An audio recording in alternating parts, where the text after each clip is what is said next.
Hey, what's going on, guys? Xbox All in channel, host Sega Forever here. Again, I do apologize. I know that my videos have been very random at best lately. Haven't been able to do the excuse me, Wrecking Crew podcast. I plan to do one next week, Friday, at our usual time. Get the usual suspects in here. Gonna do the same thing, send out the invitation, and whoever shows up, shows up. Again, shout out to those dudes that always help me with the podcast. It's always great to have like I said, basically I hang out with them, just talking about all the news and gaming, especially when it comes to the Xbox. Again, this is an all-in cast, so this is just probably me just going solo. Hopefully, some of the guys jump in, because I really would like to talk to the people in the comment section. But like again, I feel obligated. I have to do this video because I am a pro Xbox channel and I've been covering the AKB deal. Not so much on YouTube. I've done a few videos on it, and I've discussed it on other people's podcasts, mostly in the chat. But I'm plugged into it, and I've talked about it a lot. And so I only feel it's right that I give my opinion on it. Shout out to the Xbox community. Sega Man started coming back doing some videos. He's some really good videos, man. Check out his channel where he gives his thoughts on it with some of the guys, as well as Unlimited Production, who had a really good video the other day. A really good podcast. Go check those guys out. Show your support. And shout out to those dudes, man, because like myself, man, we've been rocking this Xbox representation for a long time. I notice now that there's a lot of people that are pro Xbox, at least more so now than ever.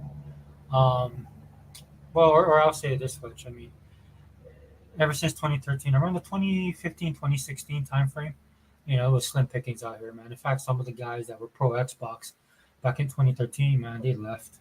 Either they had lives to continue, which is fine, because nobody really wants to deal with all the hate that Xbox was getting. If you guys follow me for if you guys know how I am, though, I kind of thrive on that kind of stuff. I, I think that's kind of what makes my channel the way that it is, right? Because I don't. The only reason I did this channel is so I could have a voice, as I told you guys before. Because back in the day, there was hardly anybody ripping the Xbox, especially since we like it. I mean, I say this all the time, guys. I own the Xbox. I own the Xbox One.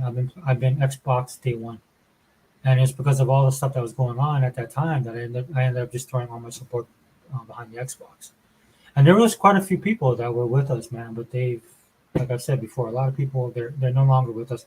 They fell on the wayside, and like I said, some of them just for the sake of it's not because they went the other side. Like a lot of people did do that. But for somebody like me, I mean, I have a life too. So I can totally understand, man. People get married, they have kids, they get new jobs, or it's just tiring to deal with a lot of the hate that the Xbox got. But one of the great things about staying Xbox all these years is when things finally begin to turn around, which it has been for the last several years, especially under the tutelage of Phil Spencer and the way that he's been running Xbox. And again, I'll be the first to admit there's some things that Phil Spencer did that I did not agree with. He was right, I was wrong, or at least to the point where I have, like I said, I have my own opinions, but at least to the point is that he got the job done, and he continues to get the job done. Sometimes people have different styles and different ways of doing things. I definitely have my own way, and I just give a shout out to Phil Spencer, man. I mean, as you guys know, in this video we're going to talk about the AKB deal, which is now official, right? It actually got passed officially. CMA, which was the last regulatory agency to block the AKB deal, has finally given in, and we knew they were, right? For all the grandstanding and stuff that they were doing, all the things that they were doing to show that they were bigger than what they were. I knew all that stuff was all phony. But like I said, guys, this is an all-in cast. I'll start covering politics a little bit more on this channel, but I am very politically charged. I have a certain type of ideology and things that I believe, standards and principles, of course. I have a certain way that I vote. There's certain ways that I look at things politically. There's certain things that I look at economically. And so one of the great things about the AKB deal, I know a lot of people listening to my boy Heba today, and I agree with him, man. It is tiring. It's kind of good to get it past, get it in the past, get it behind us. But like I've been saying on my channel, one of the things I loved about the AKB deal is it exposed a lot of people, both in the gaming community, in politics, across the board. Right? When you have a company as big as Microsoft, right, setting their sights on a company like Activision Blizzard, yeah, it's a lot of money. It's a big deal, but man, people don't understand how big Microsoft is. People don't understand like how much Microsoft is ingrained within the fabric of your everyday reality, of your everyday life. I mean, they own Windows, right? I know because of my job, we deal a lot with Microsoft because they provide a lot of the services that we use. I won't say specifically what I do, but in the job that I have, and it's nothing. I'm not saying that to say anything. It's just I work for a certain organization, right? And so I don't want to put all the business out there, but I will say that we you deal with most of us deal with Microsoft on a daily basis. That's how ingrained they are, like I said, in the fabric of our society. And when a $1 trillion company puts their sights on wanting to own something, they tend to get it. Now you can get into the schematics of is that right? Is that fair? People throwing around the word monopoly all the time, which is very heavily misused, especially in today's society. It's like the same time every time I hear somebody says colonizer, right? When they're referring to the political climate of our day and how people feel like they're colonized. If you're colonized but you participate in the colonization, you're a colonizer. I'm just going to be 100% with you guys. Right? If you participate, like for a lot of people, they might hate Microsoft, might not like Microsoft. The reason why I support Microsoft is just because what they do, and they do it on the level for what they give me. Right? I'm not a big PC guy, but we do use their products. Right?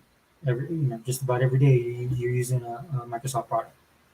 So I mean, not so much on that, but it's just from the gaming respect, And a lot of times, Microsoft doesn't get their due when it comes to video games. You know, there's only one company. And I've said this before. I don't know how many times I've said this. There's only really one company.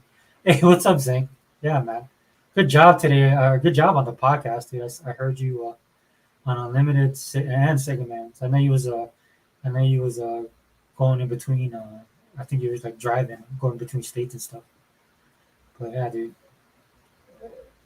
I always respect your perspective, bro, because you coming from the business side of things. Yo, what's up? Yeah, bro. I wasn't sure if you were gonna be available. I know I'm throwing this off on the kind of on the thing. The reason I'm doing this, Hiwa, my brother, thank you for jumping in the chat. The reason I'm doing this is I just want to have another time to do it, right? And I feel obligated to kind of talk about AKB because we've been covering it for so long. Shout out to everybody in our community here that's been holding the line, right? But yeah, let me send you a link, dude. It's no problem. I'll send you a link. All right, man. We're gonna have Hebot in here. Hey, bro. Yeah, happy birthday too, man. I don't know if you saw my message. Um, I'm gonna send you something, man, but I don't know. The Xbox store, man. I don't know what is wrong with them sometimes. Sometimes you can just like I bought like a bunch of games that when the sale was on, and it was perfectly fine. Then, my brother, I'm gonna send you. I'm gonna send it to you on Twitter, right?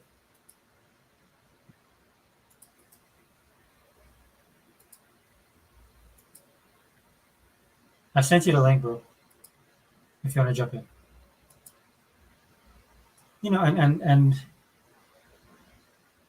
and so yeah, but it's sometimes like that, and that's the discussions we need to be having, right? Because sometimes the Microsoft store you can buy whatever you want, and then other times you're like, oh, you have to contact us, and that's kind of irritating.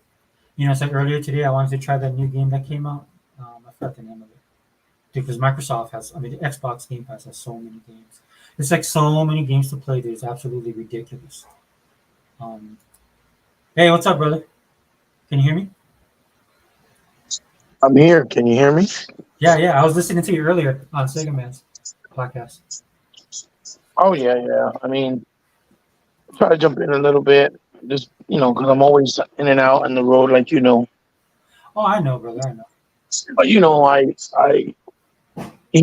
wanted to chime in because I couldn't come in last time. Even last time when you did your show, I couldn't come in after you sent me the link because by the time I came in, you were off. Oh, yeah, yeah, yeah. You Okay, know, go. what it is like if people let's be honest, people know who we are, right, and what we and how we do things. For guys like us, man, it's about it's our family first, and Hmm. foremost, and we got things to do, man. And the funny thing to me is I'm probably playing more games now than I ever have in a while. That's right. And so, time is a commodity for us, man. That's why when I see other people in our community like starting to come up and do stuff, I always try to support them, right? Um, the only problem is that we are still getting some of the fair weather type of people representing the Xbox, right? So I can't watch their stuff. But I mean, if there's somebody out there rocking Xbox and they're doing it, I feel it should be represented. Then yeah, I definitely will support them. But yeah, dude, I Right. mean, we got lives. You know what I'm saying? It's hard. Oh, yeah. Oh, yeah. And it's we got things to do, man. We got money to make. Trying to survive alone is hard. So I mean, it is what it is, dude. And I think people understand that. Like Zink, man. Thanks for dropping in, bro. Zink, I gotta get you on the show too. I don't know if we follow each other on Twitter. There's feed. I think that's Peabody. Is that your team? Zink saying there's Huh? feedback. Zink saying there's feedback. Echoing feedback. Yeah, it's probably Peabody's TV. That's fine. Okay, yeah. Like I said, I'm home. Yeah. I'm just trying to get myself situated. Like you can hear it loud. Um, I really can't hear it to be honest with you. I don't know if that's because of my connection. Just to let everybody know, I'm in Hawaii and Hebot's all the way in Jersey. So this is the fact that we can connect is amazing to me, dude. Right, right. I mean, it's 2:30 in the morning for me. Yeah, bro. Probably like 8 o'clock for you. You know. Yeah, I just got back from the gym, right? So then I was like, yeah, I want to just do a video talking about this. Um, like I said, that I mean, it was such a great day yesterday, especially for guys like us, man, who've been doing this um, for years now, bro. In fact, that's kind of how we met. I remember when you called me that message. So, you know what I mean? A lot of these guys, when I'm not saying all of them, but a lot of them, they don't really understand when we say that how long we've been doing this and how exhausting it's been, Yeah, how annoying it's been, how we never get our dues, but we never gotten our dues. Meanwhile, all these other jokers that are just basically imitating what we've been saying for years, they're the ones getting all the dues. You see what I'm saying? oh yeah, for And sure. they don't realize how serious we are about that shit. How fucking frustrating it is. It's very frustrating because we did it from the heart because we actually care a fuck about the industry, actually give a fuck about gaming, and we care about the industry, right? About the culture. And to be here in and out, day in, day out, since 2013, and still not be able to reach just a quarter of what you see all these other clowns like a Reforge Gaming or shit, even a Colt Eastwood, to be honest with you. Yeah, Okay, to keep it real, because I know people like him because he comes off as a nice guy. People don't understand that he's a nice guy, but when Xbox wasn't doing well, he didn't have no fun. He was yellow in the back. He's a coward. He acted that's like, you know, oh, Xbox got to do better and talking all kinds of shit. And Xbox was doing better. It's just the media was playing that bullshit that people fell for. You know what I mean? So if these guys, yeah, okay, when you don't have a backbone and you don't have integrity and you don't have a backbone to be yourself because everybody else liked PlayStation, so that's what you were pandering to at the time, even though you were a so-called Xbox guy, then I'm not gonna have respect for you. I'm sorry. You take it as you want to take it, right? mm-hmm. Like they think Oh, dang, dude, Hebot was on a roll. Oh, 130 Zinc, man, you the man, bro. We, I think there's something wrong with us, with all of us on this. At least the guys in our community, man. It's like at the realist, at Fireballs, and dude. And I know Dea and Unlimited jump in and stuff like that, but man, it's crazy. It's crazy. Like I know they think we're crazy when we run these hours and stuff like that, but that's old school, man. I remember when I used to work at this grocery store. Used to be on the scrub crew, and we used to have to strip the entire floor of the store, and then wax it again. And that was like an all night job, but they gave you overtime pay, and that's what you did. And it was fun, man. It was fun back then. That's when I was younger, though. Can't do that stuff now. But I think I was playing. I got hooked to Warhammer, and dude, one day I stayed up till like 4 in the morning, man. And I was hurting. The next day, dude, I paid for that crap. I paid big time. I just remember, man, I ain't young anymore. I can't do that stuff anymore. Hey, what's up, brother? I got you. Yeah, I'm sorry. I don't know where I left off or what I was saying, but Nah, you just talk about Colt and all these fake well, people who get the well, numbers. what I'm saying, when I was out putting out all the things I was saying, I got called a hater, Oh yeah, a fucking think I know it all, or I think I'm better than everybody else, or just shut up, all kinds of stupid shit, right? And now, as you can see, every fucking thing I said, yeah, you being a witness of mine, everything I fucking said 100%. Yeah, came out exactly the way I said it was, right? yeah. Every fucking thing. I'm And like, and they're saying it now too. That's the sad thing about it. That's why I don't huh? watch these guys. That's why I stopped watching these guys, man. Because all the hate you got, especially back in like 2014, 2015, Hmm. all the hate you was getting, and now, and by now I mean like around 2016, 2017, when things were kind of shifting, then these Hmm. guys started saying the stuff that you were saying years before. And yeah, that's what pissed me off about this community. That's why I don't participate with a lot of people in the community at all. Yeah, and now they try to act like, oh yeah, yeah, we were saying this from before. Yeah, yeah, yeah. Yeah, no, there wasn't. Act like I wasn't on the scene saying shit before all of it, Yeah. right? Well, like we talked about too, brother, right? These guys, and you pick it up really quickly when you talk to them. It was Hmm. more about them and their channels, not really about the cause, right? Well, Like that's what what I'm saying.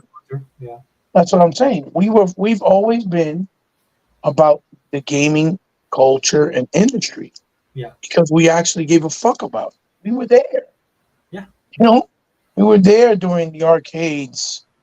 We were there during the time where people called people that played video games antisocial, possessed by the devil, retarded, all types of shit. Right? We were nerds because we weren't cool enough. Girls couldn't be next to us because we weren't jocks. All kinds of stupid shit. Right? We were yeah, there. We were there, praising gaming and appreciating it for what it was as a form of entertainment that was amazing, that was unique at the time, interactive, was great, and that was growing little by little ever since the beginning of the Pong era, right? Or the Pong days, right? hmm Now it's fucking cool to like video games. Now everybody and their grandmother want to make a living off of video games, even though they don't know jack shit about it. yeah, They just read articles and think, oh yeah, I know everything about video games. When you know they don't really know. And when you know they don't really care. You see what I'm saying? Because yeah. the big one there is that they don't really care. They want to act like they care because it's making them money. Yeah, it's popular. See what I'm saying? Hmm. But when we all came in the scene and we were all here, ones that actually did care, a lot of people on these streets, they just turned their backs on us and they didn't support us. And now you see a lot of those same dudes supporting these jack hornets. See what I'm saying? Oh yeah, yeah, Like they're the ones that, oh yeah, they bring the heat. They're the ones that know everything. Yeah, these motherfuckers are the truth. Oh yeah, they're great.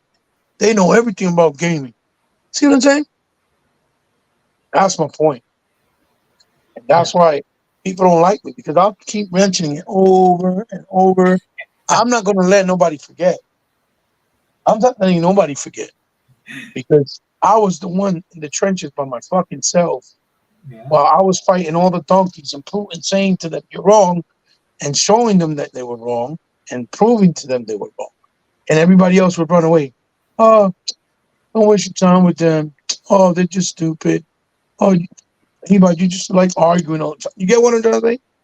Yeah, dude. They also stabbed you in the back. Stab me in the back. Yeah. They would use what I would bring up and try to act like they were the ones who knew about it. A bunch of shit. Oh, oh yeah.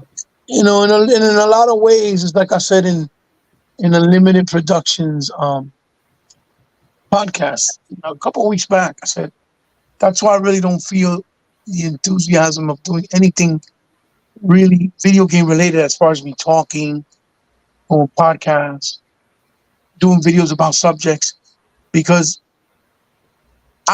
if I do it now, it's gonna look like I'm the one copying off everybody else. When it's Right. not, that's not it at all. You see what I'm trying to say? Yeah. That's how it's gonna look. It's gonna look like I'm copying because everybody else is doing it and I haven't. You see what I'm saying? But you know what, dude? You know what? I will say this to you. I mean, you have a voice, and you should use that voice because the problem with a lot of the people that talk about this kind of stuff is you can tell right away. And I've used this example before with Guardians of the Galaxy when that movie came out, and Mm-hmm. then all of these, your IGN, the film, all these supposed nerd pop culture sites started talking about the movie, and then they started referencing stuff from the comic books, and I was listening to them, and I was like, dude, I don't know anybody that read the comic books. Like I was one of the few people in my group of hardcore comic book collectors, and Absolutely.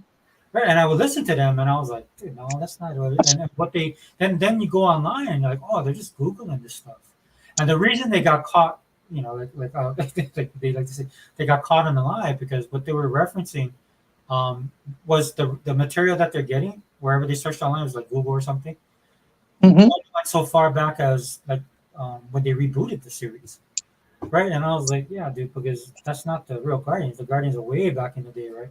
So that's the only thing I'll say to you, man. Like, don't just just keep on speaking your truth, man. Because for a lot of these guys, this is how to get exposed, man.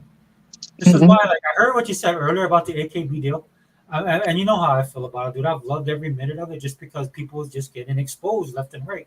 Ponies getting exposed, pony box Mm-hmm. getting exposed, to people that sit there and tell us about the industry and how AAA single player Sony games basically dominate the industry, right? And then all of this Mm-hmm. stuff going on in the court case that no, they do not. And I'm like you, dude. I get frustrated with that because me and you are both sitting here, look at this, and I'm like, dude, the numbers do not match up.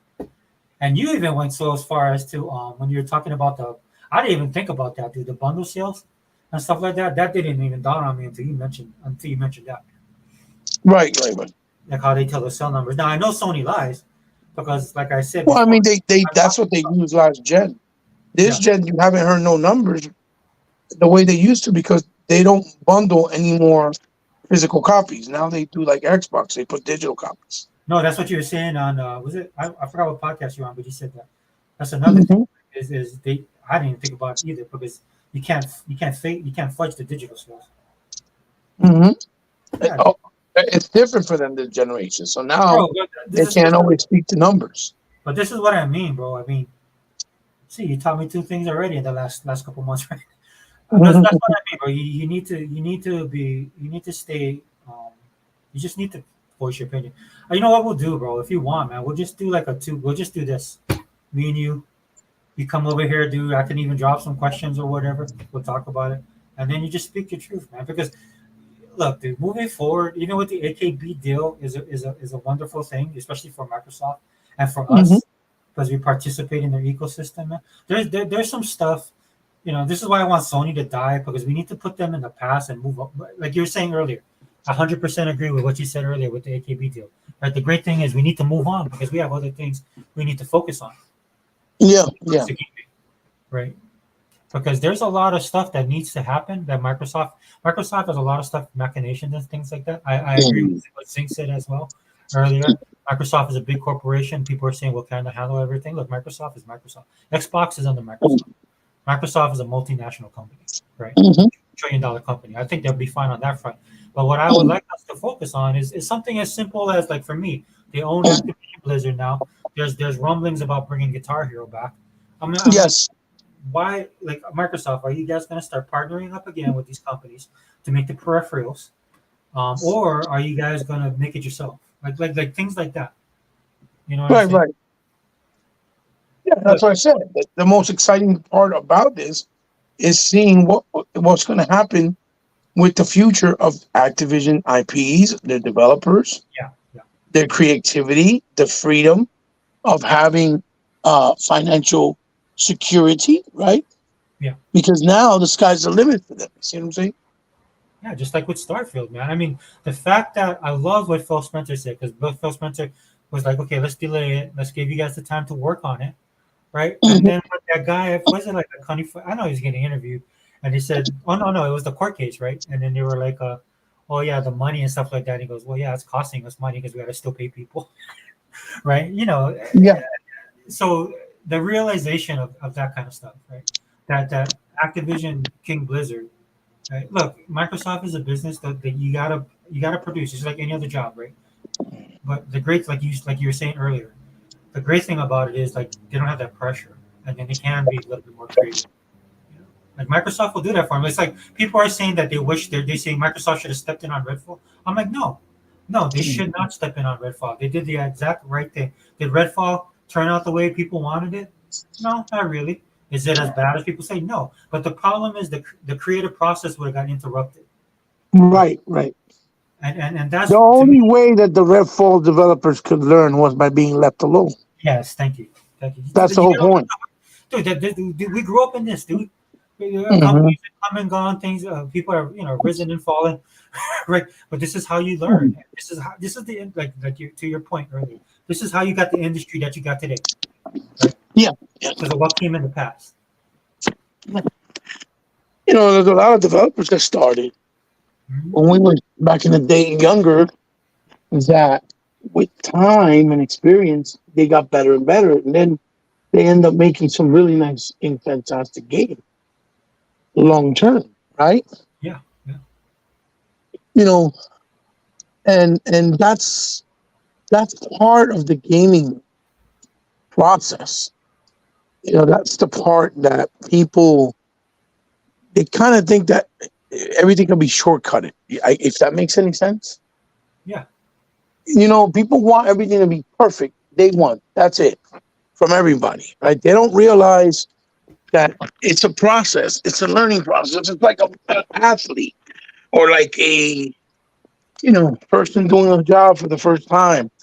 You have to learn, and the more you learn, the better you get. Right? The more efficient you get, and that's how you create and get better experiences and create more unique things. So, like Tango Game works, for example, Yeah, they allowed them to do something they never really done before, right. right? In a game like Hi-Fi Rush, right? In Hi-Fi Rush was an unexpected surprise and success. The game flourished because it was something different and unique. But they used elements from all their past experiences and created something new with what they did because it has elements of Shinji Mikami all over it, right? It has elements from Resident Evil. It has elements of Devil May Cry. It has elements of Evil Within. It's there, but it's not a horror game because that's mainly what they're known for, making horror games. But the great thing about that game is just how good the characters are, and that's pedigree too. Right. It's all the Absolutely. years of experience, of writing characters, Absolutely. creating worlds. That's But the we would best. have never gotten that. We would have never gotten that game. Again, like you said, if Microsoft would have stepped in and be like, no, no, no, you got to make the next Evil Within. Because that's what everybody was expecting. Evil Within 3, right? No, no, no, we're not doing that. You do whatever you think you need to do for the moment. And that's what they did. Just like they did with Ninja Theory with the girl that did Bleeding Edge. Did it work out? No. But at least they got an opportunity. They got a chance to do something different. The game had potential. It just, you know, they didn't know how to really execute it because they never done that type of game before. Yeah, they had Well, an idea. They had a creative idea. Yeah, but mhm. like you said, sometimes in the execution, that's where it gets missed. But you got to learn somehow. but You know, that's how they learn because next time now they'll know how to approach it, which what direction they can actually do, what works, what doesn't, and probably make a hell of a better game in the future that they probably was the original intent and vision with something like Bleeding Edge. You see what I'm saying?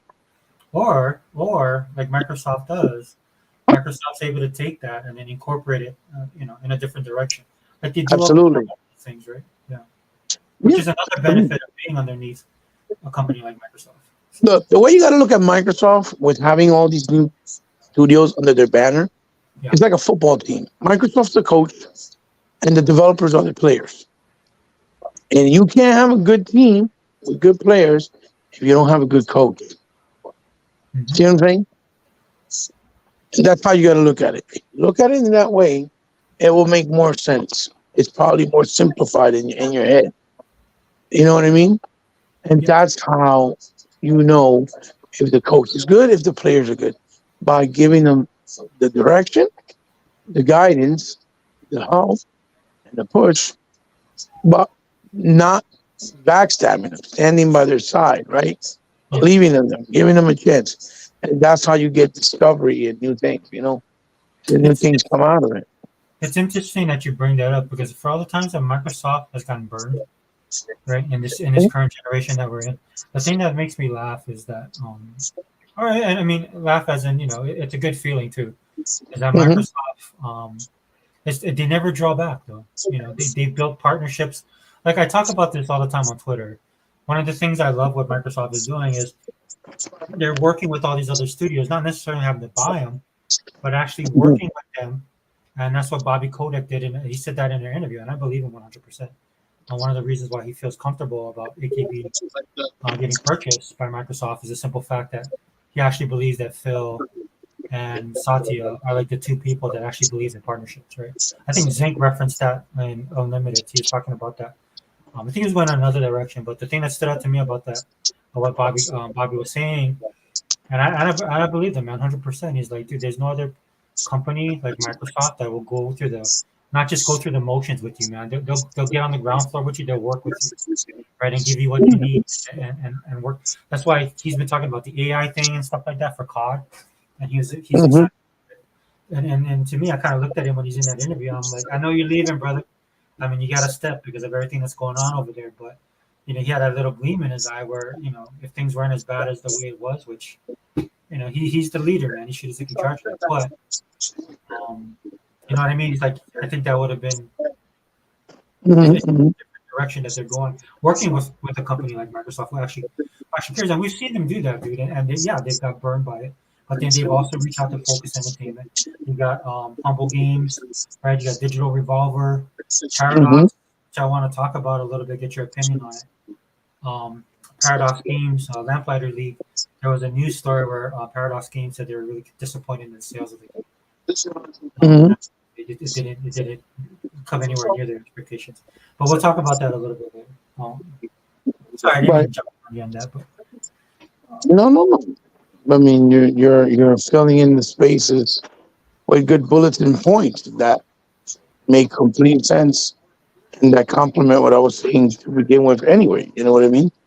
well, Um, I like that you brought up Hi-Fi Rush because Hi-Fi Rush, when I play that game, and mhm, I say play that game is because it's a game that you can replay. That's what's so awesome about it. It's not a one. mhm, Um, the world building, the characters, the stylized animation, all of that stuff.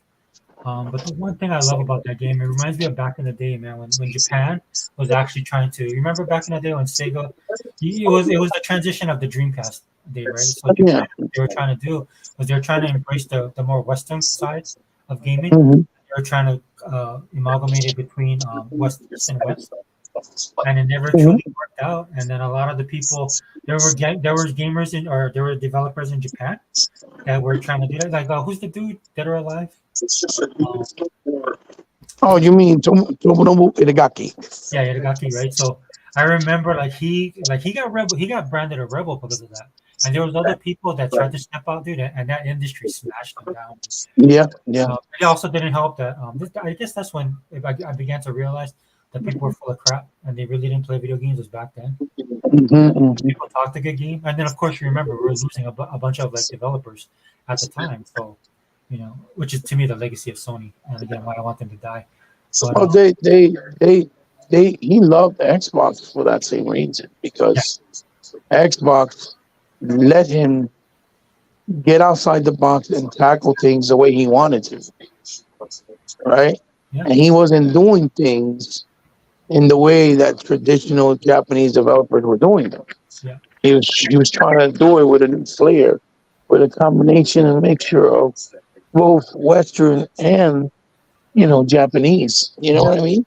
yeah. Um, They were transitioning. he was kind of like he's kind of like the one that started it all, to be honest. Well, I know he got the biggest target on his back when he did Oh it. yeah, oh yeah. I remember him getting scrutinized and being looked at like a kind of like a weirdo, I guess, in their eyes, But the thing I loved because he about it, definitely did things. He did things unorthodox, and he did it for what he wanted himself. He didn't care about what everybody else was imitating or doing at the time. I loved how he just went punk rock, dude. He just they would go after him, he double down, and if that didn't work, he triple down. Then he quadruple down. He just didn't really care. I mean, that's how you gotta be sometimes. It's just like Phil said in that kind of funny video, dude. You gotta break eggs in this industry. You gotta break some eggs. You know what I mean? Hmm. You can't play safe all the time. Yeah, yeah, for sure, for sure. That's definitely true. But So I yeah, I know. don't know. Oh, I go ahead. want him so bad. I want him so bad back because he has said several times he wanted to come back to work with Xbox again. But I don't know why he had. Phil just doesn't want to reach out to him because he thinks he's old. Do you want me to tell you why? Go ahead, go right ahead. I Well, mean, I this would is love my to know opinion. your. This is my opinion. Okay. It's the style of games that he does. Hmm. I don't think Microsoft now. You know what I'm saying? Do you know what? Do you feel me on that? You know what I'm saying? Edgy, A little the bit sexual. edginess. Yeah. The sexually edginess could stuff. Well, he's very macho. Yeah, yeah, yeah. So he's You very know what I'm trying to say? yeah. And I He's don't like that Microsoft does that. That they try to cater to the pansies. yeah. And Microsoft caters to the pansies. Let me tell you. Microsoft is sensitive to the needs of the. Yeah, See, these are the conversations as Xbox guys I want to have, but we're always having to deal with the stupid ponies, man, all the time. There's some stuff that Microsoft needs to work on. I mean, moving forward, but we can't talk about it. Look, dude, let's do this, man. Let's do this podcast. Let's be the real Xbox two. Who's the two guys? That I don't even know why that dude's an Xbox guy. He's like Nintendo. What's his name? Uh, which one you talking about? Gordon and the other guy, Rando. Oh, Jez Gordon and Yeah. fucking Randall Snore. Yeah, yeah, yeah. Those two guys. I get irritated by them because they start doing Let videos. me get They only jump in the when things get bad. break Those up, guys do ninja vanish, bro. dude. And like you're always saying, dude, they have that following, so they should be representing. Not that I care anymore, man, because I haven't followed those dudes in years. They pop up Right. on the feed because of that stupid YouTube algorithm, which sucks. I'm not gonna lie, I hate YouTube. I know that's weird that I do a podcast, but I'm like, I can't stand YouTube. Yeah, the algorithm is fucking garbage. Look, I know It's they're absolute popular. trash. Like to your point, like they're popular for whatever reasons, right? Because of the No, growth. they're just popular for all the wrong reasons Yeah, because exactly. Yeah. people think, oh, they're Xbox guys, but they love Sony too, so they keep it real. You get what I'm saying? Yeah. These guys really think that Sony means something. You understand what I'm saying? And that's how you know they don't know gaming. No, they don't. You see what I'm saying? Because they think Sony actually means something. But you better be careful, man. If they hear this podcast or their followers hear the podcast, Oh God! and they're like, "Oh yeah, but my gamers, Look, look. I would love for Jazz Gordon or even or even Randall Thor, right? Yeah. To have a conversation with me any day, to get deep with me in conversation about gaming, and you see how quick the disparity is going to be. Okay, because I don't play games to collect achievements. Oh yeah. That's number one. I play games because I enjoy games. There's only one person I follow, and that's the Stallion dude. You know, because he's been 100 from the get go, right? But then when you're supposed to be like a journalist and a serious person, right? And then you sit there and then I watch and I listen to your video, and then the first thing you say is like, if you play Barbie, you can get all these free achievements, and I'm like, oh my gosh, I'm like, all right, delete, I'm out, dude. You know what I'm saying? I was like, no, bro, if you're gonna represent the community, represent it. Oh, just real shout out real quick, brother, to Faded Blaze. Hey, what's up, Faded? Yeah, it's another one of those. I know for a lot of you guys, it's late. Still kind of relatively early for me, but I'm not yeah. gonna fucking play. I'm not gonna fucking play Barbie just so that I can get achievements. If I don't like the fucking game, I don't like the fucking game. Yeah. I don't care how easy they are. Dude, like people say, why is your achievement? I think I'm at 70. I don't know, dude. And then for me, it's like I lost my original because used to be my gamer tag used to be Sega for life, bro. That was my remember back in the NWO days. Yeah. Yeah, so that's mine was Sega for life, and then I forgot what happened, dude. And I know we went through a transition or something. Anyway, I lost the gamer tag, and then I had to create Xbox. It was Sega Forever became my thing, right? And then oh no, it was Sega for life, dude. What am I? See, I'm old, bro. It was Sega for life. Now it's Sega Forever. So I was telling people, so I think I had like 70,000 gamer score. But I'm like, bro, I don't. Achievements are nice, like when they happen, but I don't achievement hunt, dude. Because when I play a game, like I do stuff that most people will not do. That's why I use this game Right. Dismantled as an example. In this Well, game, the whole point, the okay, way I see achievements, right, yeah, to add to what you're pointing out, hmm the whole point of achievements should be that you acquire it just by playing the game naturally yeah, and doing something and getting rewarded for it because you weren't expecting it. If that makes any sense, you get what I'm trying to say? yeah, because I love that sound. Right. This thing, Like when I'm playing and I get a fucking like a rare or a rare one, like a diamond, I'm like, oh, nice. That's what's up. But it's not something like, oh, I have to do this. If I don't get this, I can't move forward. Like there's some people literally that will not move forward playing other games until they get all the achievements. I'm like, oh my God, oh my Jesus Christ. The way you're negating yourself from actually enjoying gaming is just sad. hey And then brother, they'll sit in your face and be like, oh, I'm a real gamer. Check my achievements. I got way more achievements than you do. Look at this. I was like, no, brother, you know what that means? That you have more time to waste on a game than I do. That's what that means. yeah, dude. I just keep it moving. Are you experiencing the game, or are you just doing it to get kudos? I don't do that. But I wanted to It's add what almost you were it's saying. almost like a yeah, it's almost like a bragging point for them. Yeah, look, I did this. Wow. I said, you really think if I sat there with all the time in the world and did the same thing you're doing that I won't achieve the same thing? Of course I will. And I'll probably do it faster than you because I have more experience playing games. Dude, that would drive you nuts, man. I think we're kind But of. that would drive me nuts. Yeah, exactly. I don't want to do that. I do. I mean, I do kind of stupid. I do things that people think is nuts. Hmm. Like my daughter's watching me play Starfield, and she's like, "Dad, Hmm. you're not even. You're only getting Barrett." She's playing Starfield, and she goes, "You only got Barrett now. You just did a storyline now." I'm like, and I looked at her. I goes, I call my daughter Musubi. Musubi. Look, daddy, scanned, over 20 planets. That's what I'm doing. Hmm. I'm playing my story. My story is an explorer. She understands that. In fact, I'm glad that we can have conversations because she loves Bethesda games. Um, Hmm. I don't. Everybody have their own way to play it, and as long as you don't weaponize it. But I will say this much, dude. When I see too many diamonds, if I'm getting too many diamonds, I don't like that. Right. That shows that people on your on your friends list. Sometimes I look at that, I'm like, dude, I'm gonna have to get new friends. If I'm getting diamonds like this on some of these games, that just means that these people are not playing games. Right. because I'm playing Warhammer right now, dude. And I was playing the other night, and I was doing basic stuff, at least to me. Yeah, I haven't even tried that Warhammer. Well, I mean, if you don't, I mean, because I love Vermintide 1 and 2, and I like the Warhammer universe. Well, I really enjoyed the one that's called Yeah, I know what you're talking about. Hide and something. Yeah, I did a playthrough on my channel on it. It's called yeah, Hide and something. It's uh, Warhammer, and it was pretty fucking awesome. Where you use the dog to help you. yeah, dude, it's like all out action. You know what I'm saying? Yeah, And it's challenging, and it looks gorgeous. It plays smooth as butter.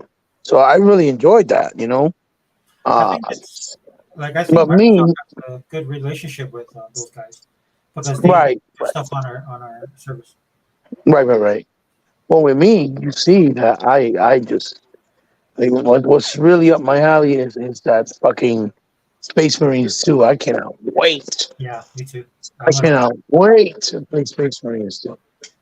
Oh my god, I'm drooling for that game. Yeah, dude, I That want to. game, oh man, I can't fucking wait. You know The the first one was incredible. The first one, oh my god. you This know one looks like it's gonna be just a lot more of the same thing, and it's a beautiful thing. it's gonna be way more like I can tell you right now. I love Vermintide 1 and 2, and I thought 2 Yeah, was a yeah. step up from 1. But man, when I finally played, like I know Warhammer was on PC because I have Ultimate Game Pass, but I wanted to play it on console, because that's how I've been playing it. So I waited until they released it, the other week, and dude, I jumped in there and it blew me away, man. All the stuff. In fact, there's this one thing I used to do when I played Vermintide. It's like this sidestep move I would do, like if I have a long sword, and all these monsters Mm. come after you. So I would sidestep and just slash up, and then you could just take out whole packs of them without getting pinned. So when I'm playing Warhammer, I was doing that stuff, dude. The developers was like, no, no, no. We've been watching I you guys. want some ice in the carton. Yeah, that thing is that is no longer an option. So I Mm. died. Dude, you play that game, dude. There's just parts like you play it, like especially if you're playing it above average or above average, you're gonna get mobbed. And sometimes it just feels like the game is like in a bad mood, and they'll just throw everything at you. You talking about Warhammer. Warhammer Vermintide? Yeah, no Warhammer of dang, the one that Dark Tide, The, the one that the just new came out. one, the new one, Dark Tide. Yeah, that game is Okay. gonna be brutal, bro. I got some figures from the game too that look pretty cool. Oh yeah, dude. My friend used to paint those figures. People used to pay him to paint the figures, and then he got into it, so he stopped painting it. But people would pay him, dude. I No, remember no. he But paid. I don't paint them. I got actual figures like Oh, that you like McFarlane did. yeah, Because McFarlane has the license for the game. It's a real big guy that, that I needed to get. It's like a deluxe figure. He looks like this huge dude, and uh, and I'm trying to get him because he's like on sale. But he was like $50. I think he's on sale for like $20 now. But he's like this massive character with a cannon, a big dude with a bald head. I don't know if you know what character it is. I, But I got a couple. Let me see. Let me see. Let me show you. I know you've been killing it on your videos. Hey, and you can see my camera, right? Oh, you can. Yeah, it's not now. All day, bro. That's the good life right there. Check it out. Can you see? Yeah, I can see. All right, so one. Oh, lost you. Yeah, what's up, Faded? Yeah, dude, cool. I bought the. I actually bought the. Or you bought Borderlands 3's Ultimate Edition. I bought. Oh, sorry, I misspoke. I bought the collection. Microsoft was selling it for $30 on Xbox, and that game has all the I believe all the Borderlands, which we have those, but the main reason I bought it is so she could do the Tales because that all came in. It was a big like set. I think it's normally like 149 or it's expensive, but Microsoft had it on sale for $30, so I grabbed it for her. Of course, she's playing Starfield and Overwatch 2, so I don't know if she's gonna have time to jump into it right now. Yeah, good job, bro, because that's good. That's good stuff. Or I'm trying to do anything else. I got you. It's I got you. What's up, brother? Hey, check it out. Oh yeah, that's cool, man. I got that dude right there. Says Warhammer. See, Nice. I got him, and that's from the game from Dark Tides, and I got him. I guess he's like one of the pets. I'm assuming. I got him. Oh yeah, dude. The detail on their uniforms and their gear is amazing, and their weapons. Yeah. Oh yeah, and they're nicely articulated too. Like they move really cool. Yeah. I got them on stand so they won't fall, but you know they That's still fall. They still fall sometimes. I got my monkey, my Wukong, whatever it's called, Wukong warrior. It's, oh yeah. Oh nice. It's Wukong warrior, and then that's Krampus. Krampus. And I got my Dungeons and Dragons, my Destro Mezco back there, some turtles. Guess what I got here? I got Leo. That's from the Professionals. Yeah. And then I got some Metal Slug figures, Yeah, that's the mess up, dude. some Crow back there, Indiana Jones, you know, a bunch of shit. Defenders of the Earth. Man, that's old school. Phantom. I got a lot of crap things. You know, it's funny because my daughter wanted to display her stuff, but she wanted shelves. I was like, dude, we gotta hang them. We gotta hang them on the wall because it won't. We can't because we have the carpeting. So Right, right. that stuff won't sit straight. Unless we get something real heavy, and we don't want to. I don't want to do that. I can barely carry stuff now, man, because of my knees. Well, the nice thing about that, Here you go, he bought. Happy belated birthday. what happened? I nearly forgot. Happy belated birthday, he bought. Faded Blazes in the. Oh, thank you so much. I appreciate it. That's really kind of you. Yeah, I'm gonna have to call you, dude. I tried to send you a gift card by through Xbox, and it wouldn't work, dude. They're like, call us. Oh yeah, the Yeah, that was Xbox. just what irks me. Was I'm like, dude, I just bought like 7 games, and you can't. Dude, this is the things that like get me with Xbox, dude. I mean, like I'm just gonna be 100% with you, right? Mm-hmm. It's their sometimes their attention to detail is off when it comes to Xbox. Right. Well, I know exactly what you're trying to say. Basically, they're so good at things that are supposed to be, I guess, maybe in some ways impossible, right? They manage the impossible, right? Yeah, But then the things that are like really like that should be a common sense, it's not there, and they don't pay attention to it. That's what you're talking about, right? right. And I guess we can There's do a no little. like for me. There's no way. I don't understand. And I addressed Jay Ronald or Allard about it, and he answered me. And he said they were going to look into it, but that was over 2 years ago, and ever since then, I've never seen anything in any update, which sucks. But basically, on the PlayStation 4 Mhm. or 5, rather, right? Yeah. You can record and capture, right, 4K footage from a game, right? Yeah. But you can talk like if you were streaming it live while recording it and then upload it right from the console to YouTube, right? Yeah. Unlike Microsoft, that you got to capture it on a freaking hard drive, right? Hmm.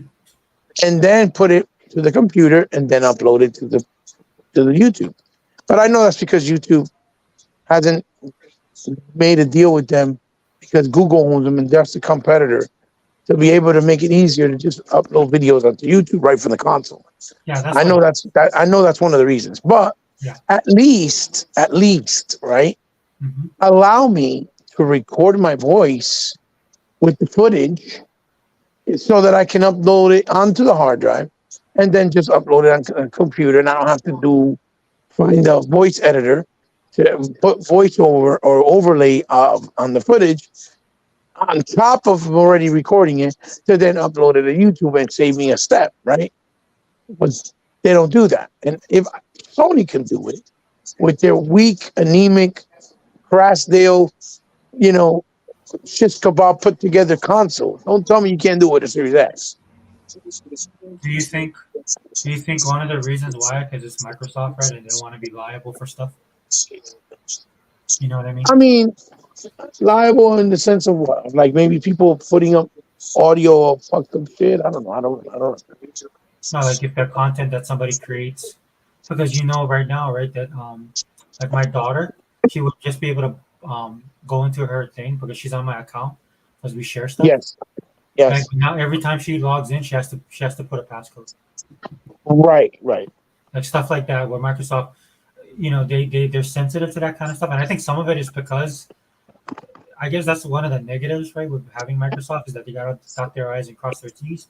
Like how everybody was getting frustrated with the CMA and wanted Mm-hmm. Microsoft to close the deal. Mm-hmm, mm-hmm. Because there's the The thing Xbox. with Microsoft too is that they don't get. Let's be honest. Let's be fair. They don't get an easy pass. No, no, no, they don't. That's what I So mean. anything they do, Mhm. everybody got their eyes wide open right away, either for scrutinizing them or just to look for something to talk about bad, negative about. So Yeah, they gotta kind of watch everything they do or everything they allow. So in that sense, I understand if right. maybe it's one of those things that they're just afraid of perhaps getting a backlash. But the reason why I'm saying is because that's something so that, like I said, if Sony can pull it off with their anemic ass console, I know there's no way in hell that it can't be done on the Xbox. You understand? No, yeah, yeah, exactly. Because I know there's That like, way, it's just simple that when I play a game, like when I do my playthroughs, right. I can put my voice over, speak about the game, give my opinions, my thoughts on the story, graphics, gameplay, like I usually do when I stream it, but still have it in high quality. Because streaming is always in 1080p through Twitch. And that's one of the reasons why I hate that we don't have Mixer anymore. Because Mixer, Yeah, Mixer makes was sense. doing 4K streaming, and it was all in 60 frames, and you could even have people uh, help you out by taking control of your controller and help you out with certain things when you were stuck. Those were amazing features that made Mixer far and beyond better than anything out there as far as streaming. But unfortunately, because it don't have the popularity of a YouTube and a Twitch, people didn't migrate over, so they couldn't continue to keep it open. I Um, don't know, man. I think they got. That's the only thing I can't stand about Microsoft sometimes, dude. They get cold feet too fast. well, they're scared of losing money right away. I don't know why. I guess that's why they stay rich and they don't lose no money. They just don't let nothing sit. But the But problem I with that think is that's like something they burned a yeah, lot I of people. agree with you. I agree with you. I think some things they should just fight for it for a little longer and let it play out a little longer because in the long run, it might actually work out. Oh, maybe they were reading the tea leaves, right? Because I guess Twitch is having a bad time right now too. Yeah, Well, the thing is, their numbers that they got from the data was during pandemic, and they were like, "Damn, if it was through pandemic and shit didn't grow, so that I doubt it's gonna grow." I guess that's their oh, I mindset. also know they tried to tamper down on their community, right? Because the community, they do some evil stuff on Twitch. So, you know what I'm saying? I mean, what, and we can talk. Like the whole thing with the one where we could open the window and do other things Mm, that they took out that feature. yeah, yeah, The one with the feature with as far as the backwards compat, I understand because like they said, it was getting costly, too much legal shit that they were getting, and they weren't getting enough progress yeah. uh, going through all the legal action because everybody wanted to be greedy. Because what happened with what killed, and that's why I'm kind of like not a fan of the game. What killed backwards compat was the goddamn release of the remake of fucking Crash Bandicoot. That's what killed back compat. You know that, right? Oh, what do you mean? Well, when they were doing the back compat, it was flourishing, it was flowing, right? Yeah. As soon as Crash came out on PlayStation, right? Hmm. That it was a remake. You know how everybody's pushing that. Oh my god, it's amazing! Let's make these remakes. Crash Bandicoot sold almost 5 million copies. Hmm. You see what I'm saying? Yeah.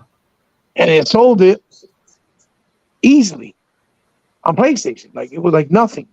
And then the new narrative was, yeah, you see, remakes done right. Oh, they're gonna do well. That's what we want. Blah blah blah. Everybody started saying, yeah, we want remakes. We want that. And after that happened, then they announced the Spiral remake. Remember? Yeah, but Then you started seeing that they were doing less and less back compat until they finally said that they were having too much legal shit because developers and publishers wanted to release the games out or re-release them like remasters and make money, by re-releasing the games. I mean, You get what I'm trying to say? yeah. So, I'll, I I'll, I'll blame Crash. I honestly blame Crash because well, there that was Crash other. did so well that it fucked it up. But then you saw when they remastered the other one, it didn't do so well. And then it Well, started to dwindle down. there was other games too, and other developers doing that because it's a cash cow, right? Like they were looking at like, okay, we're gonna lose money. But the great thing about that is that Microsoft owns Crash, right? And the great thing about that is Microsoft is like, look, dude, we need our own stuff. Right? That to me, that was a good eye opener for them. I mean, Mm-hmm. yeah, I agree with you 100% because Microsoft, out of the goodness of their heart, they're the nice guys, right? But every time they do the nice thing, they always get screwed, right? They Yeah, get yeah. stabbed, but Or somebody else gets the credit for it. You get what I'm saying? Where's yeah. the shit? Where's, For me, I'll just say for me, like I looked at it like I can't blame them because I mean I understand and stuff like that, but like for the developer, that's their property. Right? That's why I don't. That's why I don't. That's why I don't care. Like when people tell me stuff like, "Oh yeah, they're being greedy. They're doing this. They're doing that. They're trying to end gaming." I'm like, no, dude. They're competing because of stuff. Exactly what you said, dude. Because people screwed them over, and they tried to be nice, and they found out they couldn't be nice, so they had to take matters into their own hands, and that's why you're getting the Microsoft that you're getting now. And I think it's great. I right. think it's great for gaming because we need to push forward. I'm sorry, brother. I didn't mean to cut you off. Go ahead. No, no, not at all. I told you, when we talk, we flow. See what I'm saying? There's none of that nonsense of, oh, you can't be talking more than the next person. We don't ever do that. You know Yeah, that. I'll never do that on my We podcast. never do that shit. That's why my podcast is that podcast, the All In Cat or the Wrecking Crew podcast, is never going to Had be a available. conversation. It's always been this way. I have the same type of flow when I do it with Sega Man, when I've done it with 100, because we understand each other. The Same. chemistry. We have chemistry. We have that understanding. We know how to speak to one another. You know what I'm I'm saying? The level of respect. glad We I'm just don't. glad he just came back, dude. He hadn't done videos in a while, so it's good to see Which him part? back. Sega Man. Mhm. Oh yeah, yeah, yeah. He was in the hiatus for a little while because he's going, doing a lot of things. Oh yeah, yeah.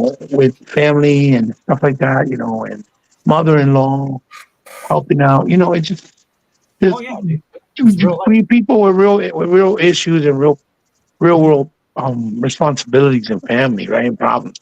Yeah, buddy. So even when you were in hiatus for a while, I missed the hell out of you. But I knew something was up. You had to deal with what you had to deal with. You had to handle what you had to handle. But ever since you came back, you've been consistent. You've been doing more stuff. It's nice to hear you talk again, have your words of knowledge, your wisdom, and your soft spoken nature. It's great. I'm getting Mhm. destroyed. I get destroyed online, man, because either I'm a right wing nut job from some people, or that or that I'm like Oh, yeah, yeah, yeah. toxic for Xbox because I want Sony to die. Well, So they don't understand why you say that, right? They legitimately think, oh, he's saying that because he's just a hater of the brand, but they don't understand that you've been there since the beginning. You know the real history. You know what they've done, how they did things, how they continue to do things even till this day, and people try to turn their their face the other direction and acting like, oh no, that's not what they're doing. you see That's how these come Jay videos, Ryan got caught yeah. with all this fucking shit during the trial that it put him to the position where he knew he was embarrassed and he had to quit. You know, Yeah, dude, that's what I mean. That was a beautiful thing, dude. I, All that stuff got laid to waste, man. And I Microsoft keep just telling people, because people think, oh, he got fired. No, he ain't get fired. He fucking quit. He quit because he knew he looked stupid. He embarrassed himself. He's not dumb. You know what I'm saying? But of course, people are like, no, they fired him because he was fucking up. They can't. How are you gonna fire the head of the fucking goddamn company? He's the head of PlayStation. How fucking he gonna get fired? He's gonna fire himself? Dude, when all his stuff got exposed, man, I was just laughing. I was like, dude, the truth will set you free. Hey, just real quick, Keyboard, I'm gonna read Faded Blazes thing. Faded Blaze, other than Crystal Absolutely. Dynamics, I still want Microsoft to go after Gearbox from Embracer. Faded Blaze, I'll go even an extra step. I think Microsoft should either buy Embracer, or they should develop a relationship with them like they have with other publishers. Um, that's why you see Game Pass has so many games every month, right? And the reason why we're always drowning in games now, because you're just not getting the first party stuff from Microsoft. You're also getting the third party stuff, the indie stuff, um, the games that come in that they want to boost. Like Hat Tip to Unlimited, I did play. I might have said this in my other video, but I bought Gotham Knights. That game is awesome. And probably wouldn't. I'll be honest with you, probably, and not because I have. Look, I'm a Marvel fan. I have nothing against DC, but I'm a comic book fan too. It's not that I didn't want to play it. I just my time right now. I'm Starfield has dominated anything that I've played in a long time, guys. I mean, Starfield. I don't know how many days I have in this game, but that game is totally taken over. Which surprised me that Warhammer kind of pulled me away. Warhammer pulled me away from Starfield, and I'm not saying I'm tired of Starfield. In fact, I was gonna play tonight, but I wanted to get this video out. But Faded, yeah, dude. I mean, Crystal Dynamics, especially given Hebot. You remember what was it? Tomb Raider. Yeah, sorry. Um, when Microsoft worked with them to put the Tomb Raider back out, and excellent games, by the way. And then they got a lot of hate for it, right? And then Crystal Dynamics, if I'm not mistaken, Hebot, you can correct me if I'm wrong, but I believe Crystal Dynamics actually told Xbox that they wanted to put it on PlayStation. And at that time, do you guys remember how it was back then? They was getting so much hate for making that deal, right? What was the question again that you said? Yeah. So I don't know. I'm not sure if I might misspoke, but maybe you can correct me if I'm wrong. But it was Crystal Dynamics. Microsoft helped them, right? Put out the Tomb Raider. Yes. It was them, right? Yeah. Yes. They were the ones that helped Crystal Dynamic with Square to make Tomb Raider into a full-fledged game. Yeah. Because originally, even though they did the remaster on the Xbox One era, and then they did the re-release of the remaster for the other consoles, the 360 era, and then they did the re-release for the Xbox One era. According to Square Enix, even though they sold over 8 million copies of the game, even when they did the re-release, according to Square Enix, the game didn't do well. Really?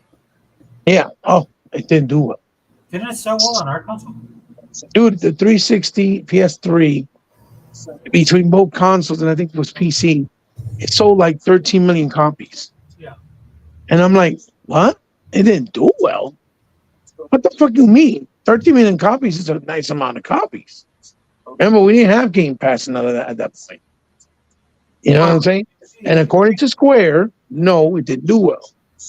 And then they re-released it during Xbox One, PS4, and then it sold another almost 5 million units between PS4 and Xbox One. See? And they were like, no, it still didn't do well. So they were going to do the second one, episodic, like in episodes. Yeah. Through Xbox Live. You would have to buy each episode, for $5, maybe $10, $8, until you got the whole game. That's how they were going to do it. Right. So Microsoft took that opportunity because Sony had announced that Uncharted 4 was coming out that holiday. Mm-hmm. And they figured, well, we don't have a game like Uncharted to compete for the holidays. We'll help you build the game. You make it exclusive for our console for that holiday season. Right. And we'll have something to offer our fans the same way Sony's offering their fans Uncharted, right? And then what ended up happening was Sony pushed Uncharted until April of the following year, And then Microsoft was the only one with the deal that they had announced in Gamescom. And so that's when you saw the media attacking. It's coming to PlayStation 4? Is it coming to PlayStation 4? When's it coming to PC? And then, Square Enix, of course, being Square Enix, they caved in and said, yes, it's coming in a year to PlayStation 4 and in January to PC. And that's what fucked up, the whole thing Yeah. for Microsoft when you saw Ryan McDickfuck saying, Yeah, that how part. dare Microsoft take a game that's always been multi-platform to their platform console only? How dare they do that? Who do they think they are? Remember when Ryan McCaffrey was saying that? Yeah. Yeah. You know what I'm That's saying? why And then when I they love when people post that to him. Even right, to right, right. I still have that in my yeah, receipts. And yeah. then when Square did the whole thing with fucking Final Fantasy with PS4, right? Can He I was ask like, you something? Can I ask you something? Do you care? about what? About Final Fantasy? Yeah. Do you really care? No, not really. Yeah. Me. I don't give Every a time fuck I about see it. these guys losing their But money, oh but it's god. good. It's good talking point because it's Yeah. the principle. It's the principle of the Oh, situation. okay. Okay. True. True. You know what I'm saying? Because Yeah. how do you sit there and say this is why Sony is always flourishing? Because they make fantastic deals that make sense.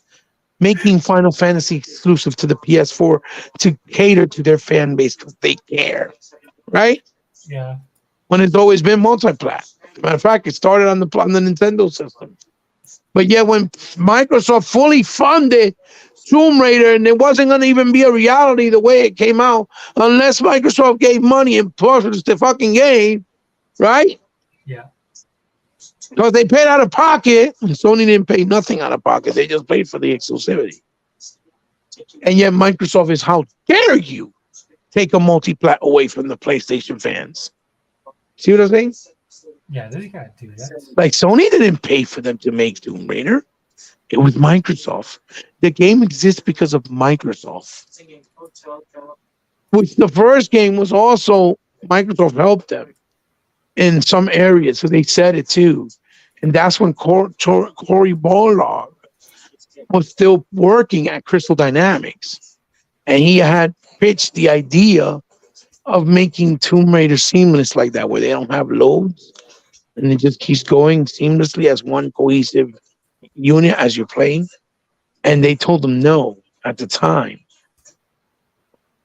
And then he implemented it in God of War, and everybody's like, "Oh my god, this is epic! Oh my god, you know what I'm saying?" It sounded exactly like that. Too. And they don't even fucking know that Barlog was gonna do it with Tomb Raider, and it was Crystal that said no, or whoever the fuck it was in charge of it. So no, you can't do that. It's not gonna work. And then they turned them down. You know what I'm trying to say? So it is what it is. Yeah. It's just funny to me how we're Xbox dudes, and I know more history about PlayStation and their fucking goddamn companies and developers and games than the fucking PlayStation fans themselves. And their That's fan just base, hysterical to me. their fan base is horrible. Dude. Like the shock and awe reactions from the stuff that they have, all this Yeah, other stuff that they're releasing with that stupid looking peripheral, and yeah, I'm like, yeah, yeah, oh, yeah. that's Sony 101, bro.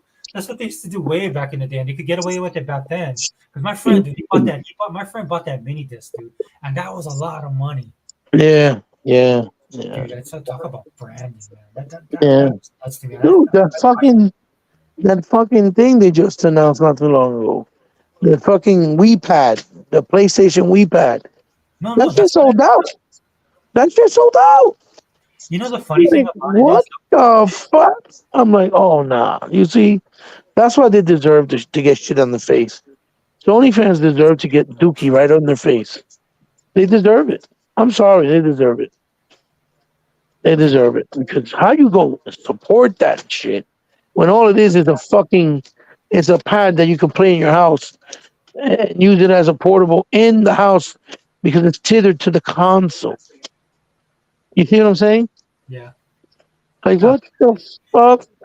But you it's want to like sit there and talk shit about fucking XCloud when you can play that shit anywhere you go. Yes, it's streaming, but it's anywhere you go. on any peripheral or device that you own with using your same goddamn fucking account? Like how can you even argue that? You see what I'm saying? Oh yeah, definitely. Hey, Sega Man in the house. Boom. What's up, Sega Man's in the house? What's up, brother? Sega Man, I sent you. Oh, lost you. Don't worry, he'll be back. Sega Man, I sent you a link, dude, in Instagram in the messages. Dude, I know I'm bad on Instagram. Dude, I'm bad. I'm not. I'm not good with any of that stuff. But I just saw some messages you sent me, so I'm sorry. But I didn't respond. But if you want to jump in, dude, just for a little while, man, or you can stay for the whole time. The door's open to you, man. Just come on in. Haven't chopped up shop with you in a long time, bro. Love to hear your perspective. Glad you're doing videos. That you're back in sync. But yeah, just again, I sent it to you on Instagram. My Facebook, bro. My Facebook. I can't do Facebook anymore. My Facebook, man. I think Mark Zuckerberg is like, dude, he be shutting me down. My angry Hawaiian is why he don't like that. I'll be telling him to get back the land. About the island, man. I told him give it back to the people. But yeah, dude, if you want to jump in, man, just well, I got you, bud. Sorry, brother, I got you. First of all, me and Sagan were talking to him, and I fell asleep on his ass, and then he fell asleep on me. Are you serious? Earlier today, yeah, that motherfucker just woke up. Get your ass in here. You know you just woke up. Dude, you old, you old, you old, you old man. You old man, you, right? You fucking old man, you. Dude, my daughter was yelling at me the other day when I was on the couch. I was like trying to watch some stuff, dude. And dude, I passed out, man. My daughter's like, Dad, get up, Dad. Go to your room. Right. I was like, what? She's like, go to your room before your neck start hurting. I was like, oh, okay. So I went upstairs. Like, Dad, go to your fucking room.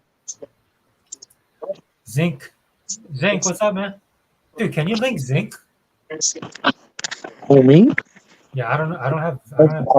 I know I'm supposed to have his number, but since I got another phone, I don't. Oh, you don't. See, well, Sega Man can come in here, dude. I sent Sega Man the link. I watched a podcast called GRG. It had Xbox guys in the same room as King Trash.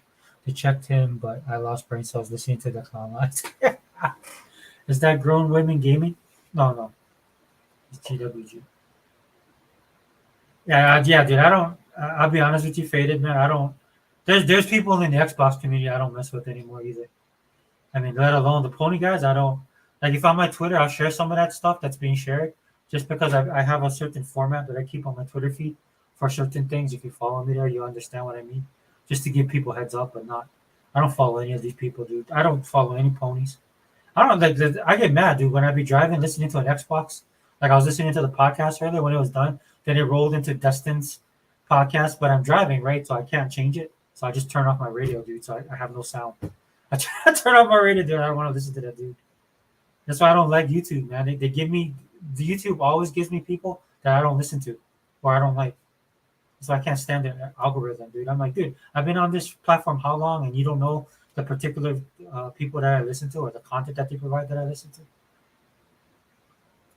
Oh, what's up, dude? Oh, he's rocking his Gears of War.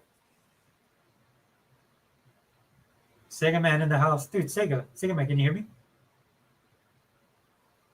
Hello, guys, are you there? Oh, is my volume messed up? Testing.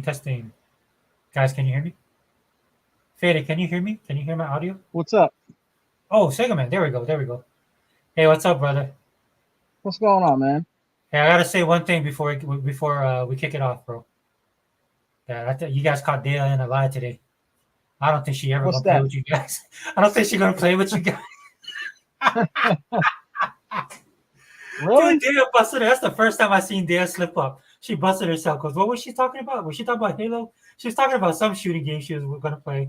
You remember what it was? Was it Gears? No, you guys wanted to play Gears, but she was talking about playing. Oh, Redfall.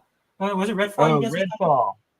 Yeah, she was saying about playing something, and then I think it was Zink came in and like, yeah, she not gotta like you're supposed to play Gears with us, and that's what I typed in the comment section.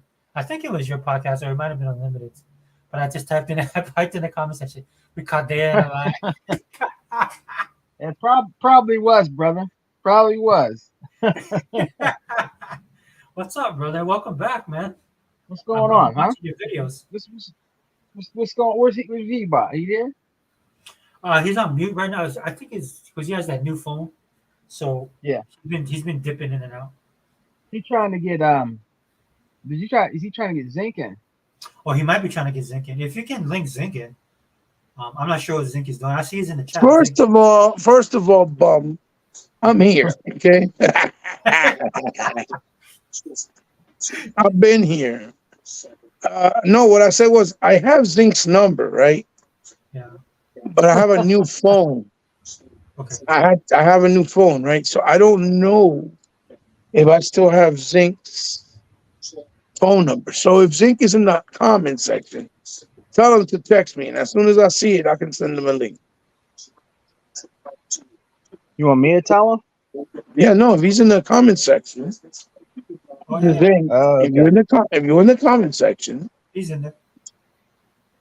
then do me a favor and text me, and I can send him a link. Or second man, can you send him the link too? The link that I sent you, if possible.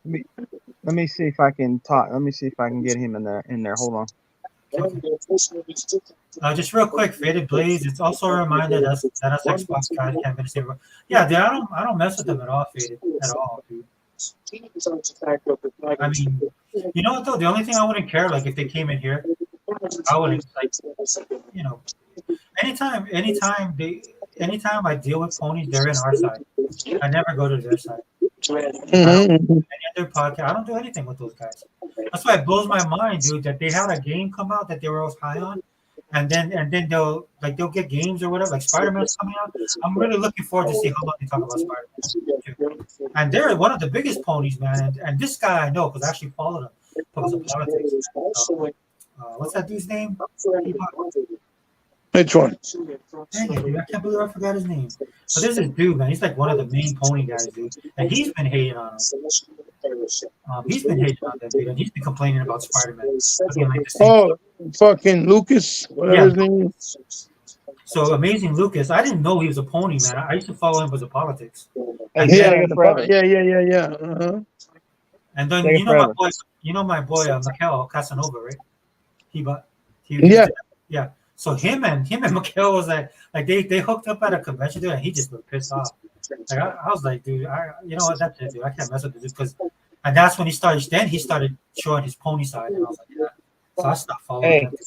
Zink said I can't join. I'm sneaking and listening. Oh, okay, all right, Zink, all right, dude. You know you're always welcome, brother.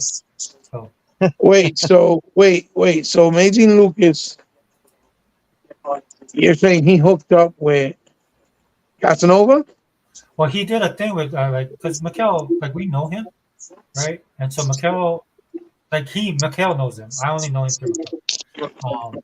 And so they were at like there was some gaming event because Mikel like he wanted to go big time, and so because like Mikel used to do politics on his channel, and I was talking to him about it. I was like, look, bro, if you want to blow up, you got to stop the politics. I'm not saying you got to give up on your principles, on your morals and stuff like that. But nobody wants to live like you alienate most of your audience, and so that's what he did, man. And so he has a big podcast now.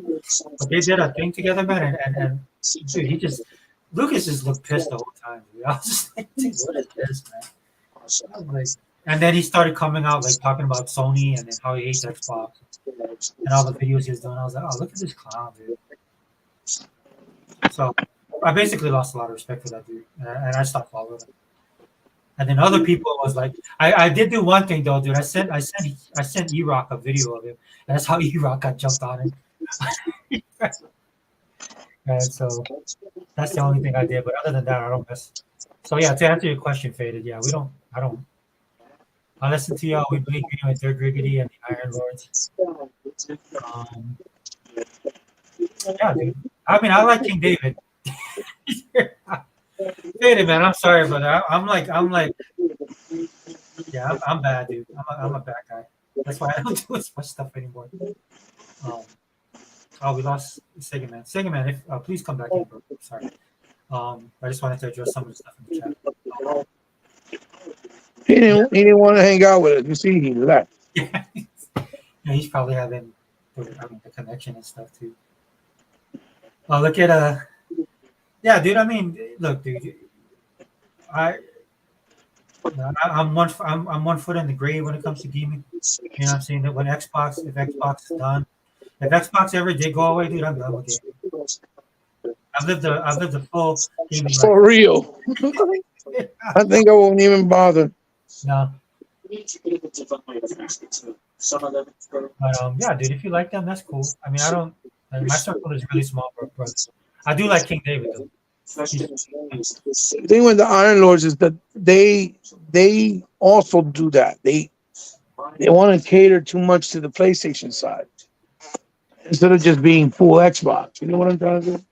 yeah, you can. They want to be a gaming. You know, a lot of these guys want to be a gaming channel, and that's fine, bro. If you like them, that's cool. I don't have like a problem with them. It's just a lot of people I don't listen to, bro. As soon as you say something, this is okay. This is one of my things, man. This is where I'll turn a person's video off right away. If you're a person that sits there and says, "Oh, Xbox has to do triple A single player games," I'm done. I shut your video off. That is a pet peeve for me, and a lot of these guys say that. And then you've seen the numbers, and now we're looking at Sony, and we know that's not true. Yeah. And the problem I have with that is Xbox knew that too, but they can't really say it because they're Microsoft, right? But they say it, but you got to pick up on it. And a lot of people in our community, brother, they can't pick up on it. Oh no, they have no clue.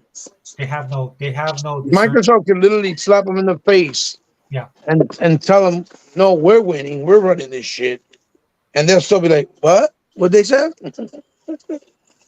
when you hear like go back and watch that kind of funny video with it was after the Redfall. Yeah. I know Go which one back, you're talking about. You yeah, talking about the one where fucking I think it was Jez, right? That was interviewing him or some shit. I think it was Oh no, that other dude that yeah, looks like Jesus. That he has the fucking he had that mullet before. What the fuck is his name? I can't remember. King Bush. Damn, what's his fucking name? What King is his Bush. name? Fuck is that? You know who I'm talking about, bro. If I tell my sons, they'll know exactly what I'm talking about immediately. I know, man. We need your son there, bro, so you can translate for us. Because we old, we can't remember stuff. Bro, I forget shit. Oh, I know exactly who I'm trying to talk about, but I forget shit. but just go back and watch that video, and that tells you that interview. And Phil Spencer, you got to be able to read between the lines, because what ended up happening, right? AKB deal, we got AKB deal done, right? You got all these games hitting Game Pass. Like people was like, "There's no games this month," right? And then I'm like, "That's why I don't listen to these guys because these guys obviously don't play Game Pass because there's a Yeah, cadence how Microsoft releases stuff in Game Pass, right? right. Because the other thing that they gotta talk about, or the other thing Microsoft's gotta think about is that they have partnerships with all these people. We all saw the big list that Microsoft had of, you know, can we buy these guys that we're going to work with? We all saw that because of the partnership. Well, you know who the suspects are when they were like, when we had Medium. Oh, that game, that's not a real game. That or look at that, it's 720p it's 900p or some shit like that. 1080p, it can't even hit 4K. And it's like, yeah, because it's running two engines at the same time. Yeah, that's the kind of things that we deal with on this side, and unfortunately, this is why the term was it who was it, Sigaman? Bing said we can't hear you. Who's he talking about? Ebot? On the Flip Money. Who did Flip Money? Flip Money was the one that came up with Ponybot, right? Yeah. Oh, Yeah. So that you know that's why we have that term in our group. Yeah, I think it was. You're right. I think it was. Yeah, it was Flip. He came up with Ponybot. Yeah.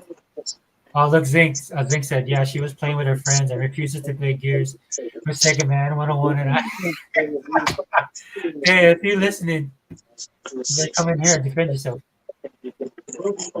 It actually might be. yeah, please forgive us. Please forgive us. Yeah, you know we love you. But I want to you. It's very rare that they say something like that. So Forgive us from our sins. yeah, yeah. I better be quiet because I'm gonna lose her on that third shift for the wrecking Oh crew. shit. Oh shit. Oh, Fidel. Thanks, bro. Jeff Grubb, he said. Jeff Grubb. That's it. That's Yeah. it. Thank you. That's it. God damn it. That's it. How do you See, I pronounce love. it? Oh, That's what? why I love. That's why I love the fucking chat. The chat keep it 100, boy. Yeah, thank you, guys. We need you. We need you, especially when you're old like us. Yeah. We definitely need you, motherfuckers. Hey, Sega, man, I was listening to your podcast earlier, man. Yeah. You Yeah. saw all those lies that he was saying on that podcast. Yeah. Dude, what was up with Tuck, man? Tuck was, I think he was unlimited, dude. He had me rolling. He said something like, what do you say? Like he's the pony original pony killer, and then he said something like at the end of the podcast was like, well, I think I'm gonna have to change my name now because yeah, or something. You talk about Man. Tony. Yeah, dude, he was on a roll on your podcast too, man. Good podcast, man. Thanks, And brother. Tuck, Yeah. Time to celebrate, man. Oh, what's up, Sega, man? We can't hear you, brother.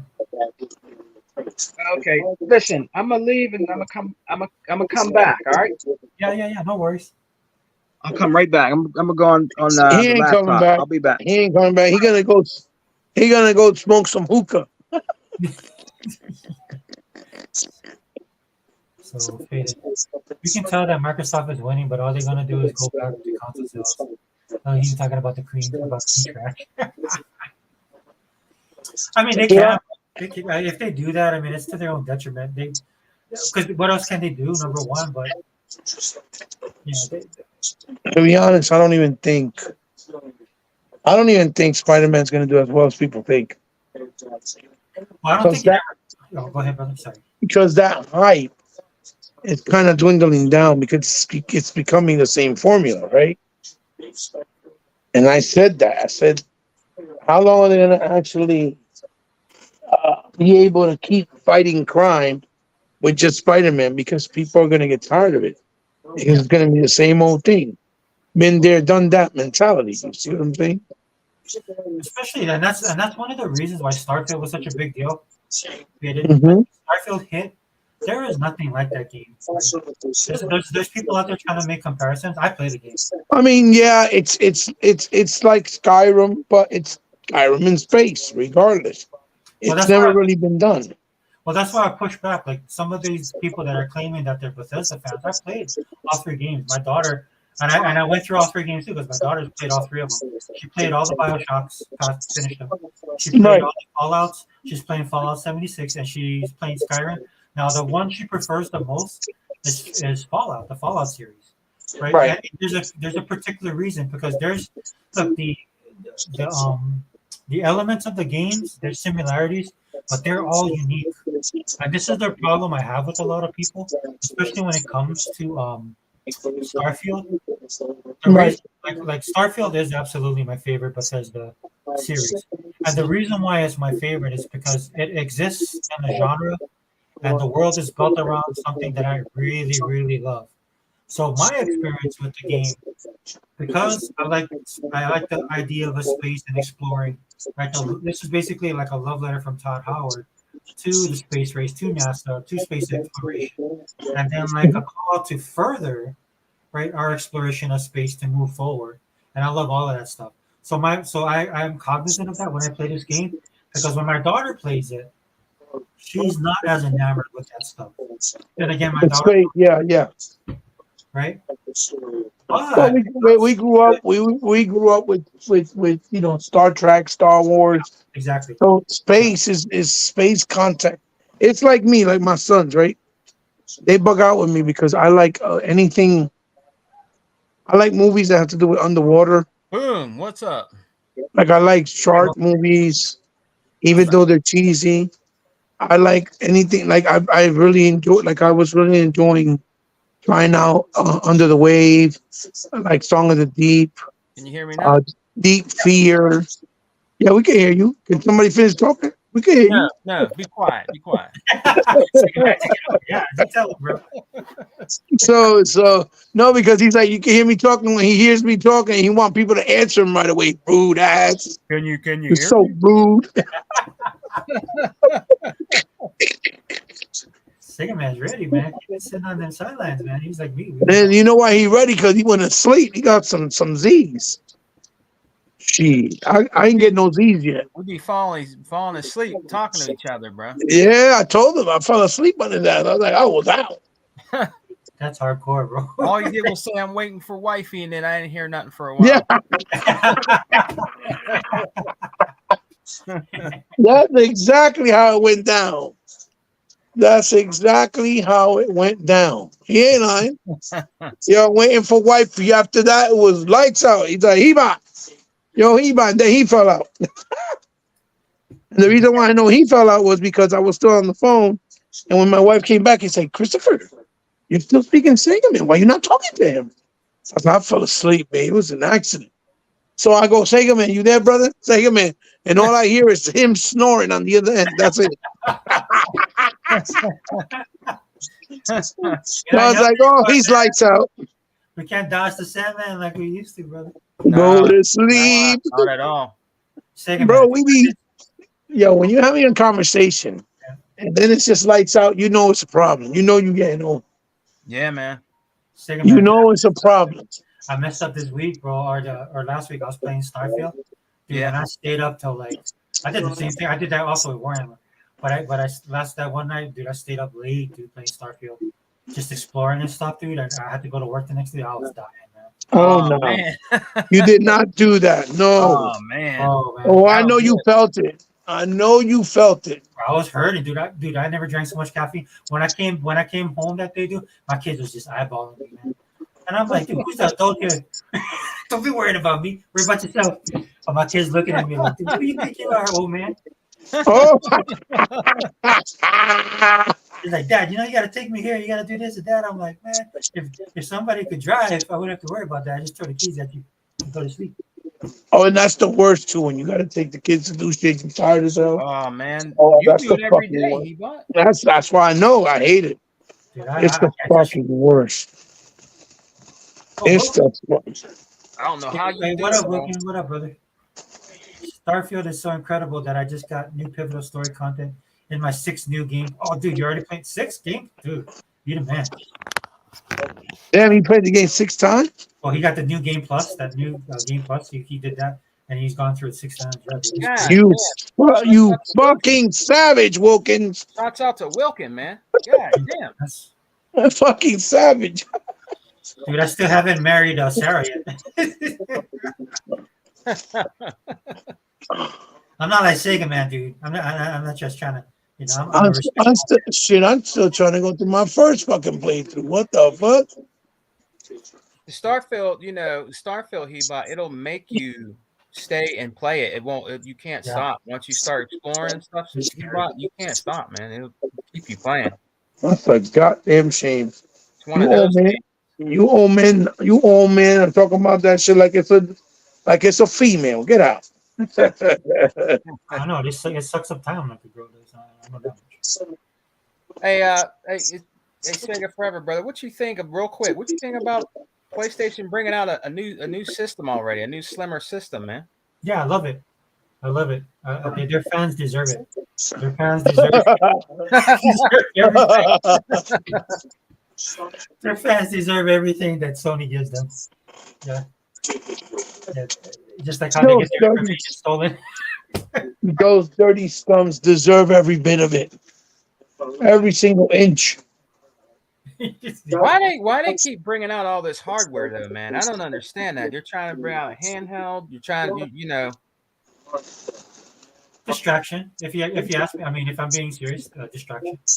They don't have anything else, dude. I mean, they're getting called on their BS, dude. They've never had games, because they can't do the third party thing anymore. It's just funny because that's what these guys do, right? When we'd argue with them all the time, they talk about AAA games, and then when I go look at their list, I'm like, yeah, but that's not your game. Yeah. They would put their game with a third party game, throw in some Call of Duty, And then Microsoft is at this point where they're just like buying everybody. That's why these people are mad that Microsoft is buying Activision Blizzard. That's what it boils down to. Really has nothing to do with the game. You know? And the Well, reality. I, re- I remember when I remember when indie games was cool as fuck when they had Resogun for a whole year, and that's all they talked about. I remember that. Oh my god, indie games are the best. And then it Yeah, became right. about triple A's real quick. Yeah, they've always been moving them goalposts, man. And the bad thing about the indie thing, and that's why some of these developers have come on and talked about it, is they got cast away like like Wilkin here. Wilkin said, "I married Andrea, but Sarah is awesome too." He put Sarah. Oh my god, Wilkin put Sarah on the back burner for Andrea. That's what you Sony whore, does, man. Wilkins, you're a fucking whore. Wilkins a pimp, man. What a whore. I'm surprised. I'm surprised that ponies haven't complained about that. Which tells you they don't play the game. Because there's stuff in the game that you do that these dudes would probably be offended by. Right? But yeah, I mean, Man, there's a Sega Man, yeah, I think they're lost right now. They have nothing. Yeah. I mean, weren't you talking Well, they about that got earlier with Spider-Man. Spider-Man? Weren't you talking about that earlier with Spider-Man on your Yeah, they podcast? got Spider-Man. That Yeah, you said something like, were you the one that said that like they'll play it and not talk about it? Like, Yeah, they'll be playing. Yeah, the Spider-Man will come out, but they'll keep talking about Xbox. They won't even talk about the game. You know what they like about it, and the game itself. They'll keep talking about what Xbox is doing. right. They always do that. Always do that. You guys need help, bro. Seriously. That's how bad it is for them. But they're getting exposed, man. As I was telling you about earlier, I love AKB, AKPD. I'm gonna miss that. But I agree with Heba too. We got to move on. And that's what we were kind of talking about earlier, second man. Like, what does Microsoft need to focus on? Yeah. It's time to move on. Xbox has won this generation, so I don't care what they say. Yeah, it's You over. know what I mean? Big bank, little bank. You guys always say big bank, little bank. Mm-hmm. It wasn't even close. The fact that like now like Heba, we were talking about this earlier. There's people now coming out. I was like, I called it that they would own this thing, and I'm like, dude, I could count on my hand the amount of people that knew this deal was going through, and 3 of them is in this chat right now. Yeah. Yeah. We never wavered on that stuff because for me it's just like you're just an expert. I'm like, dude, Microsoft has trillions of dollars. Dude, when Microsoft moves stuff, people listen. Yeah. They're in charge of most people's cybersecurity. They just signed a big government contract, which Google is trying to sue them for. That's Microsoft. Yeah. And you don't think that they're not going to get the deal done? What's wrong with you people? That's why, I hate Microsoft. I hate Microsoft. like I tell people on Twitter all the time, I was like, bro, don't sweat this, man. The only time Xbox will be non-existent is Microsoft will pull that plug. Nobody else. That's it. Microsoft will decide when they're done with Xbox.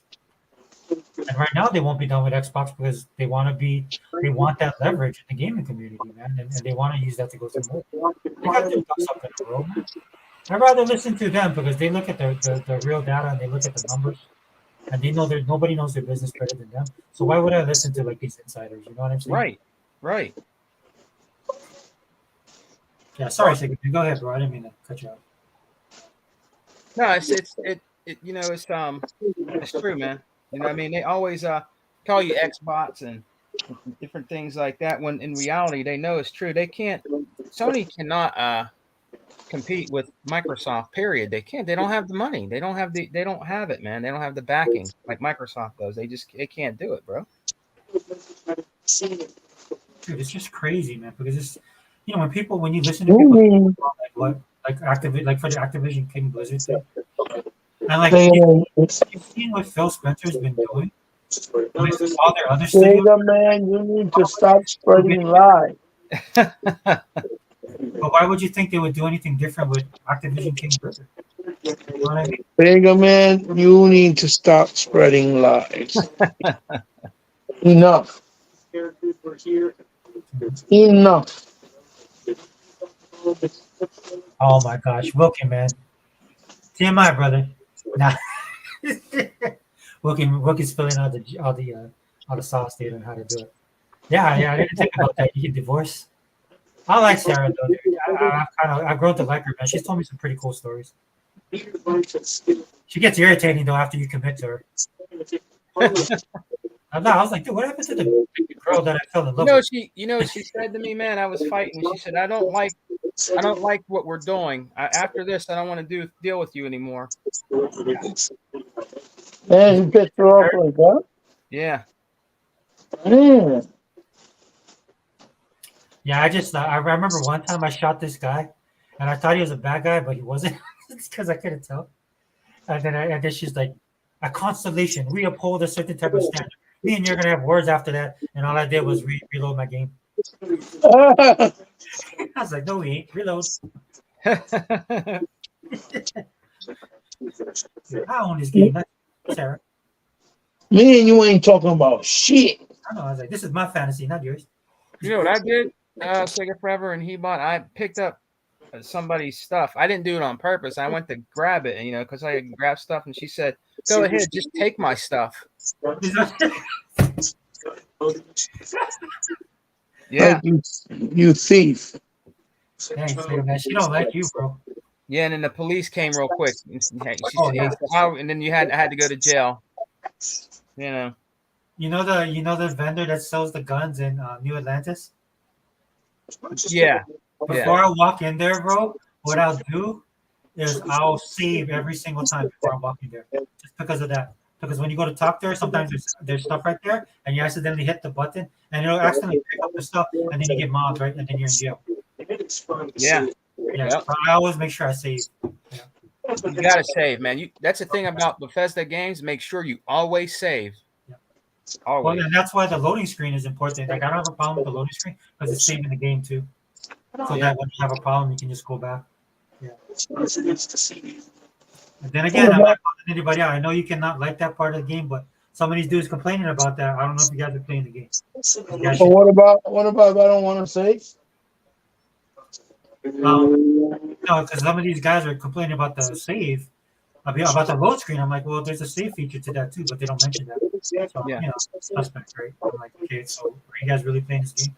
And that's the thing. I think it's funny because people are beginning to realize how full of crap all these Sony guys are. Because nobody's harder on Bethesda than their fans. Yeah. Nobody is. And my daughter is a big Bethesda fan, so I hear from her all the time. Like she always talks about Overwatch with me. That's the problem she's having because she's going to get into game design. Right, so that's the fans. That's the fans they have. So you don't have to worry about other. Those fans keep them in check. They have a strong relationship with them. So that's that one time Sega, man. I was telling Xbox guys on Twitter, I was like, bro, just stay out of this. This is not a fight. Stay out of this fight.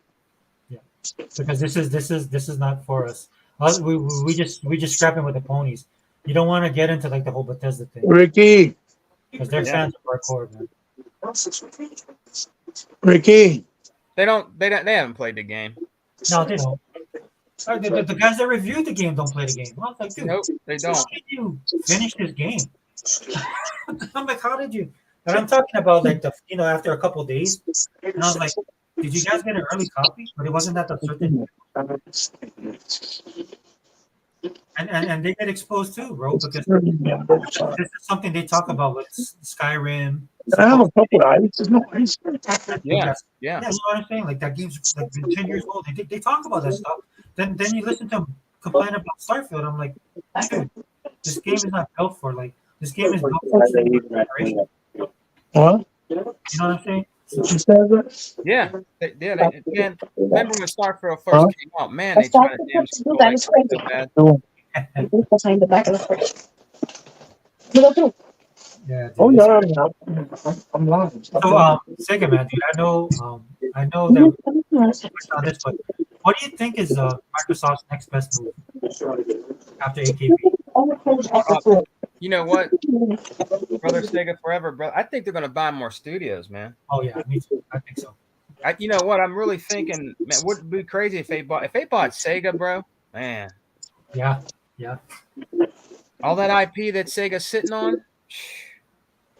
yeah, dude. You know, I say this a lot, dude, and some people think I'm nuts. And some people treat me like they treat Heba, and I don't think that's fair when I say stuff. So, but for the Netflix thing, I really believe that they are the next big Netflix game they're trying to be. And they need Yeah. that content, bro. They need content. That's They have some format. Sega forever. You know, they have so many great IP, bro. Oh man, if they could revamp that, I don't know why they don't do it. Golden Axe, you know, games like Golden Axe, man, stuff like. Oh man,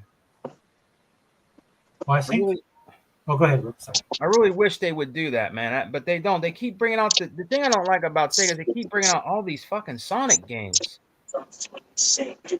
Yeah, Hey, the new Sonic looks awesome. You better not. yeah, it does look awesome. But I see what you're saying, Sega man. I think because of the popularity of the movie, Yeah, that definitely spurred them to do that. You know, like what Yakuza is the same way. Like how they I just. hope they're working on a new Streets of Rage. Who did that game? I They just forgot. did 4. He woke up. I forgot who did that game, but man, they did a great. They've been a fantastic job. That was Dot Mu, yeah? Was it Dot Mu? Was it? I think so. They did a fantastic job, brother. You could tell they loved the genre of Sega, bro. Man, The only thing I didn't like about the game was the appropriated my culture. yeah. That's just they put a Polynesian dude in there. I was like, oh, that's pretty cool. I guess I was like, wow. So, but I mean, I just like the art design, and the levels, and the gameplay was solid. Everything about it. It was pretty damn good. They put all the and you know it was good too. Is they put all the other characters in there from the Yeah. old games. I like that. For what? Streets of Rage. The newest one. They didn't bring back Max, right? Or they did? Yeah, they brought Max back. Yeah. You could play as Max. Yep. Was that in I haven't touched that game since I beat it when it first came out. We should play it. We should play it together. But I don't know. It's not 4-player co-op though, right? It's not what?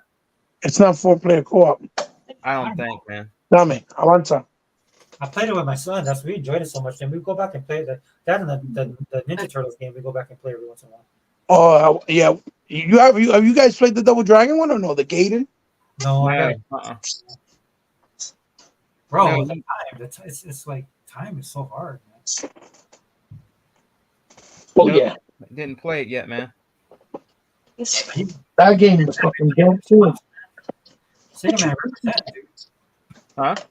You be playing them smups, man. Represent. Yeah, they just had a new one come out. It was only like a couple dollars. There's a one it's in black and white. I want to get, but I haven't got it yet. But you gotta pay attention to that Xbox store. They be dropping stuff all the time. It's crazy. I forgot the name of it. There's a black and white shoot 'em up. I want to get. It's in black and white, Sega Forever, but I didn't get it yet. The what? The what? What? The what's in black and white? There's this black and white shoot 'em up that came out. I want to get. Oh yeah, I'm gonna put footage of it. I have it recorded on it. You're gonna see it in the morning. What's it called? It's called something 51 versus the alien. Oh, really? Squad 51 versus the Flying Saucers. Squad 51 versus the alien flying saucers. Yeah, something like that. Oh snap! What is this? Yeah, I have footage of it recorded. It'll be up on my channel in the morning. Okay, I'm definitely check I it out. have footage of it. Oh, It looks fucking dope. Yeah, it looks Gotta nuts. get it. I gotta get it, man. I gotta get it. How much is it? How much is it? Oh, it's like $20. Yeah, it's only $20. Yeah, $20. That's not much. Man, you see these people, dude. Look, dude, look. Some of these dudes, man. Them niggas don't know what that shit is. They will never play that shit Nope. because they really think they'll undermine it and be like, "Oh, that's corny. That's a $20 indie game," and then they want to say we're gamers. Like, Yeah. Man, listen, if you don't get out of my face, I will slap the donkey dick out of you. What But about that, that game in Game Pass? There's all kind of different games coming there. Like I think it's one's called Cocoon. Yeah, Kaboom. Everybody's raving about it. dude, first of all, this week we're getting a brand new Hellblade, a Hellboy.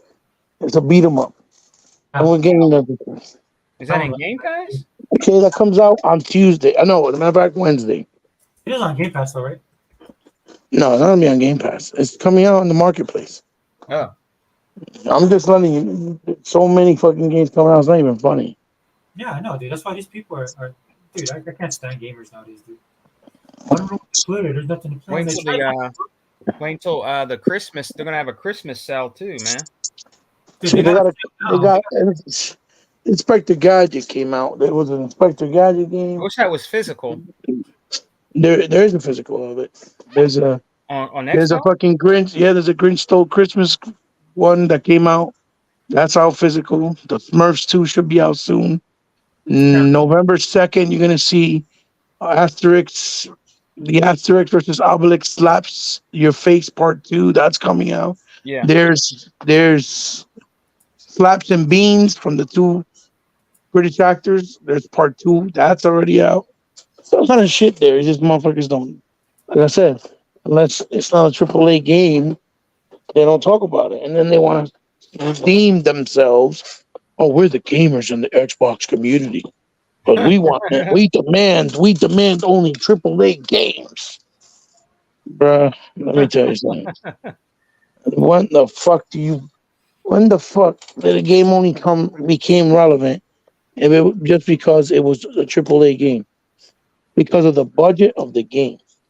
Do you imagine that shit? Yeah. yeah, but If that's that what's was the killing case. them now, bro. That's what's killing them now. Is the If budget? that was the case, bro, Pac-Man would have never been successful. Donkey Kong would have never. Pong would have never been successful. Yeah. Shit. Space Invaders, Centipede, Millipede. You know, Zack, like fucking Missile Command, Zaxxon, Sinister, Sinister, Zaxxon, Congo Xevious, Bongo. Like, dude, these motherfuckers. Tron, The, Doom Patrol. the first Mario Brothers, not Super Mario Brothers, Mario Brothers, where you're Yeah. basically going up and trying to fucking collect the fucking barrels and shit. Motherfuckers don't know about that shit. These motherfuckers don't know shit. Good times. Motherfuckers don't know shit. You know what I mean? They don't know shit. Good times. Then especially when they say, "Oh, those games are old. Those shits are old. That's corny. Why would I want to play that?" Like, listen, that's the legacy of video games. You know what I mean? That has historic value. You Yeah. know If what you, it's like? You know what it's like? It's like mhm. when somebody nowadays hears a song and it's sampled from a song from back in the day, Oh yeah, and they think it's new. and they think Oh it's shit, that shit is fire, dude. Oh, and then you tell them, I do that with my kids all the time. I go, oh, that's from this song called this from back Yeah. in the day, and then they're like, "Oh, what you talking about?" No, it's not. And then when I show them the song, they're like, "Damn, I didn't know that." I was like, "Yeah, yeah, that's exactly it. You didn't know that." Like, bro, there's nothing new that they do that is not using shit or sampling shit from old shit from back in the day. Then Yeah. they think fucking Drake did it, or they think somebody like Cardi B did it. Like, no, bro. No, no, no. They didn't create shit. They're just Cardi B. sampling shit that existed. I'm just giving you an example. You know what I'm saying? yeah, because a lot of the stuff that we're playing now is like a throwback to the stuff that we used to love. That's why I love indie games now. Well, not just that, but they push the envelope. Look, dude, I'm a jaded gamer in a lot of senses, so this is why I love Xbox. I love Game Pass because they're giving me new experiences. Even This, if Game Pass goes up, it's still gonna be worth the money. dude, for me, Game Pass could be like they're $29.99. I still subscribe to it. Yeah. Yeah. Look, Game Pass, honestly speaking, okay.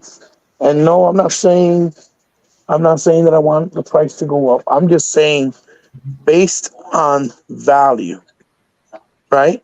Of Hmm. Yeah, what you're getting and what you're going to get. especially now with the acquisition of Activision, right? Mhm. And moving forward, right? Game Pass could be $40 and still be worth it. Yeah. See what I'm saying? Mm-hmm. You know the great thing about that though, they won't be able to do it because everybody will give them crap. What you mean? Like, wait. Yeah, Tell me, Microsoft. Okay. tell me what you mean by that. No, because people like they'll get so much hate, they won't be able to go that high. They'll have to Oh, find. yeah. Yeah, they don't want to get the hate. Yeah. I mean, they're gonna get devastated if they do that. So what they'll do, what I love what Microsoft do, they just find other ways to get your money, right? It's just like if you guys have noticed the type of sales that Microsoft is doing, you know what I'm saying? So people are like, oh, that's great deals. Like, and I know people compare it to Steam. I'm like, when I look at that, I'm kind of like, it's because I don't know how much of that stuff like Microsoft pays into, right? But if you get people into the ecosystem and they're buying stuff, like you don't need me to buy 30 games. If you can get millions of people to buy 3 games, you know what I'm saying? Mm-hmm. Or if you could get millions of people, if you get 3 million people to buy one game, even one, Yeah. right? Yeah. That's 3 million copies you sold with no problem. You know what I mean? Well, that's why I'm so glad they went tone deaf. You Huh? know, people, like Microsoft they just stopped listening to people, right? They would address your concerns, look at what you're complaining about, try and help you and stuff. But ultimately, probably like 2015, 2016, Microsoft realized that they have to be like, well, I'll say 2017. They realized like, well, look, dude, we have to do our own thing because we can't trust these guys, man. Because you give them everything they want and they just complain. Yeah. Right. All the time. All the time. Yeah. So why, So that's how. This is why. Like I forgot who I said this to on Twitter because it pissed me off because they were like, yeah, you're getting AAA games now. AAA games matter. I'm like, you're getting as an Xbox guy, you're getting AAA games right now. It's because they have Game Pass, jackass. Because Right. Microsoft that can cover their financial asses. That's why you're getting this AAA game. They found another avenue to collect the money. That's how dumb these people are. These guys are supposed to be the industry. These are the journalists we're supposed to be listening to. Right. Mm-hmm. If you had an Xbox and if you had Game Pass and you play games, you might have picked up on that. You know what I'm saying? That's why it's so irritating to listen to these guys. That's why I can't listen to any of these people. Right. Because people do not buy games on that level, right? This is what Sony found out. That's why they're done, dude. I can't wait to that day, like how we waited for AKB, and it was Friday the 13th. Yeah. Right? We waited for that day, and I can't wait for the day that Sony. Hopefully that'll be on Friday. Man, that was bad on them on Friday the 13th, man. And they did that on purpose, dude. The credit that Aaron Greenberg do not get is criminal. Yeah. They don't do anything, and they show people that when they did the refrigerator, right? They just turned it on people, like how we turned like Hebot, bro. You guys did this, right? How you turned Xbox into a positive, right? Yeah. These guys would hate on us, say, "Oh, you guys are Xbotians or Xbots," and then what did Hebot them do? Xbotians. They made so much money off of that, right? That they just made a Minecraft version of that shit. Mm-hmm. Yeah. Yep. You know that, right?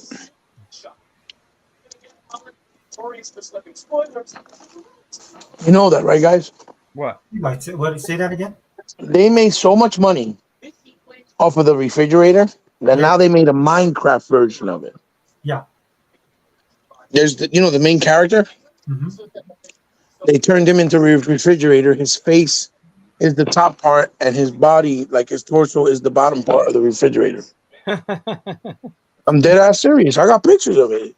Oh yeah. I can send this to you, and you can put it up on the screen. They had it in Target.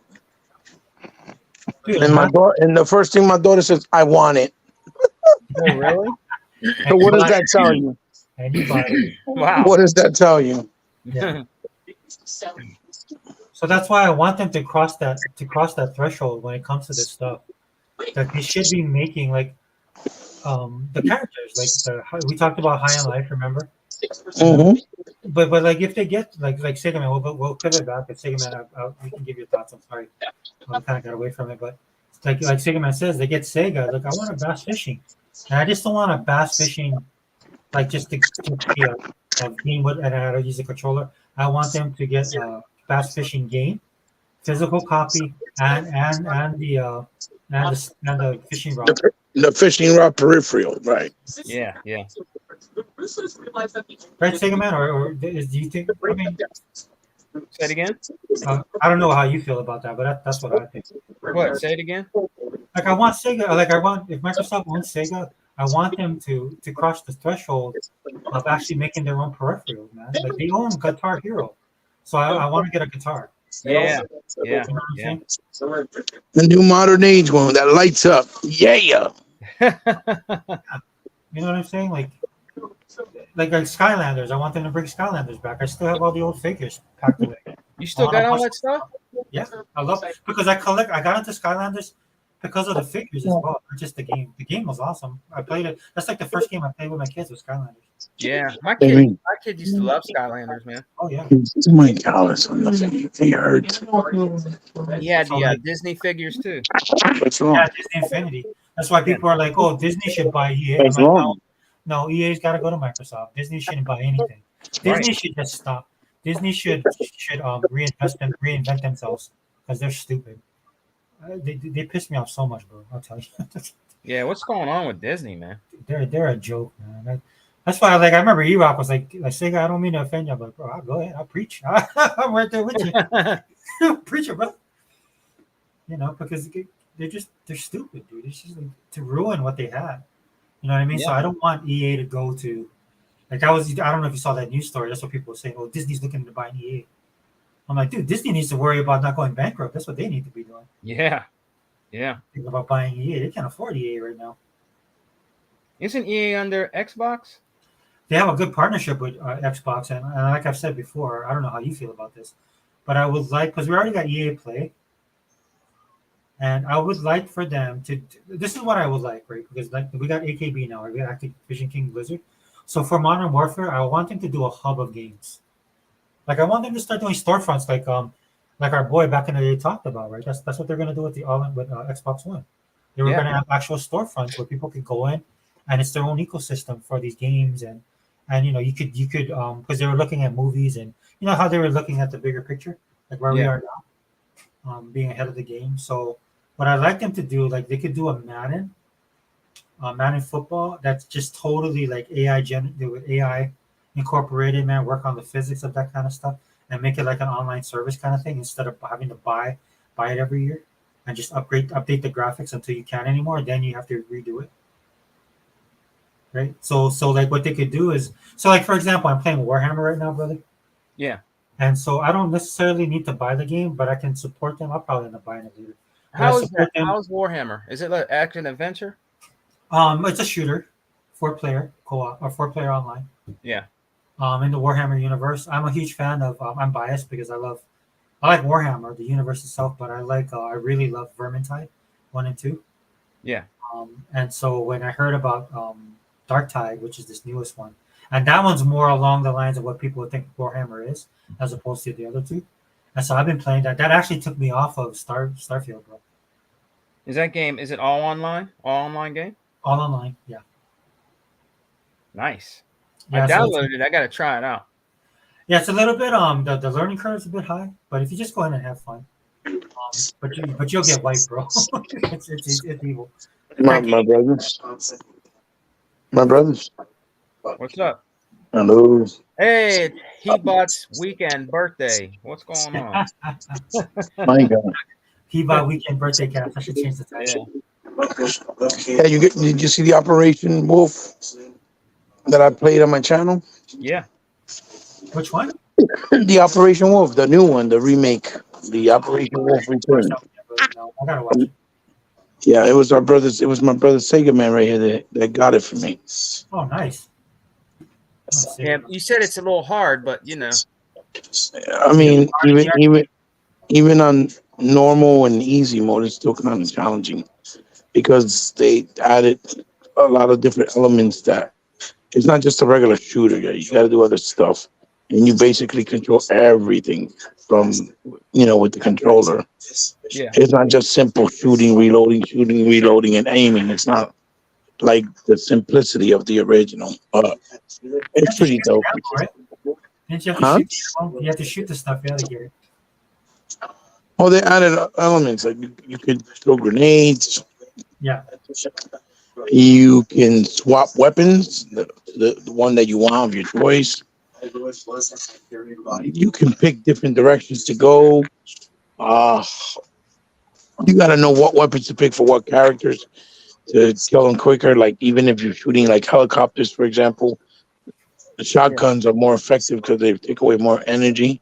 Even though it's fake, because shotgun don't have the range, but it does destroy the stuff faster. So things like that, and it's just everything you control it with your hand. So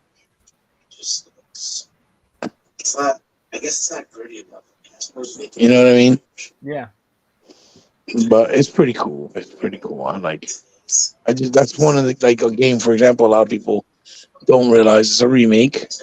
Don't realize it's an old IP. They do have a physical one. I don't know if it came out for Xbox still. That I don't know. I've been looking for it. And it was from Title. Mhm. And it's on Xbox. It's, people don't pay attention to it. But it's on my channel. If you go, you'll see it. It's there. Got pretty good graphics too. Looks pretty good. Yeah, it's decent. They're decent. It looks like an arcade game.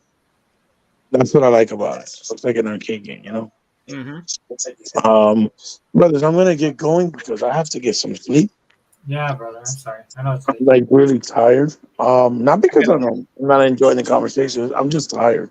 I gotta. It's Yeah, 4:30 in the morning. I 4:30 gotta for get me. back to sleep, brother. And at least you got a nice little nap there. I didn't get a nap. I just napped for like 10 minutes. As soon as wife woke me up, it was over. So Well, you know what? We ran 2 hours, so that's a really good time. Wow, that's good. Yeah, we did really well. well, I mean, I wanted to come in because last time I didn't get to come in, and the same thing happened with Sega Man. That's why I wanted to come in today, even though he's like, "But it's your birthday weekend, it's okay. You don't have to come in." Nah, dude, I'm not coming. So I wanted to come in because I couldn't last time. So I'm just real tired. I'm gonna see if I can get some sleep. I have to be up by like 11 or I think 10:30, 11. So if I go to sleep now, I'll get a couple hours. Yeah. Yeah. Go get some rest, man. All right, brothers. We can wrap it up. I'm pretty sure you'll probably have the second shift or third shift on by the time I wake up. Oh, not today. Yeah, that's why I did the all-in cast because I was like, if people want to join, it's fine. But I didn't send out anything. Right. I was just gonna. I'm not gonna lie, guys. I was gonna do about an hour, then go back and play Starfield. After what Wilkie told me, man, I might have to explore other options. So Maybe a Sega Forever, brother. Maybe we could try to get together again with Hebot, and maybe we could do it a good, like a whenever you have enough more time again too. Like so we can do it. Do it from beginning, so we can all yeah. top the game. No worries. I just like I was telling Hebot earlier, I had to do the podcast because I had to give my 2 cents for the AKB deal because I talked about it on social media so much. Yeah. We got a couple of videos. And it is a big deal, dude. Like I was telling E-Rock, man, we were on Instagram. We were on the precipice. Right now we're on the good night, my brother Hebot. Go get some rest, brother. But I was telling E-Rock, man, we're on the precipice, man. We're right over that. We're right on that edge, man, for greatness, dude. I equate it to this, man. It's like I'm a Laker fan from back in the day too, and I remember I hated the Celtics, dude. I hated Boston. I hated those guys, and the Lakers could never get over that hump, man. But then, like as the '80s was rolling around, bro, and then you could feel it. You could feel a change coming, man. You could feel it. Yeah, Magic, Kareem, Michael Cooper, right? You had the crew, and then they was just doing little by little. You saw them, and then you knew that they just needed that one moment during the season, and they hit that moment, and boom, they won the championship. That's what I'm feeling again with Xbox right now. Yeah. Because that's how big this AKB deal is, man. They stuck to their guns, man. They did it the right way. And right now, I can, dude. I mean, I don't know if it's just me. I don't know if you feel the same way, but we're there, dude. It's just gonna take that one thing to switch it.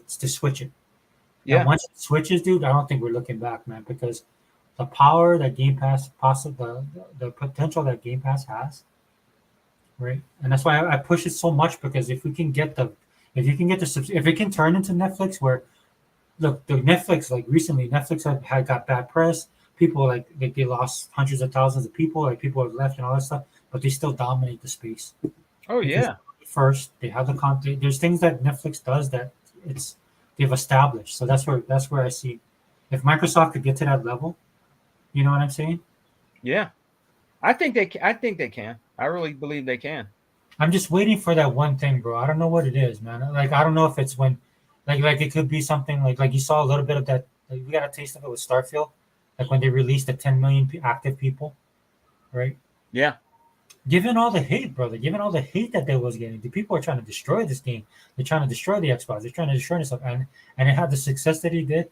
And then with AKB, what could happen is everybody just comes over and they're playing Call of Duty. They see a game, they play that game. I was like, wow, this game is awesome. Oh wait, they got this game there. Look, I thought Xbox did. Like I'm waiting for that moment when just the general audience realizes what's going on, and then bam, right? We're in business. Hey, brother, Sega Forever. Now that the ABK deal is through, a lot of those guys are going to come off of that PlayStation. They're going to Xbox, man. Oh yeah. Me and Heba talked about that. Like I think about 2 years ago. Yeah, because we all remember what happened with the 360. You know, and it's a tough lesson that Microsoft had to learn. Like they thought they had fans, and they found out really quickly they did not. They had fans, but not on the level they thought they had.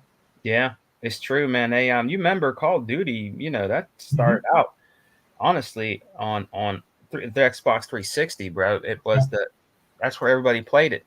You know, my whole list, like I said, was I had Left 4 Dead, Left 4 Dead 2, and COD, and Netflix. Yeah, that was my whole friends list.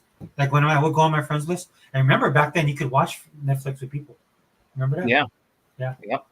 So that's that change, brother. And when that change kicks in, dude, it's gravy. And that's what I was telling Heba earlier today. Like I wanted to do a podcast, with him, and you, bro. Like maybe just the three of us. Yeah. Because there's some real, and nothing against anybody else. I'm not saying, but like for Heba, I want because I really want him to get his voice out there. Because I feel for him because some kind of way how the community treats him, and there's a listen to him and stuff like that. You know what I'm saying? Maybe I think it's. Oh, go ahead. Bro. That's what I think. Sega Forever. I think that's one of the reasons why Jim Ryan and showed his true colors and stuff, because he knew when that deal went through, he knew they were going to lose customers because they're going to come back to Xbox. He knows that. They knew that. Yeah, he had a Freudian slip, dude, when he talked about COD. He was not lying. Yeah. He tried to play it off because people were like, oh, but he said they'll be fine. No, that's the lie. The truth is what he said before that. He messed up. The president as well of Sony. He had a Freudian slip. Yeah, when he said that. He was frustrated because these guys talk about how great these games are. Like I say all the time, dude. Video games right now, the critics, that the people do reviews, the gaming media, it's all like Hollywood's Oscars. That's all it is. Yeah. That's what they're trying to be. Right? Because and the problem with the Oscars is the general audience does not watch most of those movies. You have one that sticks out and might hit mainstream, right? But they can't. That's why they can't. That's why you have Avengers all the time, or you have Justice League. You have these movies, Fast and the Furious 29, right? Because people don't watch those. Yeah. You know what I'm saying? Yeah. Right? So, or John Wick, they probably do 10 of those. And I'm not complaining. I'm just saying that that's what draws the crowd in, because nobody wants to go and watch some of these movies. And I can speak on that because like E-Rock, dude, and like the rest of us too, right? But like I was a real prick in the 90s, and then I fancied myself kind of a snobbish, elitist movie reviewer and pop culture type of person. Yeah. But it's different now, you know what I'm saying? But that's what gaming is turning into. The things that they praise about, like certain video games that always get these praises and awards, are not what gaming's about. That's another thing, brother. Sega Forever. The people are so worried. I'm not even watching that, bro. I'm not watching that. I call it the bias awards. I'm not watching that because I don't think they're gonna. I don't even think they're gonna do anything for Starfield. Starfield is game of the year. Yeah. And I don't think they're gonna make it game of the year. I think they're gonna make Spider-Man 2 or something like that game of the year. Well, I think the thing that's funny to me is I wouldn't want Starfield to get game of the year because I think the Game Awards are absolute poison. Yeah, I do too. They're not fair. They're not fair at all. They're really not. Yeah, it's basically advertisement, right? And look, I mean, for the developers, okay, well, get your kudos and whatever. It's an industry thing made for them. It's just like the same reason, like I don't watch Golden Globes, I don't watch the Oscars. There's a time I would because I was into the actors and stuff like that. To me, the last great actor we've had that's still current is probably, for me, Denzel. Yeah, Yeah. Yeah, he's the only person that I'll actually pay to watch his movies. Yeah, he's still going, man. He's still going. He's a throwback to a better time in Hollywood. And when you hear him in interviews, dude, he's straight up 100% all the time. He's not fake. He doesn't care about the glitz and the glamour. He's an artist, dude. He's a craftsman. Yeah. And when you listen to him, I mean, heaven forbid, like he gives thanks to God, and they absolutely hate that. So Yeah. Oh yeah. Yeah. because he's got a good head on his shoulder. He understands. I watched this interview where he had his round table, and he talked about how he worked at the post office and how he worked as a garbage collector. Yeah. Everybody around there just stood around like that, like he was talking in a foreign language. I'm like, yeah, because you guys were born with silver spoons in your mouth, which is fine. You can be, but I'm just saying, you know what I mean? And you guys are supposed to represent like the toughness of life and the art of life and stuff like that, where you guys never really experienced it. Anyway, sorry, I didn't mean about that rant, but No, I 100% agree, man. But so, do you see anybody else besides Sega that they could pick up? I'm thinking, brother. Even though EA's under them right now, Yeah. I think it'd be nice if they could just go ahead on and just keep try to buy EA instead of just EA being up under them. More security. Yeah. Because if things could happen at EA too now. I mean, and that's why I think it'd be cool if they can also just go ahead on, since they're already in the ecosystem, just go ahead on and be bought. Stay under that safety blanket. You know what I mean? Like with Microsoft. I don't know if they thought about it, but that would be cool. Oh, dude, trust me. All these guys are thinking about it. Do you see how happy the employees were? Like, especially on Twitter. Like, this one lady's like, when I went to sleep, I didn't know my future, and I woke up this morning as a Microsoft employee. I'm so happy. Yeah. She said, I'm paraphrasing, but and because it's real, dude. The problem is the media really doesn't talk about how bad the economy is. But like when we go to the store, but I heard you talking about that earlier. Yeah. And good job on that, dude. Because it's true. You go to the store, man. The lady told me she got a few groceries. It was $98. Yeah. Dude, I live in Hawaii. I bought like 9 items, dude. $80. Jeez. Yeah. Like I really have to look at what I'm buying, dude. Like milk here is like $9. Eggs are $6-7. I didn't know that, man. Wow. Hawaii's always been expensive, but it's absolutely ridiculous now. So when you guys get hit, like we get, just think we're about. We're gonna get hit too. We're gonna get hit. Yeah. It's if we had an honest gaming media that would talk about these kind of things, I think it's one of the reasons why Game Pass is not dominant like it should be, because of the economy, right? Because even though Game Pass is a great value, especially for guys like us that are gamers, the average person is really looking at their pocketbook, bro. Where we're looking at like, well, maybe I can't buy this $80 game now, so I'll just cruise and buy some stuff on sale. There's people like, dude, I gotta pay my rent, I gotta pay my electric. Not even thinking about. There's people canceling their subscription services, so it's real, dude. Even though it's not being covered, it's real. It's because people feel it. You know what I'm saying? So. You know what? Say it forever, brother. Sony, it's easy, man. They could really save themselves if they were smart. They would just do it the right way. If you're going to copy Microsoft and their gaming, their gaming company, do exactly what they're doing. Exactly. Put all your day and date exclusives in your so-called Game Pass. Yeah. Make it a different price, one tier, like Microsoft, and they could probably be surviving. But no, they want them to pay that $70, man. They're not doing it right. If you're going to copy somebody, copy them right. I don't think, if I'm being honest, brother, I mean, that's, I say this all the time about Sony. They're a 90s company in 2023. Yeah. I mean, they just can't. They just so into tunes with that, and they're so used to getting their way on that kind of stuff. Yeah. I know they know it was broken because everything that was brought out about the third-party deals and what they were doing behind closed doors, and all of that got exposed. So that just put a hole in. And where's all these Xbox guys saying they're sorry for the AAA for running that AAA narrative thing? Yeah. Has anybody made an apology video? No, they should, but they don't care. That's why I don't listen. Like I said, bro, I'm done with a lot of these guys because the way that they get their information and how they put it out there, it's been detrimental to the brand. Mm-hmm. And then they're supposed to rep Xbox. I don't care about the ponies. Yeah, and I'll be 100 with you, Sigma. I don't really care anything at all that they do. Like if they enjoy Spider-Man, great, man, enjoy it, bro. Yeah. Fine. And I think you've been saying that too, right? It's just like Why are you here, brother? Why are you talking to us about it? I don't I play. mean, hey, to be honest with you, Sega Forever, if I was a Sony PlayStation fan, Yeah. I would be kind of upset with what the company's doing, but I would still be playing my games. I wouldn't be always in, Xbox's comment sections, and damage control and everything, that's going on with Xbox. You know what I mean? And they don't do none of that. They keep pay more attention to another company than their own company. Yeah, yeah, You know what I it's mean?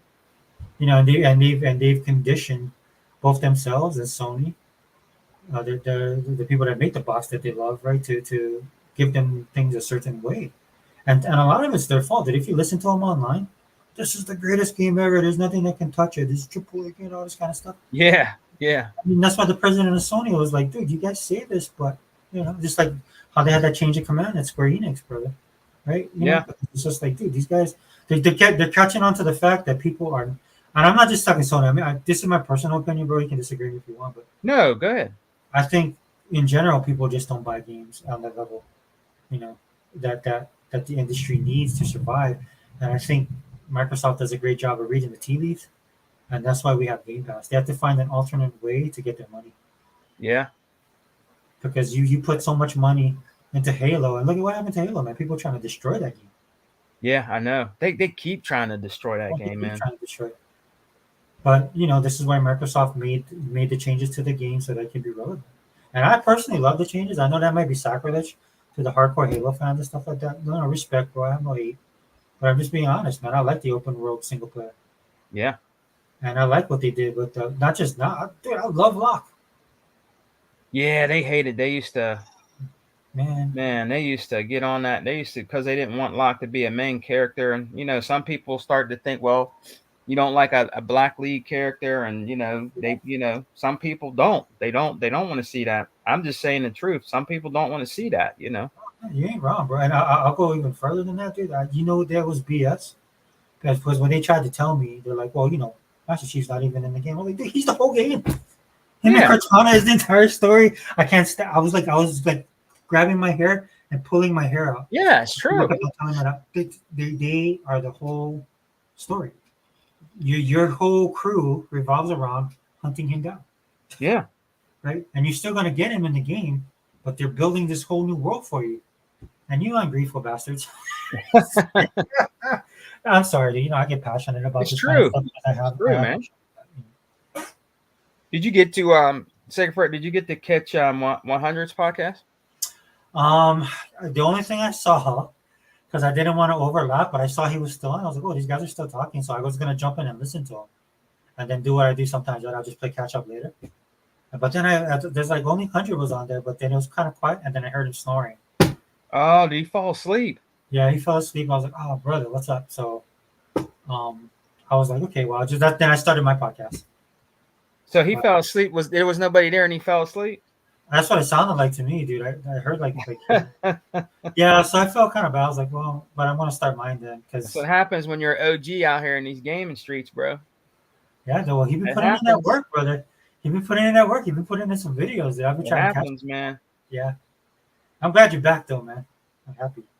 Have you talked to the realist? Only on that one time. He was in the chatting for the video. Yeah, because I haven't been doing the all-in cast, because when we do that one, dude, that one's super long. Yeah. Yeah, and I had stuff to do like with my kids. Like I had my kids this week. I had them the other week because their mom had to go do something. So I've been having my kids more lately. That's why I've been so busy. And then I've been playing games. He been doing a podcast with Slick Slayer and Technoblast late. He's been on there. Yeah. I know he cruises with. He goes with. Doesn't he go with? What's his name? He's with New Legal, right? Yeah, New Legal. Yeah. We was talking about that like after the one time after the thing. Yeah, he's. I like his perspective on stuff. Yeah, he's pretty. He's pretty knowledgeable dude, man. I think he's a young cat too. I don't think he's as old as us. I don't think. Yeah, He might be. He might be. I'm not sure. He's got his I don't know how else to put this, but he's got his hands in like a lot of different stuff.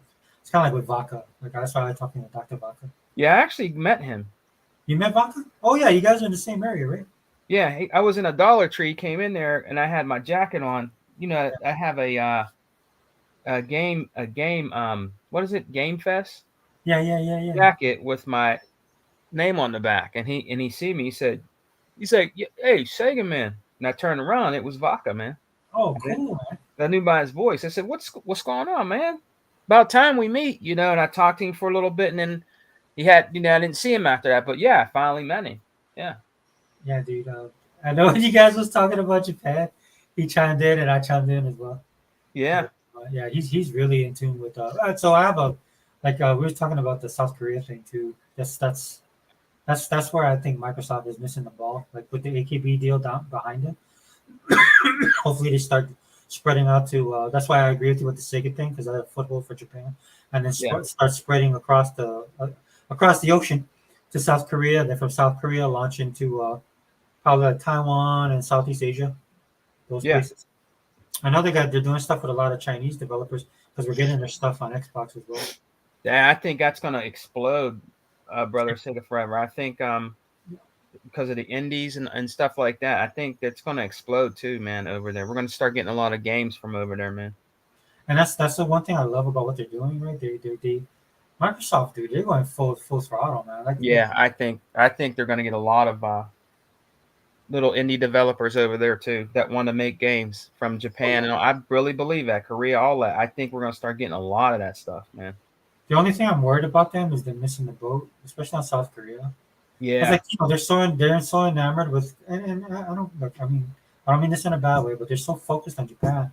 Like I'm sitting there going, dude, then go to South Korea yeah, because South Korean pop culture is so popular, man. Japan is all into that as well. Because the problem, like the only thing I'll say, like I'll push back a little bit on the podcast that you guys do too. yeah, And I want to attribute that name because I don't know who said this, and you can correct me if I'm wrong. But in order to get Japan to like Xbox, you got to give them a reason to like Xbox, right? yeah. That Oh, go ahead. say it forever. Back in the day when we were rocking out and excited about, the original OG Xbox and stuff, we never thought that. I never thought at first that it would be like that, but they didn't buy it at all. They didn't buy that at all, dude. I mean, you might have had a few people over there that bought an OG Xbox. When a 360 came out, they bought more of that than the OG Xbox. But Yeah, when it came down to it, they just never really liked Xbox until Xbox the series. They liked the S. That they loved the S because I guess because it's small and compact and everything. It did good over there. It was doing better than PlayStation. PlayStation and Xbox was out selling it. The Series S was very popular over there. Japan likes very niche things, dude.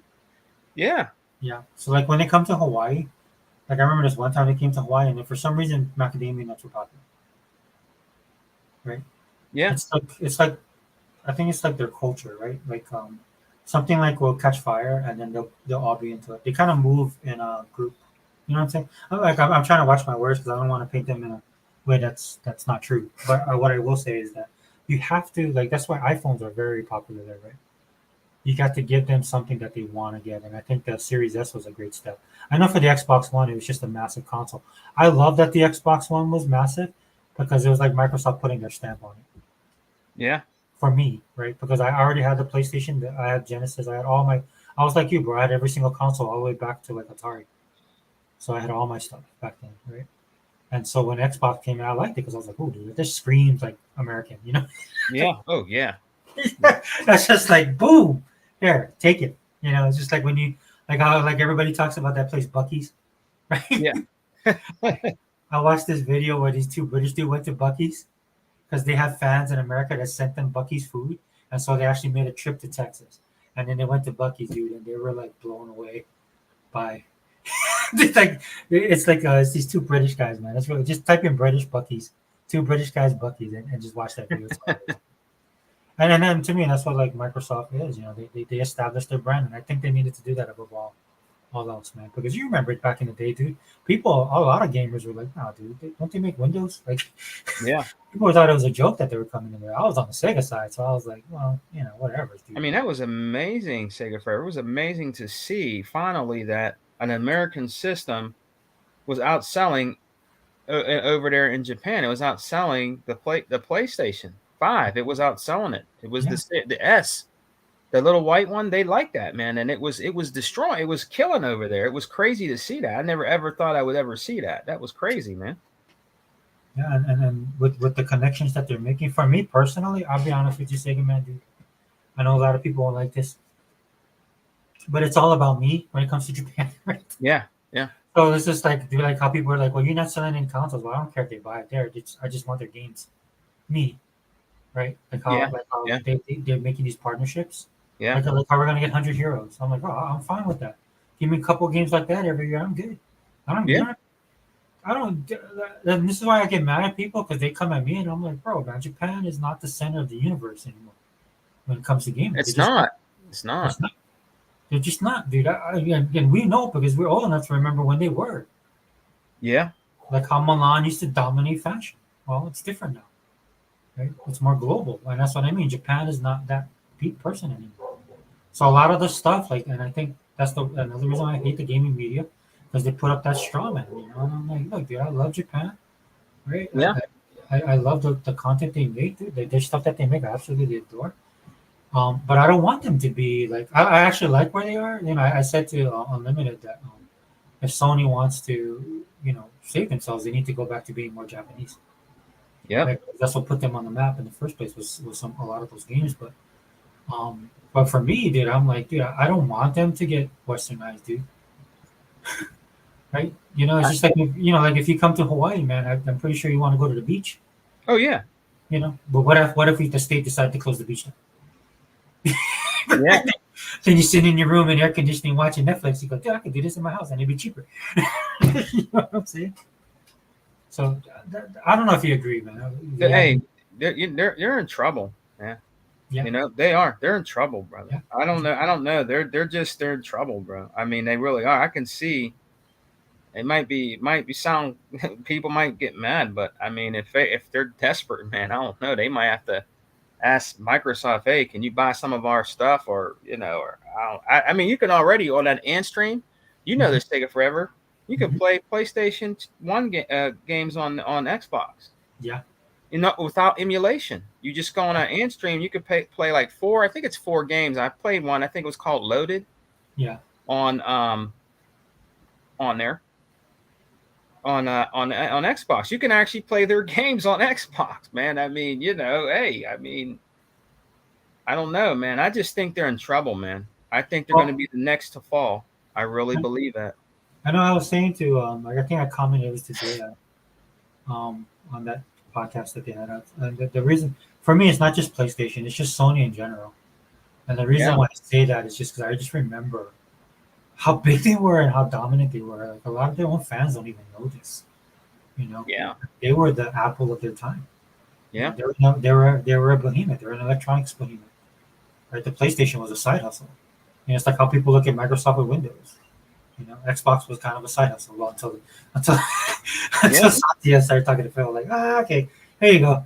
They started Other Zinc likes to talk about about back in the day, right? Where Other Zinc talks about like Bomber, Steve Ballmer, yeah, Bomber. And that's what it feels like now. Definitely two different types of personality in Satya and Steve Ballmer, but money's money. Right? Checks are checks. So. And then that's the new reality, man. That's the new world that the Sony guys have to get used to. Yeah, they have to. They have to, man. And the sooner the better, because you guys never were dominant. You guys haven't been dominant for a long time. Your TVs have been losing for years. They did the mistake of copying the U.S. and outsourcing. Our economy and our country is so big. Japan's doesn't have. Japan's economy. They got some real issues that they're dealing with over there. Right? You have a country in flux that went through COVID and actually liked it because, they liked having the peace that they had, right? Relying on tourism and having a bunch of people come there.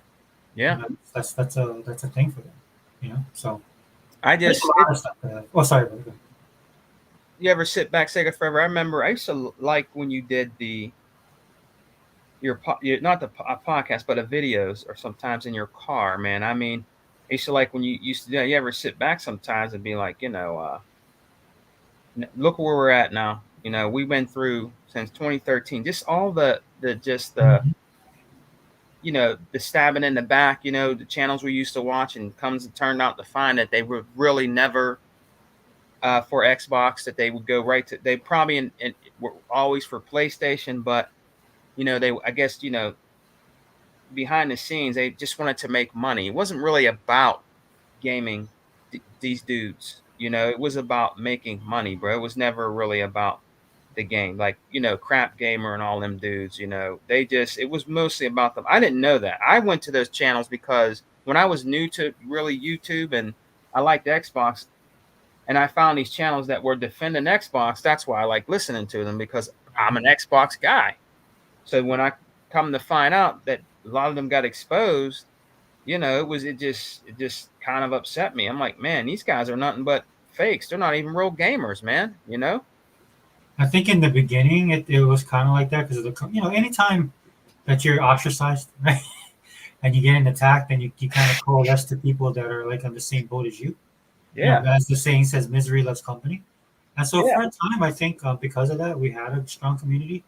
But yeah. exactly like you said, brother, over a while, man, egos got exposed, right? People wanted to be more than what they were. And brother Sega Ferb, what was really bad about all this? All this between 2013. What's really bad about this is when they went and took it too far, and what they did to Graphic God. That was, I don't like to bring that up a lot, but what they did to Graphic God was terrible. I mean, they really treated the brother like crap. They didn't want to give him, they didn't want to pay him. They wanted to pay him in games. They didn't want to pay him money. All that stuff he created for them, and they turned their back on him. You know what I mean? They turned their back on him. Went with somebody else, dropped him. You know what I mean? That was some terrible shit. And I talked to Graphic God about that when he did my gamer pick. He did all that stuff, mooch and crap in the morning. Livewire helped out with the theme song to the show. Yeah, Just different things like that. And here, these guys were nothing but scoundrels, bro. I mean, what they did to Graphic God was terrible. That was messed up, man. That was really messed up what they did to him. yeah, it's sad, dude. It's and that's where you know going through all of this stuff from like 2013 to 2015, 2016. Yeah, A lot of these people, it's like almost biblical, right? The chaff and the wheat. Like a lot of these dudes fell by the wayside, man. Some of them had to continue their lives. I understand that, no problem. what's her But the name? ones, What's her name too? Sega Forever. She was this is the weirdest one, man. Is when you remember Titanfall Princess, right? yeah, I remember her. She came on pretty hard on the scene, so yeah. Yeah, I actually used to. When I thought she was Xbox, but I used to talk to her. I did. I used to actually talk to Titanfall Princess on the Xbox for a long time. We'd be talking, playing Killer Instincts. Man, she was whipping my ass. Man, she was a game. She could definitely play some. She could be in a tournament and fighting game. She was whipping my ass, man. I might have got her once, but I mean, she was kicking my ass. But we were talking, and she kept wanting me to get a PlayStation 4. I'm like, wait a minute. I thought ain't you a Xbox chick? I'm thinking in my mind, and she's like, come on, Sega man, you need to, get a PlayStation so we can play these Street Fighter games. Like she kept. I said, nah, Princess, I just want to stay on. I don't really want to, do that. Oh, you're limited yourself. Like she would always try to get me to get a PlayStation. I'm like, I don't want a PlayStation 4. I'm an Xbox dude. You know what I mean? Well, I And know she would always do that. well, she definitely fit in with those guys, dude. She could give as much as she got. Yeah, She was yeah, yeah, Z and all those guys. So I think that was more of a personality thing as well. yeah, I yeah. think Tim Dog was with them as well, right? I thought so. Yeah, Tim Dog. Yeah. But she, like, the thing that got me with her, like, I don't know, people was telling me stuff about her and stuff like that. So Well, yeah, the stuff that he bought, I can't really say, but there's a lot of things that I know, yeah, you know what I'm talking about, right? yeah, because I And now didn't look, want to know. look what they did to her. They dogged her out. She trusted somebody. You know what I'm talking about. She trusted somebody, and they exposed her, and that was a shame what they did. That was a shame what they Well, did. I told that person I didn't want to know, and he sent it to me anyway. So I'm like, dude, Yeah. why didn't you just tell you? How can you do that, man? She's a human being still. I know she people didn't like her the way she carried herself. But in the end, at the end of the day, Sega Forever, she's still a human being and a woman. And what they did to her, that was terrible, man. Well, I That was mean, terrible. I think one of the problems too is that she could take people. Dude, she took on a lot of people, man. I mean, Oh it man, was impressive. I'll be honest with you. Yeah. I'm not talking just about games. I'm talking about if you wanted to go, mouth to mouth, toe to toe, like just going back and forth with her and stuff like that. She could hang. oh yeah, oh yeah. And some people don't like that, dude. Like, look She- at our brother Hebot, bro. Look at the knives in the back he's got and the darts that Yeah.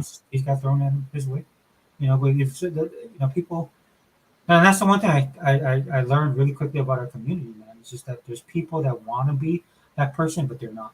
And they Yeah. can't, right? Like I told Hebot this a while ago. It's like, dude, everybody needs to come to the fact, a realization sometimes that you're not special, that you're just a cog in the machine.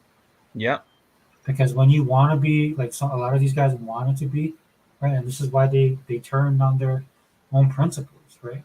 Yeah. And I'm not talking about the guys like, look, dude, if you're a channel that promotes yourself in that way, to being a gaming channel, then more power to you, brother. But if you're gonna come Yeah. in and I don't know why they would do it Xbox on the Xbox side. I mean, I think some of the logic was because there's so many PlayStation people to stand out there on Xbox, which I think was a big mistake. But I mean,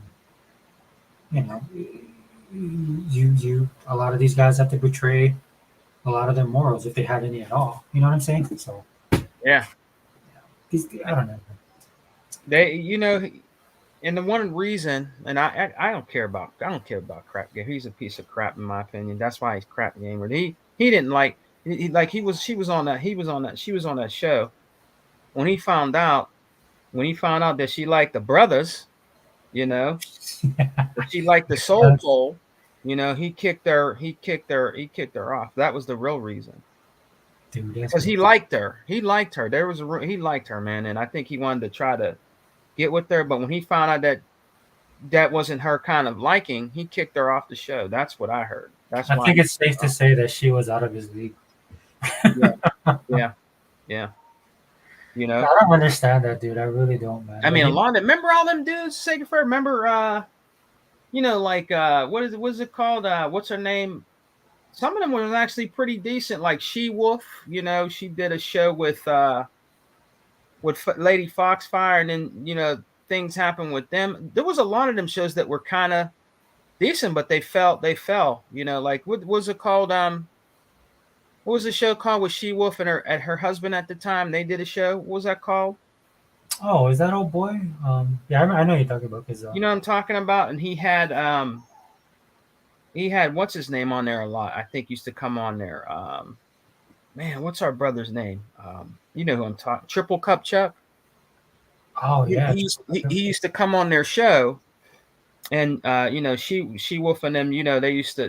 They liked it. Triple Cup Chuck, and he used to come on there. Was it called something GKB or something? yeah. I know. Yeah, Or some shit like that. Because there was a lot of them, but they all fell. Like a lot of those people are gone now. You remember Showstopper? All those yeah. dudes? Yeah, I mean, I miss Showstopper. I wish he would come out, and I even wish he would come back out, man, and just say what's up to everybody. A lot of people liked him, man. He made the Xbox community, like he kind of raised the Xbox community up. Yeah, when we were, we were getting beaten down. TV, the 2720p box. You got no games. When Showstopper would come out and do a show, he kind of lifted people that were kind of, like worried, or worried about Xbox and, down about it. You had him come out and he made you laugh and shit. He made you feel a little bit more positive about Xbox and stuff like that. It would be good to see him come back out, man. He was funny. He was very entertaining and he was funny. He made you laugh, man. And he made the Sony guys mad. He made them mad all the time. I remember that dude did that video in the shower. Yeah. Yeah. Yeah, so I don't blame him, man, because that was going, and like I guess they found out who he was and that where he was. Yeah, man. So when that stuff kicks off, yeah, you can't blame him. Back in those days, Sega Forever, there was so much creativity. Dude, it was crazy. We had some talented people. Oh yeah, I mean even Z. I know Z. He changed and But then, look, the thing with Z, like when they first started off, like that crew they had, that was the show. That's where everybody coalesced, man. Was around. It was at that guy was at their show, and they, I mean, to his credit, man, they created a lot of personalities from that show. You know what show I didn't like? I didn't like.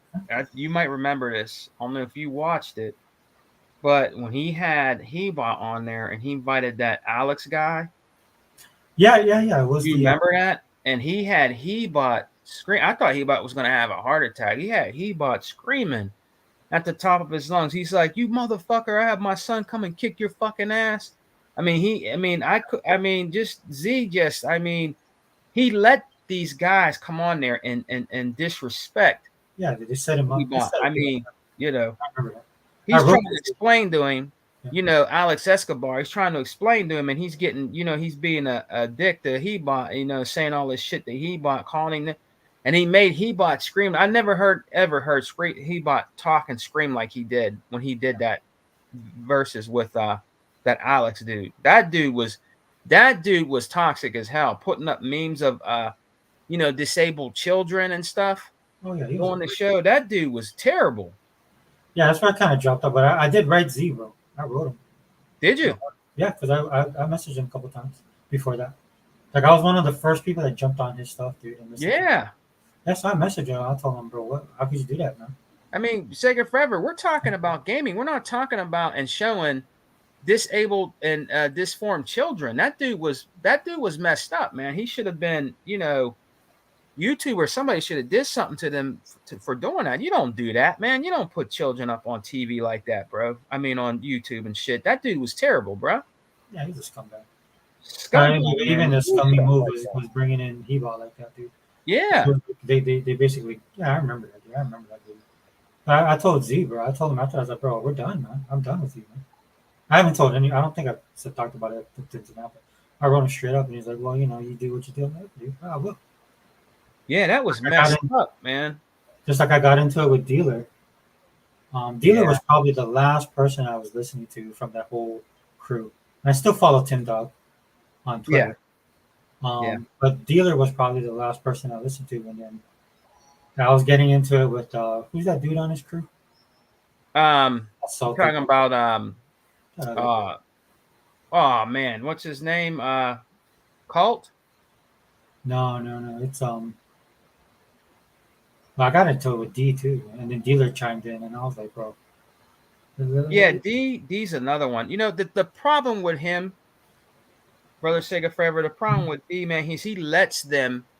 He actually lets them making fun of him, and disgrace. I mean, I don't know what was wrong with D. He let Z and them do shit like that, bro. I don't understand him, bro, at all. That dude is. Why would you let them do that to you, man? I mean, come on, bro. You're a man. You gonna let these guys do that? Embarrass you and shit in front of everybody? I mean, I don't know what's going on with that dude. Well, that's why I got pissed off at him when I got into it with him, because I'm like, bro, you let other people punk you, man, and you attack me. Yeah, why are you doing that? I'm like, dude, handle your own business, brother. Because it's just like this is why like I don't communicate with a lot of look, I still see Lady Foxfire. Yeah. Right. And then there's that other. Is that Mel? Was that She-Wolf? No, She-Wolf was somebody else, right? Her and the husband. No, you're talking about Snaps Mel. Yeah, Snaps Mel. I remember her. The Grown Women Gaming Girls. What's her name? The main one. You got my favorite on there is El Boogie. Yeah, I know you like El Boogie. The other one. Delilah. So I used to follow her for a while. And then we had that one lady that she was a prior army. I think. What's up, Anthony Chipmunk? What's that? Hey, what's up, Anthony? Yeah, what's up, brother? Who are you talking about? One from the army, you said? Yeah. You know what I'm talking about, right? The one that she shows her firearms. Yeah. Yeah, she's cool. Yeah, I can't remember her name right now, but 100 gives her respect, a lot of respect. Wasn't it Miss something? Miss K. Yeah, Miss K. Miss K. I like Miss K. Much respect to Miss K. Miss K was cool. She was awesome. They never messed with her. They never fucked with Miss K. Yeah, that's what you're either, dude. No. She was like, they never messed with Miss K, man.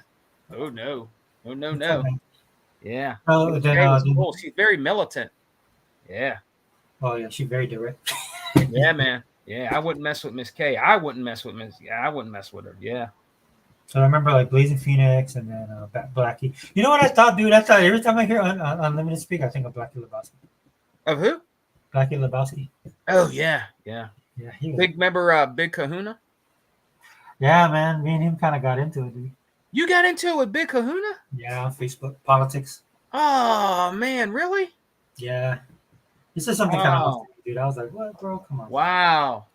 Not that I really care, but it's just the thing about it. Oh, He's still, you know what I'm saying? Look, bro, I'll say this much, man. Look, dude, I still, respected him because he Yeah. repped the Xbox hard. I mean, you can disagree with people on stuff, yeah. but then I don't see him anymore. I saw him Yeah, like we He's talked like a long time ago, but yeah, he's on. You'll see him on Xbox, like maybe playing a game once in a while, but he's mostly watching his shows and stuff and doing whatever. But on there. But you remember all those guys like the Welsh Gamer. yeah, I miss Microbox of X, but he has a lot of. I miss that dude. Because when they you did follow that him on stuff, Instagram? huh? He's on Instagram. Yeah, I do follow him. I miss him because I know what happened with family things and stuff. The brothers told me, but I miss him because when we first did Exile and stuff, he came on, supported us, and he was talking to us, and he tried to come back and do stuff, man. Because I used to listen to those were the real back then when Sega Forever. Those were the real Xbox dudes that were positive about Xbox versus the fake ones. When you would see Welsh Gamer, when you would see a Microbox of X, and he would have E-Rock on there, and he bought and all that. And when he bought, when he did the podcast with the Latino brothers, and then they turned on him, that was messed up. You know what I mean? I just keep it real. I keep it real. They a couple of them turned on him. You know the thing with Hebot, and it's not. I'm not saying that it's his problem, but he's just too honest. Yeah. He just knows a lot too. Like so some people, man, and I see that a lot too when I listen to people. Like they think they know stuff, but they don't. And he's a nice dude, and the thing is, he likes to help people out, and they take advantage of that too. Oh yeah, they spit they spit in your face. He tries to help people out. I don't want to name who they are. Some people know who they are. When he went to help them out, what did they do? You know who he is. He turned his back. He's completely turned his back on him, and I can see it in the podcast. When you would watch a podcast, you would see it. They would always interrupt them, and and different things like that. And I'm like, damn, dude, this is. When come on, you guys are like, come on, man. Why are you doing that to Heba? I'm like wondering why they're doing that. I'm like, why are you guys doing that, man? I don't understand. You're not letting him talk. You're not letting him. You know what I mean? They would always interrupt him all the time. You know what I mean? Because they want it to be. It's all ego, brother. You know what I mean? If you're gonna be on a podcast with Hebot, dude, you gotta know your stuff. If you don't know your stuff, then you just gotta be quiet. Yeah. You know what I'm saying? Yeah. Like when I do podcasts with Hebot, it's interesting to me because he makes it easy for me. One, but number two, man, is just like there's stuff that he says. Like recently, he said two things on podcasts. I think it was Unlimited, and the other one was yours that I never thought about. You know what I mean? And so it's those pearls of wisdom that he'll drop. Yeah. Right? And I feel for him, man, because people will hear it and then they'll take it and they'll run with it. Yeah. Like I know when people listen to my stuff, especially if I talk about pop culture, because people will use words that I use that they've never used. Right. Yeah. And not that I care. I'm not saying that because I care. But the only reason I bring that up is because I get a lot of crap for that. Like people see me. Yeah, because when they look at me and they see me and they hear my voice, it doesn't match up. Like a lot of people think I'm smaller than what I am, and so when they see me and they're like, "Oh, dude, I thought you were like," because like they look at my last name, it's like, "Oh, I thought you were like some white guy." Because I'll say stuff like for example, like when I talk about like when I was talking about like using words like mythology, like when I talk about comic books and stuff like that, I'll say stuff about things from back in the day that a lot of people, unless you read those comic books, you don't know. And I'm not saying this in a way that like I know better than everybody. It's just from a different place in time. Or if you're in a certain thing, certain people that are into certain genres speak a certain way. Like my daughter that was playing D&D, and I don't even want to listen to what they're talking about because they're talking about stuff like, they talking because D&D at its core was created for people to learn how to do math, right? How to do numbers, at its core. So it's like this nerd speak that they talk that I'm like, okay, I'm losing you guys. So I just step away. Yeah. And in the case of Hebot, dude, he talks on a level sometimes that's, because a lot of it's from experience as well. Like the first time I met him, dude, he told me about games I had no idea about, and I thought I was a pretty big Sega fan. What'd he do? He told you what? He's asking me about these games because I was telling him games I played. He goes, "Oh yeah, did you play this game?" I'm like, no, what game is that? He goes, "Oh, you never played that game?" And then he explained it That's to me. I was another like, thing about him. Yeah. Me, 100. He's one of those. Hebot's one of those guys that, because he knows I like shoot 'em ups, and then I'll be talking to him about shmup games, and he'll be like, "Did you know Xbox has this on there? Xbox has on there." I'm like, I didn't know, and I thought I had all of them. So when I went to research him, I ended up buying all the ones he was talking about, and that's what Brother 100 said too. He's like, man, he's making me spend money, man. He's telling me about these games, man. And I'm up here spending all kind of money. There were games I didn't know about that were shmups that were on the store. I missed it. And he would tell me, and he's like, yeah, man, yeah, you need to get it he said, because I know you like shmup games. And I'm like, yeah. So I would go out and get all these games, use Microsoft points, whatever, and get all these games, man, that I missed. I thought I had them all because I like shmups. I'm addicted to shmup games since the Sega Genesis days. So any that come out, I get them. So yeah, that was when when we were younger, Sega Forever, you had your favorite genre of game, rather it be fighting, action adventure, or shmups. When I was younger, it was fighting. It was shmup games and then fighting games. I was so big into that in the Sega Dreamcast days. You know what I mean? Like I have most of them. The only one I don't have, Sega Forever, that's very expensive. It's called Lucia. oh, It's on a Sega Genesis. It's called Musha. That game's like sometimes I seen that game for $400. man, that's crazy, right?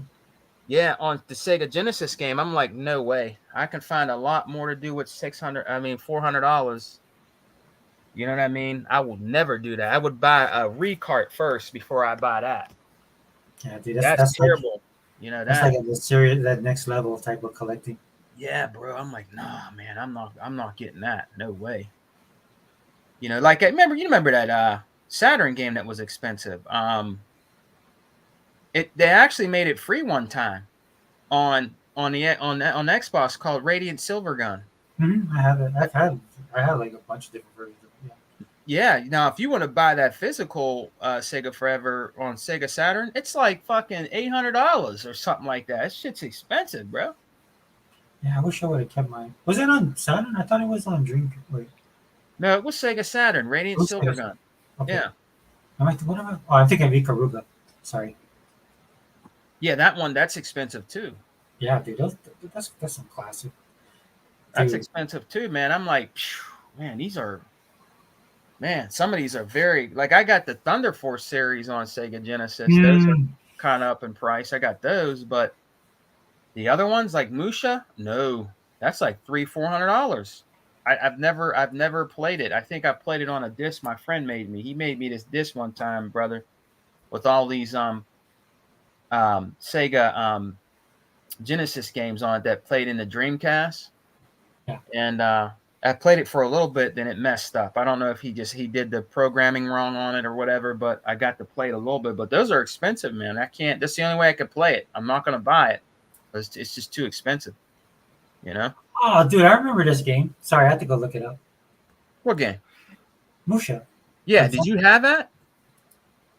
Let me see. Wait, let me look at this picture, bro, because you might have had it. Yeah, it looks familiar, dude. Let me look at the screen, because I know the box art. Did I have this game? Has the mech on the front? Yeah. So I know the cover. Yeah. I knew it, but bro, I'm old, man. Dude, I'm serious, man. I'd be like, my kids be reminding me stuff, dude. Yeah, I remember this, dude. You remember that game? Oh, somebody has a video. Oh, yeah, I played this. It's expensive, though. It's hundreds of dollars. Brother. Oh, wow, snap, dude. This girl that I follow has a video on it. I had no idea. Okay, I gotta go check that out. Yeah, dude, Yeah. it's like that, man. I told you I made bank on my Saturn games when I sold it on eBay when eBay first started. I made a lot of Yeah. money because of my friend. My friend was trying to grow his store, and he wanted to have like really kind of like a high rating and quality stuff. Yeah. So he had gotten a bunch of stuff from Japan. Like I think I told you, man, at one time he was selling like all the music that Japan, like like Ozzy Osbourne and all that stuff. Yeah. These music CDs would have extra tracks, and some of them would have like collector's editions. And Oh, he'd buy really? it for $4 and bring like you buy a whole box, ship it to himself, Yeah. and he'd have all these box like he paid for like maybe $4 in Japan. Oh, yeah. Yeah, because he's Japanese too, so and he speaks Japanese, so he Oh, could okay. go to the stores and go and grab all the stuff. So you put it on eBay, man. People are paying over $1,000. For it. What I tell you, Sega Forever. I told you, man. Yeah, man. Dude, he got laid off from the job. The contract wasn't renewed, and he Yeah. paid his rent. And Hawaii's expensive, dude. He was living off of his eBay sales, and then he also did cars, bro. Like he had this like the initial D, that anime from back. Oh, in the yeah. Yeah. And Yeah, so he had that '84 Corolla. Yeah. Yeah, so he would sell parts too, dude. He was the man. That guy was amazing. I mean, you want to get into tell people if you want to get into collecting today, I mean, you could probably get a few games at a good price, but a lot of the Sega games, especially Sega Saturn, forget it. You're going to pay a lot of money for Sega Saturn games, man. A lot. Oh yeah, oh yeah. Dreamcast too. Some of those Dreamcast games, like I got Project Justice. That game is $200. Yeah, I love that game. You know? Project Justice, and yeah, the second one too. Yeah. I wish I would have kept all my games, dude. I had a bunch of those games. Yeah, dude. I mean, it's just it's not surprising to me because of the way Sega was in the market and stuff like that. You Yeah. know? So yeah, dude. And I mean, it'll be interesting to see like if a sub market. Well, I guess you can't do that, right? Because you just can't print stuff. What? Like if like how we talked about Xbox or Microsoft buying Sega, Yeah. leaving them as their own Japanese entity, and then Sega could do like reprints, like how you have reprinted vinyl records. Mm-hmm. They do stuff like that. Since Microsoft's so concerned about and I'm not, and I agree with them 100%. Like if Eva talks about preserving the industry or the content, and not just digital. It'd be cool if like they could do that because in Japan they do stuff like that. Yeah. And so if they own Sega, and then they could do that over there. I don't know, dude. I mean, it's like we're going to like a Brave New World kind of situation now, Mm-hmm. right? Because everything that we've been fighting for and against all these years, that's starting to take a Yeah. turn, right? And it has been for a while. That's another reason why my channel kind of fell off on content because there's no really reason to keep on talking about certain things, especially if they're getting better. And that's another problem with a lot of these guys because they built their channels on on the console war stuff. Oh, yeah. you Yeah. know. And it's not a problem that they did that, but then when things started shifting, they lost relevance. And then other guys, some of them that would hang out with them, dude, they were able to pivot. Yeah. And some of these guys, like let's be honest, Z and Crap, dude, they were not. Yeah, I will not go back to watching them, man. Because I mean, just the stuff that they did. I mean, I'm like, Yeah. wow, really? You guys really are doing this right now? Yeah, I've never watched. The only time I've seen for some reason Crap Gamer stuff pops up on my stuff. Like if I'm listening, to like the Xbox podcast or I'm Yeah. listening to your guys' podcast, and for some reason, like, so normally I'm always moving. I'm on the move. Yeah. So like even if I'm at the gym, man, if I'm doing a set for my knees, so I got to do upwards of 20, 25 reps, right? Yeah. So I got to like do the whole thing it's basically rehab, right? So I'm doing my stuff, dude, and then it'll switch to that dude's video, and I can't change it, right? Because I gotta like do my thing. And send that out. You're So- right, Sega Forever. He's another one. He's trying. The thing about him too, he's trying to come back. He's really trying to get back in the graces, dude. You messed up big time. That dude. Well, you know You what? messed up. You know what another problem with him is? It's just his content is just not good. His what? His content is just not good. Yeah, it used to. I mean, he messed up, man. It's not it's not good anymore. Remember, people used to talk about him stealing game footage because it wasn't really him playing. Well, a lot of people went to him because he had that kind of righteous kind of passion about Xbox, Yeah, right, which a lot of us were looking for at the time. So, yeah, but like I said, he's another product of that. He couldn't pivot.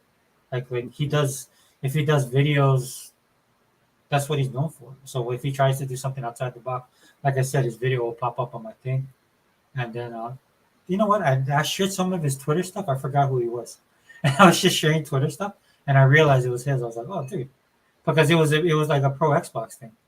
Because sometimes on Twitter, I read the thing, and I don't look at the name, and I just share it up there. yeah, yeah. But then, like for the YouTube channel, I know it's him because I know his voice. Yeah, dude, and so I'm like, yeah, you're unless you can find a way to reinvent yourself, dude, it doesn't matter, dude, if you come to this site or not, dude. You've been passed by. There's other people that have filled your role and do it Yeah. better. I'm not saying that I agree or listen to those people, but the Yeah. production value, all of that stuff is heightened. Yeah. Like for me, that's why I don't take this stuff so seriously because I do my videos for a specific purpose and a specific reason. And I'm fine with it. I'm not here trying to be like the next big thing. But for these guys, it matters to them. You know what I mean? So, I mean, and let's be honest, dude. He's not attractive either, right? So, and and that's not a hit on him. What I mean by that is people watch other people for particular reasons. And one of them is maybe they might be attracted to the person, or they like his style, or how he speaks, what he wears. It's all of that stuff. You know what I mean? If you Yeah. yeah, there's a plethora of reasons why people like to watch other people. So, I mean, yeah. I mean, back then, you know what, brother, Sega Forever. When I was new to YouTube mhm. and I liked it, Xbox, the Xbox One and stuff like that, and I wanted to get into, like, I used to show stuff I collected with these, really shitty, shitty videos I made with, cheap cameras and different things like that, and pickup videos and stuff. And that's how Hebot stumbled upon me when it was that stuff. You know what I mean? Then he asked me, "Hey, I don't want you to think I'm weird or anything or a weird person, but I would like to interview you." It sounds like You know? And I was like scared. I was like, "Oh man, I don't know if I should do this." And after that, I just started doing more stuff. After I did an interview with Hebot, he was telling me, "Hey, I noticed you like Xbox and Sega and all that. I grew up with Sega. I love Sega Genesis, all this stuff." It just trickled down from there, man. Yeah, bro. I mean, and I'm glad he did that. Dude. He reached out to me in the same way. And I was just doing those ridiculous videos off of the what is it, the Connect. And Yeah. yeah, because look, dude, we have voices. We can voice our stuff. You know what I mean? Oh yeah. Yeah. Yeah, he reached out to me, man. And it was funny. It was typical Hebot, man. He was at a party. Oh, Hebot? Yeah. And I was at my family's house too, so we kind of just like it was kind of like cool. It was like, oh, okay. Well, hey, Sega Forever, tell me about it. How did it go when he reached out to you? How did it go? The story. What's the story, man? Yeah, he just left a message. He said, "Hey, man, I saw your stuff. I want to talk to you. I see you're a Sega fan. I'm a Sega fan." I was like, "Oh, yeah, cool." So I called him up, and then it was kind of loud and noisy on his end, and it was kind of noisy on my end. And I saw that, I was like, "Oh, okay, this dude's a family dude, right?" I could tell by the way he talked. He's Puerto Rican, Like I grew up in Florida, so a lot of my friends are Puerto Rican too. So, and then he just was dropping knowledge about stuff. I was like, "Oh yeah, this is a cool dude." It's just like when we were growing up, man. You run into that one person like who'd read comic books, Yeah. And you just found each other. You know what I'm saying? Yeah. Because that's what Heba was talking about earlier, which is 100% true, man. This stuff was not cool at all. So you find somebody who had the same interests as you, and you loved it as much as you did, and then you guys would just start talking. I know it happens to this day, but when I tell my kids this, I was like, no, you guys don't understand. Nowadays, man, people will just let people be. But when we were growing up, dude, people looked at you side-eyed, man. Something was wrong with you. You got ostracized. Like it was not cool. So when you put yourself out there like that, dude, you was 100%. Like you knew that dude was a fan, man, because you guys went through the same stuff. You got picked on, got made fun of. People call you names, right? Yeah. He the Exile podcast. He said to me that E-Rock wants to come back that wants to do this podcast, and he said, I think you and E-Rock would be a good combination, Sega Man, to start that podcast. You should go and do this podcast with E-Rock, our brother E-Rock. You guys have things in common, different things You like guys play off well. You guys play well off each other, which is good. yeah. And I've watched E-Rock. When I would watch Hebot, I knew that was one of his channels, so I was curious, and I went to watch E-Rock. Let me tell you, man, I watched E-Rock when he would be in his house, and he would have this camera and this little TV, or what little TV he had, what TV he had, and I would watch him play wrestling games. Mm-hmm.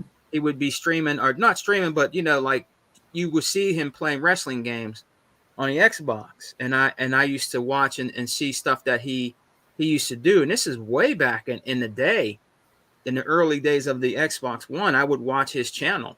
Right. I would always watch E-Rock's channel, and then I would find that he would be on these different podcasts, the Welsh Gamer, Microbox of X, and I would listen to him then. And then back then, that's when he had really janky, connection, from his phone. He would always go in and out, and he had good stuff to say. And I'm like, oh man, I can't hear E-Rock, when he was on with these guys. So I've been watching a lot of these guys, even you. I've been watching a lot of these guys for a long time. Like I said, when you used to always do your videos and stuff in the car, and stuff like that. I used to watch those all the time, man, all the time. Yeah, I miss those days, man. I can't do it now because of the way my car is now. You can't. Oh, really? You can't mount a camera in there. Oh, okay, all right. You get a new car? I got the CRV first year. How you like it? Oh, it's good, man. It's like affordable. that's my criteria. I hear you. But you want me to blow your mind? Yeah, go ahead. What's that? Yeah, I followed E-Rock in print. You follow E-Rock in what? In print. Really? Yeah, oneup.com. Wow. Yeah, that's how long I followed that dude. Wow.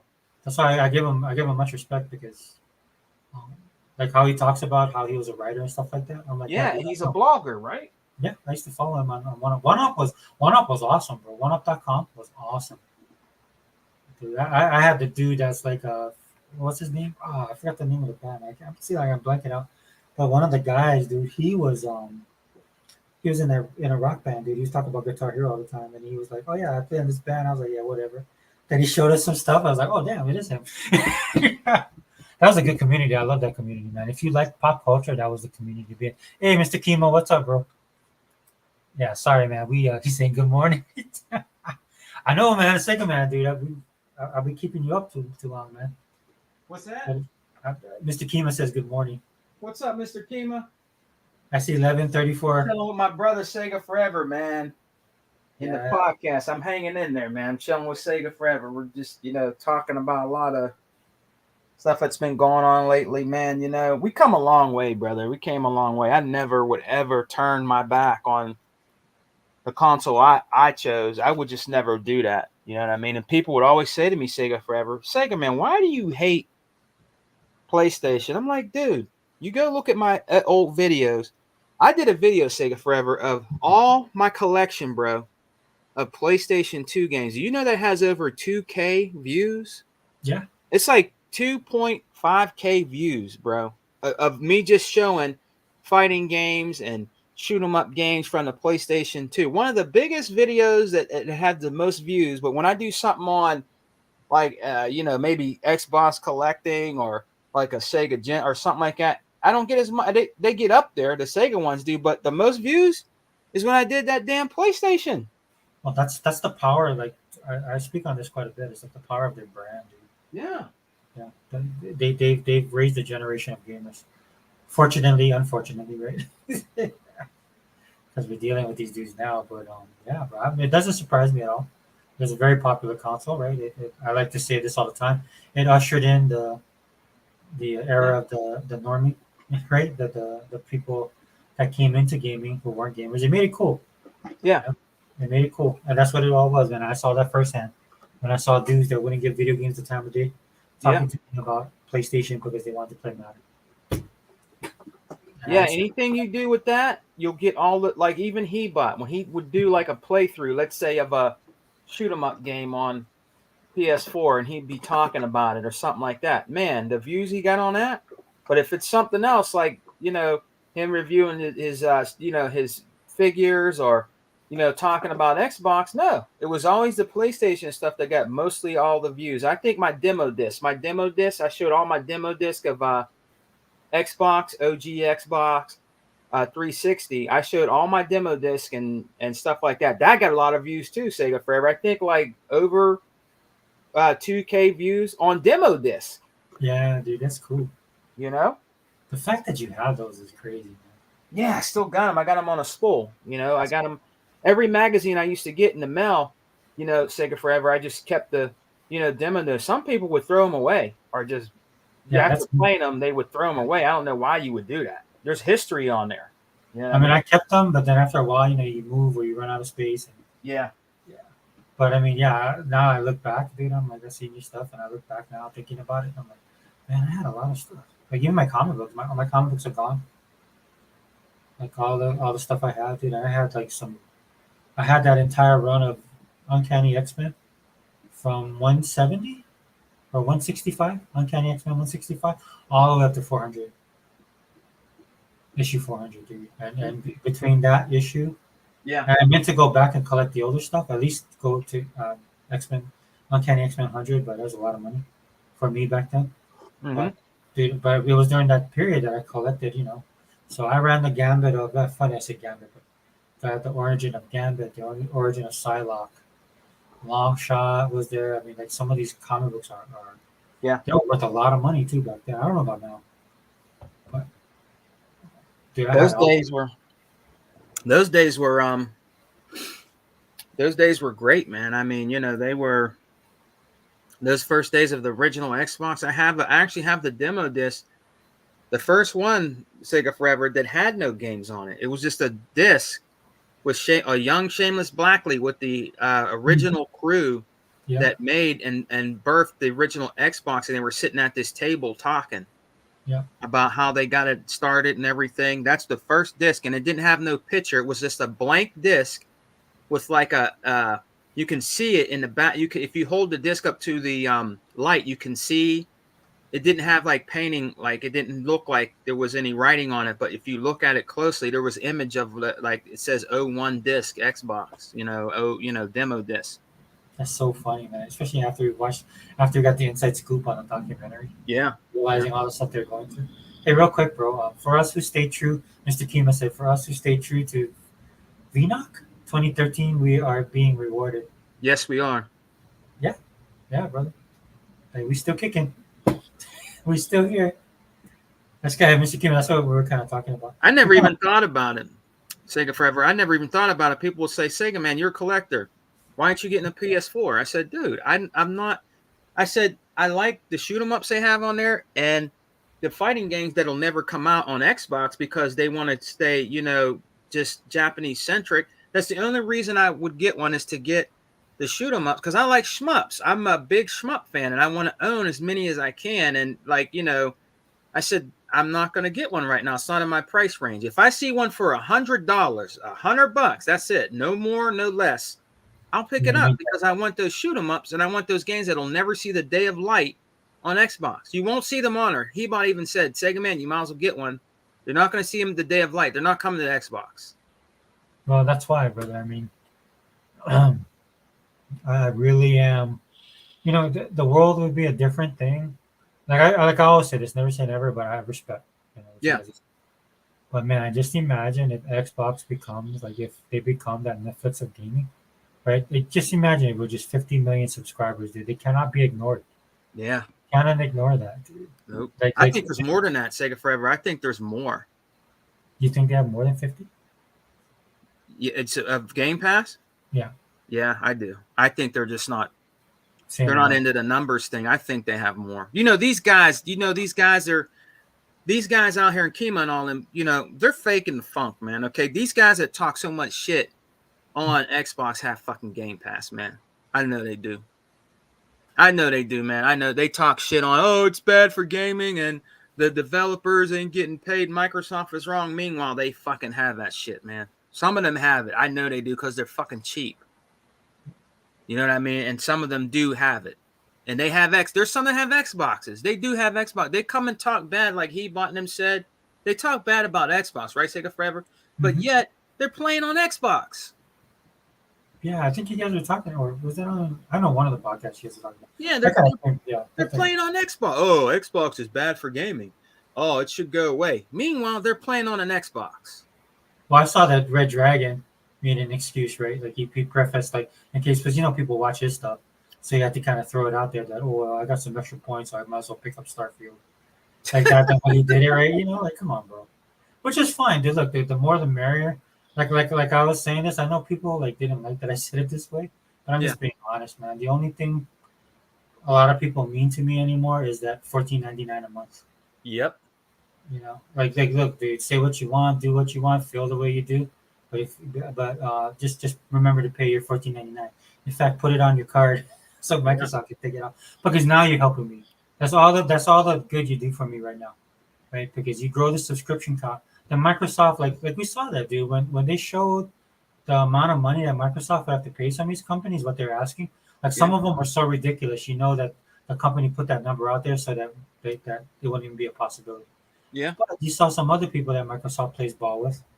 And I'm not saying that that's bad, but what I'm saying is I'd rather have Microsoft in control. So when you get 50 million people like actively using, like we saw that with Starfield, right? 10 million active. Yeah. And then you see that with these other active people being active online. When those things start hitting upwards of the 40 to 50 million, Yeah. or if you have 50 million subscribers, that's a whole new ballgame, Mm-hmm. right? The power will shift back to Microsoft. And then I trust Microsoft more than I trust definitely. I don't trust Sony at all. So I don't trust them. Like if I like, when the Vita, I'll give you a story, brother, yeah, say forever. When the Vita was going out, the store was closing. Hebot called me, said, Sega man, you got to get these shmup games on there that are insanely oh yeah, crazy I remember priced. that. Yeah. Go ahead. He said, you got to get them, man. He was naming them. So I wrote them down. I went to CVS. It's a true story. I drove to CVS and I got one of them PlayStation cards and I bought those shoot 'em ups. But I will never, ever, ever put my credit card or anything in Mm, none of their systems. Never. I would never do that. I would yeah, buy a game card, a PlayStation gift card first before I would ever do that. And I did end up getting those games and they're gone now because the store is gone. But I own them on the Vita. And if I want, I can, I can hook the Vita up and I could play it through the TV and stuff like that. But I don't choose to do that. But yeah, he said these are like $300-$400 shoot 'em ups, Sega man. And you can get it right now for $8 on the PlayStation store on your Vita. wow, good looking out, man. Yeah. So I drove up, got a little card, and got those games. I got one called Chalaniki, a real weird game where the dude is in Speedo and he's fucking he's in a Speedo, turning around, his arm is extended like he's shooting lasers and stuff like that. The really weird shmup game that came out for PlayStation, I think it was called Chalaniki. I mean, it's very, very like, I don't know, freaky, weird shmup game. You know how the Japanese are.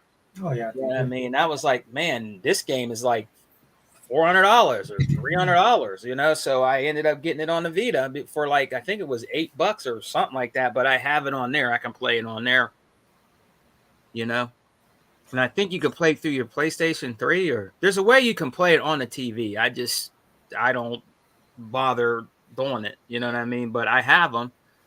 But yeah, those are those games that I always wanted back in the day, but they were just too expensive. They were way too expensive for the Saturn and different things like that. And I just could not afford it. You know what I mean? Different things like that, man. There's one I want, right? Sega Forever. It's called Iron Hander. It's made by Square Enix. It's a shoot 'em up called Iron Hander. That game is like $1,000. Oh yeah, Einhander, right? It's Yeah, on PlayStation. Yeah, it's like Einhander 2. $900. How much is it? $900. Dang, I had that. I had both games. You can't find it anywhere, and if you do find it, you're going to pay at least $1,000. It's expensive. It's really expensive because it's rare. It's a Square Enix shmup. That's the only shmup game they ever made. Did And you? huh? Oh, did you have it? No, my friend, his name was Tony, this Italian dude. When I had an apartment for my kids and all that, I used to go over to his apartment, hang out with him, drink some beer, smoke a couple joints, Yeah. back in the day. And he had a PlayStation 1. I had a Saturn, and we used to fight about that shit. But anyways, he had a PlayStation that was modded, and this dude at Mhm. his work would make him all these games. I mean like spools of PlayStation games. Every game he had was a copy, and one of those games was Iron Hander. And when I seen that, he said, you like shoot 'em ups on your Sega Saturn, right? I'm like, yeah. He said, there's a really cool one I think you would like on a PlayStation called Iron Hander. And I was trying it out, and I really liked it. It was a really good shmup game. I really, really liked it. He tried to convince me, you should just go ahead and get that PlayStation, and you can get it modded, and you can get the game. I said, nah, man, I'll come over and play yours. I don't want a PlayStation. But I really liked it. But I have the demo disc, though. Check this out, Sega Forever. I went to a Goodwill, bro. I bought all these PlayStation demo discs for like fucking $5 for $1 or some Yeah. shit like that. And Iron Hander is on one of those demo discs. And if you search online for the Iron Hander demo disc, that's $30. That was released in the US though, right? Hmm? It was in the US though, right? It was released. I played this game, dude. I Yeah. had this. Yeah, it Yeah. was. Back in the day, yeah, it was, and it was affordable. But Yeah, now that's a collectible, and it's just mad expensive, bro. It's mad expensive. I can't afford it. I wouldn't buy it. I just wouldn't buy it. But I have it on a demo disc. I found the demo disc for sale for $30 on eBay because it had Iron Hander on it. That's why it was $30 because it had Iron Hander on it. The demo. That's crazy. I just stumbled upon the demo when I bought all these demo discs at a Goodwill. I just bought them up because they were cheap as hell. I said, let me get these demo discs because that's all they had there. And one of those demo discs had Iron Hander on it, where you could play Iron Hander. That's the only way I could play it. That was an awesome game, dude. I had that game. That shmup, yeah, that was a really good game. And I would like to have the full game, but maybe Antstream, since they're getting all these PlayStation games, I should write them and say, do some feedback on their website and say, hey, you're getting all these PlayStation games. Is it possible for you to get Iron Hander on here? Since because I like shoot 'em ups, and they got some really cool shoot 'em ups, Sega Forever, on that Ant Stream, bro. They do stuff that we can't play. Yeah. So I can't use Antstream, bro. No, Yeah. So I bought and I was weary of it because the $30 one. Yeah, because I was like, okay, let me do the 30 because if I can use it, I will happily pay the full price. And yeah, dude, I get lag when I play it. Oh, really? But because what it is, I live all the way here, right? So, Yeah. So it's probably wherever their servers are that I got to connect to. And I'm talking about, I was excited because they have a game, Burger Time. I don't know if you ever played it. Oh, my wife, that's her favorite game. Yeah, dude, I love that game. I hadn't played it in so long. And so I saw it, dude, and I was like, "Oh man, dude, I want to play that." That's one of her favorite games. I bought her the little tabletop. Oh really? Oh, yeah, sweet. of Burger Time. She's old. Yeah, she's old school too. She doesn't really like me talking about her on the podcast, but she likes that. She likes the old stuff too, like the Burger Time, and she liked the game called on Atari. I think it was called Circus. Or something like that. Yeah. Yeah, she likes that stuff, bro. She likes all that. She likes all that stuff, man. That old stuff. She's more of a like a Nintendo person, but she's played the Genesis and stuff. But actually, when she was growing up and when she was in college and stuff, her and her friends used to compete playing Super Mario Brothers and stuff like that. But yeah, she likes that stuff too. Yeah, I know Burger Time, man. I was. And the one thing I loved about it is one of those games because of the sound, right? The sound was so awesome. Yeah. It's like you would recognize it when you walked into an arcade. Like, you remember walking into an arcade and you know the game that you wanted to play? Yeah. The sound it made, right? And you could tell exactly where it was in the arcade. Oh, yeah. Hell yeah. Like, you hear the music. It's like, oh, hey, Burger Time. They got Burger. Like, you're not even past the counter and walking into it. You know what I'm saying? Past the change machine. You already knew what it means. Because they have distinctive sounds and styles and stuff like that. So, yeah, but when I tried to play it, dude, it started off pretty good, but then it started like hiccuping a little bit.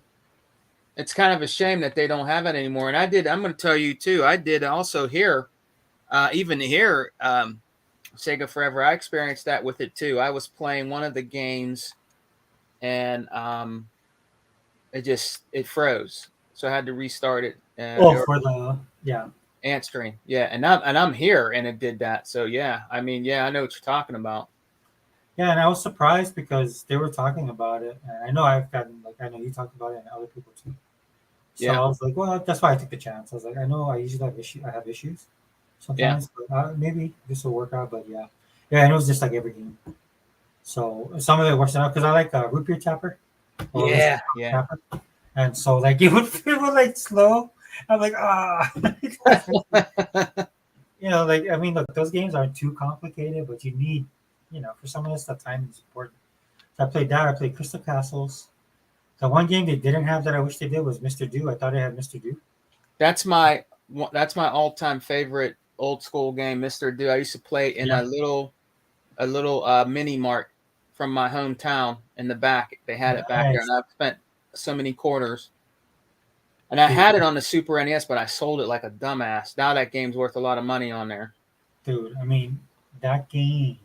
When I discovered Mr. Do, dude, look, I'm not trying to brag, bro, but No, go ahead. Yeah, I used to play hours on that game, and yeah, so people would watch me play, and then I would do the trick where you know when the letters are coming out, yeah, if you shoot your ball just right, right, you yeah. can catch the letter every time and pass the monster. Oh, really? Yeah, yeah, that's how locked down the patterns I were.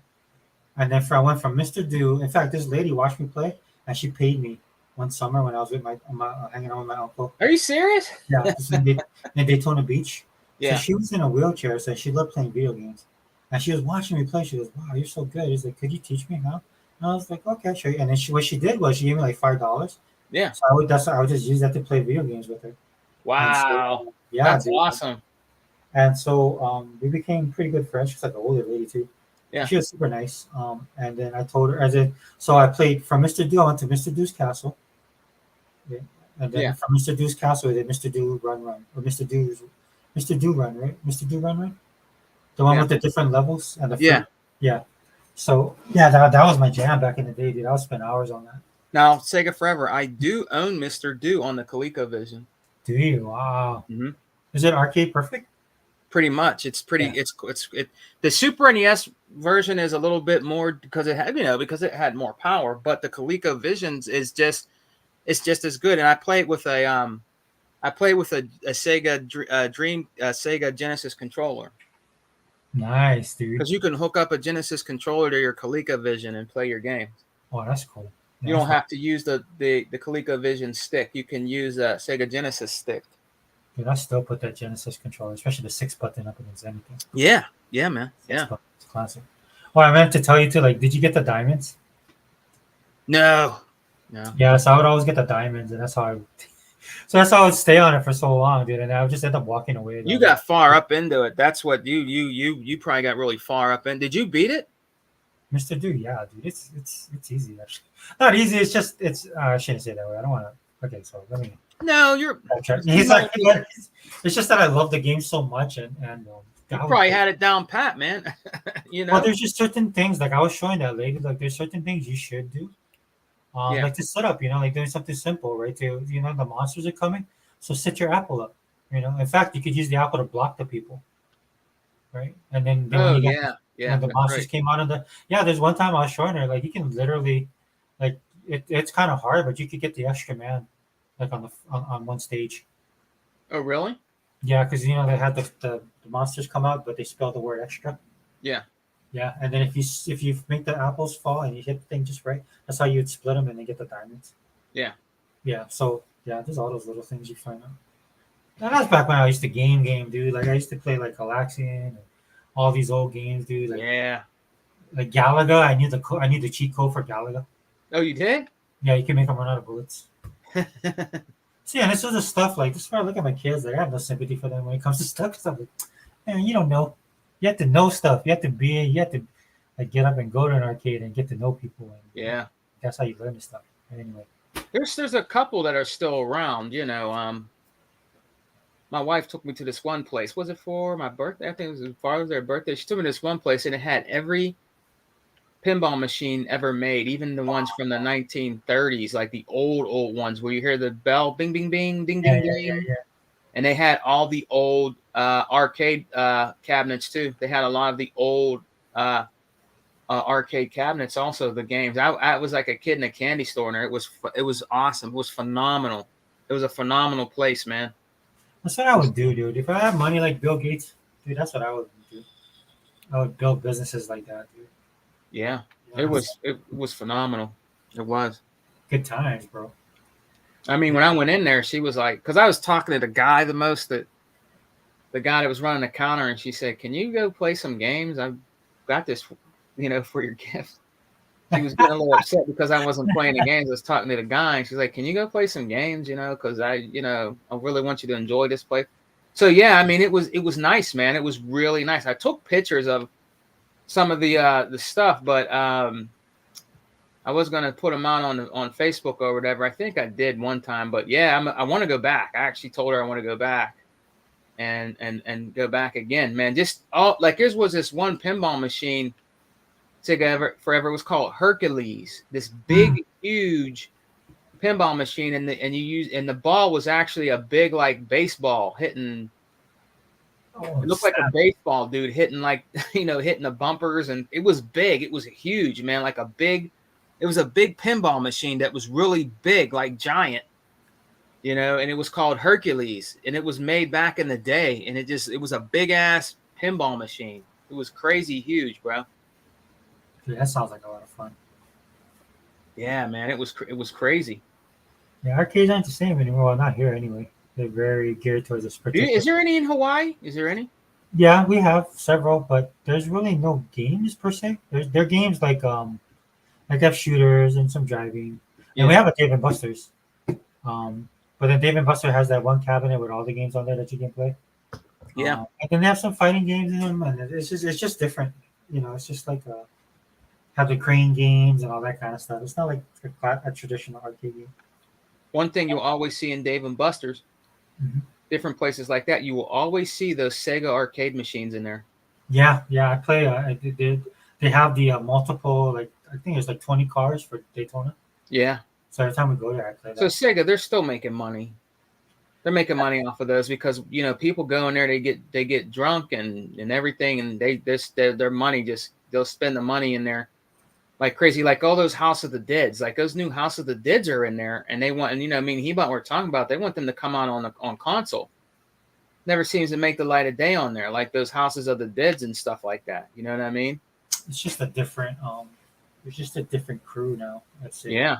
You know what I mean? So a lot of the stuff, when I talk about Sega, a lot of it is nostalgic, right? So Yeah. I give them props for some of the stuff they've been for the things they've been doing now. Like I absolutely fell in love with Yakuza, and I think I told you, man, I refused to play that game because of Shenmue. Oh, yeah. I hated that Shenmue. Like it pissed me off when they brought Yu Suzuki went on that stage in PlayStation Showcase. Yeah. Yes, dude. And none of those dudes bought that. Yeah, there's like all these people talk so much trash. This is why I hate. Another reason why I hate PlayStation. I don't want to disappear, and I want to enjoy it, bro. Because these guys were telling Sega, "Oh yeah, just go third party, so it's easier." So it'll be the whole industry was telling them that, and they did that, and nobody supported them. Except guys like us. They should have bought. I mean, if you think about it, he should have put Shenmue 3 on Xbox, bro. Well, I mean, they were, Yu Suzuki, man, he has a bone to pick too. But I don't know, dude. I love. I don't understand that, bro. They should have. He would have made more money because we buy games over here. We play games. I thought they should have put it on there, man. Well, it's the politics. Yeah, it's the politics of everything. Like Yu Suzuki is like one of my favorite. Yuji Naka's like second. Yeah. Yuji Naka did a Sonic Team, but yeah. Yu Suzuki, man, that's my boy, bro. Is he the one that did what's it called too? Virtual Fighter. Virtual Fighter, but is he the one that did the oh, I can't believe I'm a Sega dude, and I can't believe I'm forgetting this. Don't worry, we old. Outrun. Yeah, or Outrun, and then he did that motorcycle one. Yeah. Hang on. Outrun and Hang On, right? Yeah. So he did like that. That was his bread and butter, man. He's the one that came up with all those ideas for the arcade. Yeah. That's what put Sega on the map, man, because you could actually ride a motorcycle. Yeah. To play the game, and then I remember when they dabbled in VR. I remember when Virtual Fighter. I was like one of the first people. I saw that cabinet hit. I was in the Navy at the time, man. So Emeryville in Northern California. Yeah. Arcade we used to go to. Me and my friend used to go to. It's funny. They used to go there in the theater. and they had like a food place over there too. Yeah. But yeah, we used to go over there, and I remember when Virtual Fighter hit, dude. Everybody was like you know, yeah. And then that was the time of like Street Fighter and Samurai Showdown and Tekken and all of that stuff, dude. That was like a heyday. That was like a golden age. Oh And yeah. Virtual Fighter hit, dude, and everybody was like, "What is this?" Because the disbelief of the 3D, right? Yeah. And yeah, dude. And then when Virtual Fighter 2, when Virtual Fighter 2 hit, I knew it was over. I knew they were established. That fighting games were going to change. It's still my favorite. It's my favorite 3D game is Virtual Fighter. I mean, I like Dead or Alive, but my favorite is always going to be Virtual Fighter when it comes to the 3D games. It's Virtual Fighter. It always has been, you know. Dude, they had so many just the realism of it, and they just had so many cool moves. You know what I mean? That Yeah. you could do, especially me as a guy who likes to play with the wrestlers. So Yeah. I played with Wolf and Jeffrey. Yeah, Jeffrey. Yeah. Jeffrey's more of a Pancras style, and then Wolf is more like a pro wrestling style. But man, Yeah, I like Jeffrey. Jeffrey's more of a Jeffrey is what's it called? He's Jeet Kune Do, like Bruce Lee, right? Jeff- Jeet Kune Do. No, he's like Jeffrey's the big the fisherman. No, I'm talking the dude with the blonde hair. What's his name? That's He got a sister, Sarah. yeah, Sarah and Jackie. Jackie. He's Jeet Kune Do. Yeah, he's Jeet Kune Do. So is Sarah to an extent, but Yeah. but Jackie uses his Sarah's more with her legs, right? Or Sarah, yeah, Sarah's good. If you could, yeah, Sarah's good too. She's good too. But I like him. I always used him most of the time in the in Virtual Fighter. I always liked him, man. I always used him. I used Sarah, and you know who my favorite is? You know who my favorite is, to be honest with you, man, in the game? who's that? Dorel. Oh, Dorel. the end person, the boss. Yeah, Dorel. I like it because it reminds me of the T1000 or 2000 Yeah. liquid I metal. think that was probably their inspiration, right? Especially during that time. Yeah, and I always like that character, man. And you can use Dorel in the game, even though she's the boss. But she's like I always liked that character. I've always liked that character, man. I hated her, man. You didn't like her? Just because she was so hard, right? And then that's when you found out back then that they could regulate the levels. Yeah, So did you get to? You have to be really good to beat her, man. yeah, you do. She I was beat just- her with Jackie. You know what I kept doing? I kept doing low kicks where Yeah. she couldn't get to me. That's the only way I could beat her. Yeah, Kept well, doing low kicks. at Emeryville, we found out so two things we found out in Emeryville, man, at that arcade, that these guys we called them the Five Masters, but Yeah, they actually got the moves book. Because remember back then we didn't have a moves list, right? yeah, Yeah, I mean you couldn't go on the internet and find it. So there's a guy there that he had all the moves of the characters and he shared it with these dudes, and they were good at fighting games anyway. yeah. But then when I got my Saturn, bro, that's the first game I bought, and then I practiced there and they showed you the moves, and I was like, oh, Virtual okay. Fighter too. Yeah, like I knew certain moves of characters, but once I saw that, and more importantly, because I like to play certain characters, but they like to play certain characters, so I didn't really use their characters. Yeah. And so they would win sometimes because people didn't know what to do. But anyway, I practiced it. I ended up beating all of them except for one guy. Oh, And I remember really? that one dude I beat this one guy, dude. He was pissed, and I was like, I was so happy, dude, when I beat him. And my friend was there because my friend was a Street Fighter dude. Nobody could beat him in Street Fighter. And he Oh, was wow. watching me play this dude, man. And this last guy, he was a prick too. Oh, So- really? Yeah, no offense, brother. He used Jackie. Yeah. And so what Jackie's thing, right, was a spinning back fist, high low. And Oh, that- yeah, And yeah. that low kick, right, that you talk about. Mhm. So what I would do is I was using Hawk, and I found out that Hawk you could do grabs off of Yeah. the low, right? And so what I did though is like I beat him with but then where I really took him down was with Jeffrey, and he got pissed off because what I did. Jeffrey had this move that if you block low, right, and I go in for the grab, you could grab the person's like Jeffrey had this move. He'd come in and he'd grab you with his fist, like his Yeah. hand, and palm your face and lift you up and shake you in the air and slam you. Oh man. Yeah, dude, and I Oh, did that. man. Like I was playing with him, and he couldn't beat me because like, yeah, dude, I know all your moves, dude. He really played in a pattern, but it wasn't so much that he was good. It's just nobody knew how to block his moves. Yeah. So what? And the hard thing with Jackie was that Jackie could do like you don't know if he's going high, low, middle, right? Yeah. But the dude who's my friend who taught me how to play Street Fighter, he's the reason he got me really good at Street Fighter, he was good because he could read the animations. He taught me how to read Oh, the animations. yeah, Right. So when you see an animation kick in, you kind of know what they're gonna do. yeah. So like my eye was kind of trained. So anyway, I was playing Virtual Fighter and I did that to him. I punked him bad. Like he like slammed, he like pushed the thing, and the people like, hey, relax, and they like F this, F that, and he walked out. Oh, really? Yeah, and I was just laughing. So I was like, yeah, dude, You got mad because you found a way to beat him, and people. Yeah, I had that happen to me. In the arcades, man. Some of these dudes get mad. They would like if you beat them, they would actually make a fist at you, like they were going to hit you and shit. You ever have that? They'll be like, man. No. Like they're gonna hit you. I'm like, man, you don't want to do that, bro. You don't want to. I was bigger than him, so he probably. But he was just like he was one of those guys too. Like so, what he would do, like like the disrespect stuff. Like he'd take you down, right? Yeah. With Jackie, and it was cool. But I know a lot of Jackie's smooth, right? He has all these. You can chain a lot of his moves together. But Jackie had his one thing, so he'd knock you down, then he'd stand over you, then he'd kick you. You know that sweet that golf kick he does? Yeah. You're on the ground, he's like, ha, boom, and he kicks you. Yeah. So he would do that to people all the time. He pissed off a lot of people.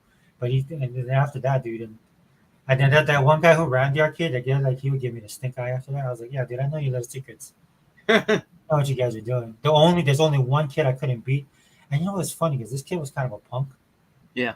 Like a pretend he wannabe gang member kind of guy. Yeah. And then he ended up going to Japan, and he did some kind of internship there, and then he was playing in tournaments there. Then he came back, dude. It was like he did a 180. Yeah, that's because they taught him. Yeah. So when he was when he was at the arcade, he was like in a shirt and tie and dress pants. Yeah. And this dude will wear baggy clothes and he came back different. Yeah, he was like totally changed guy. His hair was all cut. And he did get like he would get frustrated sometimes because he couldn't do the move. But this kid, nobody could beat him because he would play with what's his name, the bandana, dude. Wow, dude. I'm talking about. Fighter, dude? Like he's like the Ryu of Virtual Fighter. Oh, you're talking about isn't his name Yu? No, it's something. Ryu or Ryu or something like that. Gosh, Sega Man, dude. I'm showing my age. Yeah, he's based off of. He looks like him. Yeah. Is it Rio? I know who you're talking about because he's like the face of Virtual Fighter. Yeah, it's driving me nuts that I don't know. I can't think of his name. Another good character was Pi. If you can use her. Oh my gosh, dude. Pi she was brutal, dude. Yeah. The only problem with her is like she only could change so much stuff. She was just fast. Once you figured out like she was kind of limited. And the one character is her dad, right? Yeah. Akira. Yeah. Akira Yuki. Oh my god. Yeah. Yeah, Lao. It was Pi and Lao Chan. That's her dad, right? Yeah, Lao. Yeah, they didn't get along. Yeah. Lao was brutal, man. Yeah. Throws and he was just vicious. Like you could feel it when you hit your character. That's how good Virtual Fighter was. The fisherman dude, he's tough too. Once he gets you and once he gets you, man, slams you and stuff like that, it's over. Yeah, so with Jeffrey, what I would do with him, he had this one move, man, where he would just come in and he could just lift. He could do a power slam. I'm talking like in the back in the day kind of power slam. He come in, whoop, and just lift you and hold you over. Like he had that type of power, and when he did his hits. But the cool thing about him was his double moves, right? So he had like a double punch, uppercut, and then he had the front kick into hammer down. Mm-hmm. Like he had those kind of moves, and then he could grab you. His range was pretty good too. But man, he would do that power bomb on you. That was vicious. The Wolf had the best moves, man. Wolf? Yeah, he had like these cool like. I would do like the freaking when he does jump up and catch it and flip you by the head with his legs. What do they call that? I forget the name of it. But I would do that to people all the time. They would throw them off. I do that 360 throw. Yeah. They spin you around like a hammer. And then of course I love playing people like when people played. I think this was in 3 when people would play the Drug Master. I used to love that. What's the one guy's name? I didn't use him a lot. He was the computer kick your ass with him, the ninja dude. Look, I'm sorry, it's Sega Man. Hey, what's up, Zobi? You guys been partying all night? Yeah. Sorry, brother. I didn't look at Anthony Chipmunk. Thanks, Anthony. Yeah, I had to look it up. Akira. Yeah, I gotta pay attention to the chat. My bad, brother. Yeah, Zobi, we're going old school, man. Yeah, yeah. So I'm sorry, so what you said? What was the dude's name? Sega Forever, Yeah. the ninja dude. Cage Maru. Yeah, Yeah, or when Kage. he gets you with that high kick, oh, boom, and he fucking slams on you. Yeah, he was like pie. He had counters too.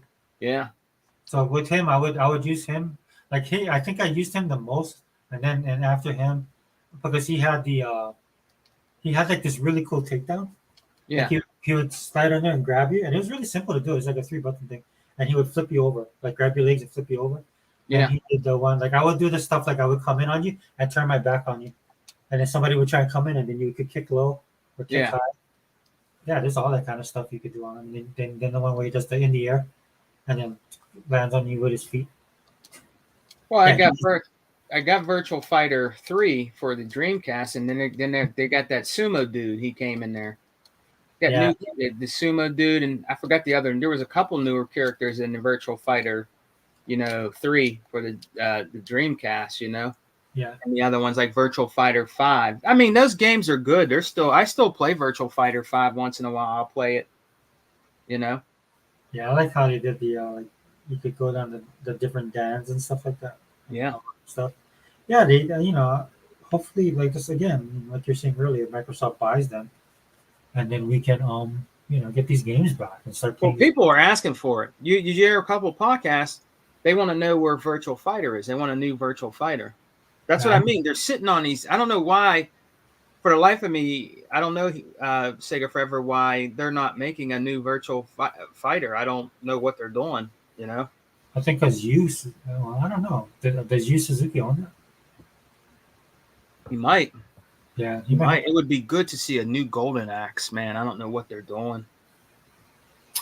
Yeah, because the guys who did Streets of Rage 4. Yeah, that was a great game. Bring back some. That's the potential of getting a game like getting a company like Sega. Yeah. They have so much IPs.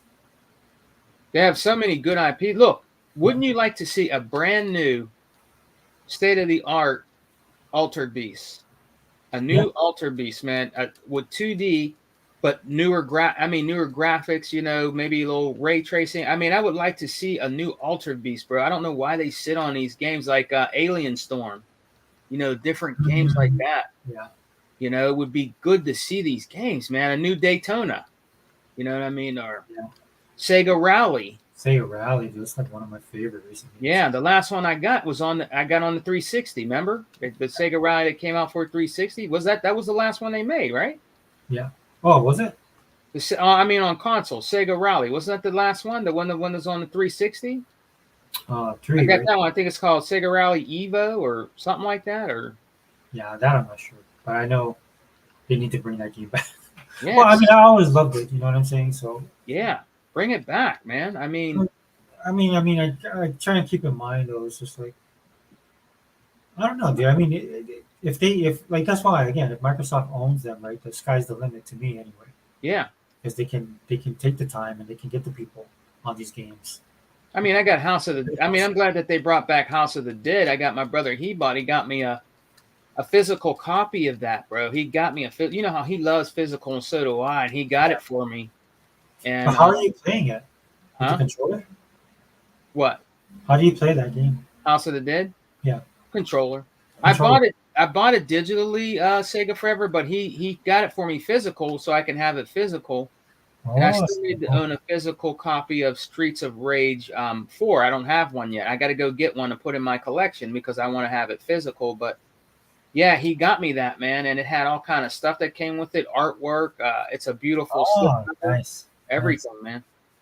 And yeah, I'm glad they brought that back. And remember, they brought back Panzer Dragon, but it was only digital, and I got that, and it looks good. It looks good for today's standards of graphics and everything. The first one.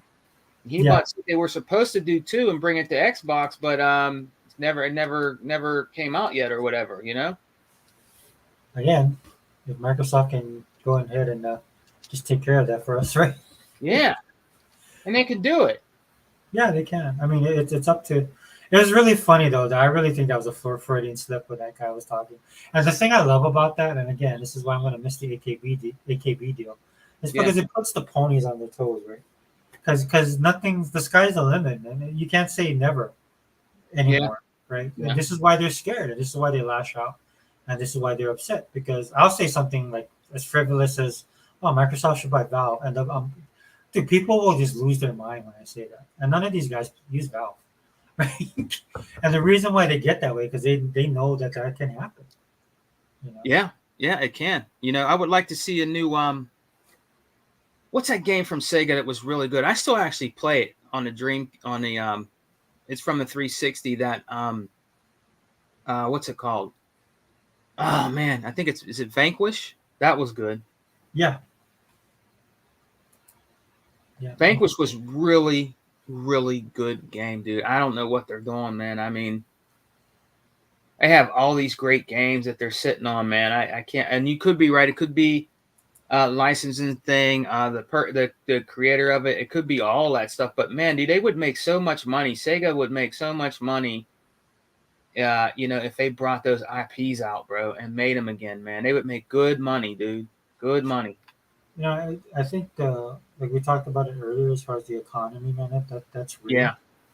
And so, you know, these guys that are in the gaming industry right now, I mean, nobody's safe, brother. I mean, and not just the gaming industry. I mean, any type of industry, whatever, you know, because just the way, you know, this whole thing could fall apart. Yeah. Right. And you know, if you don't have, if there's no stability, you won't have the creativity. Yeah. You know, for a lot of these companies, the way things are in gaming right now. So I mean, look at Sony. I mean, come on, man. And these guys know this. You know, Sega Forever. These guys know this. They just keep making the same old games. They keep making all these I don't understand why they're doing that. And people are like, "Oh, well, it's good. It's good." It's not good. It's not good to keep buying games you already beat. Come on, man. If Microsoft kept making remakes of Gears, you think I'm gonna buy that shit? No, I'm not gonna keep buying that shit. I think one of the problems and why they do that is because they expect it to sell more than what it did. Yeah. So that's why they keep on bringing it out, in my opinion. Right? I mean, they spend so much money on this stuff. And again, I use the Hollywood example because there's studios that spend hundreds of millions of dollars, and the reason they do that is because they expect hundreds of millions of dollars in return.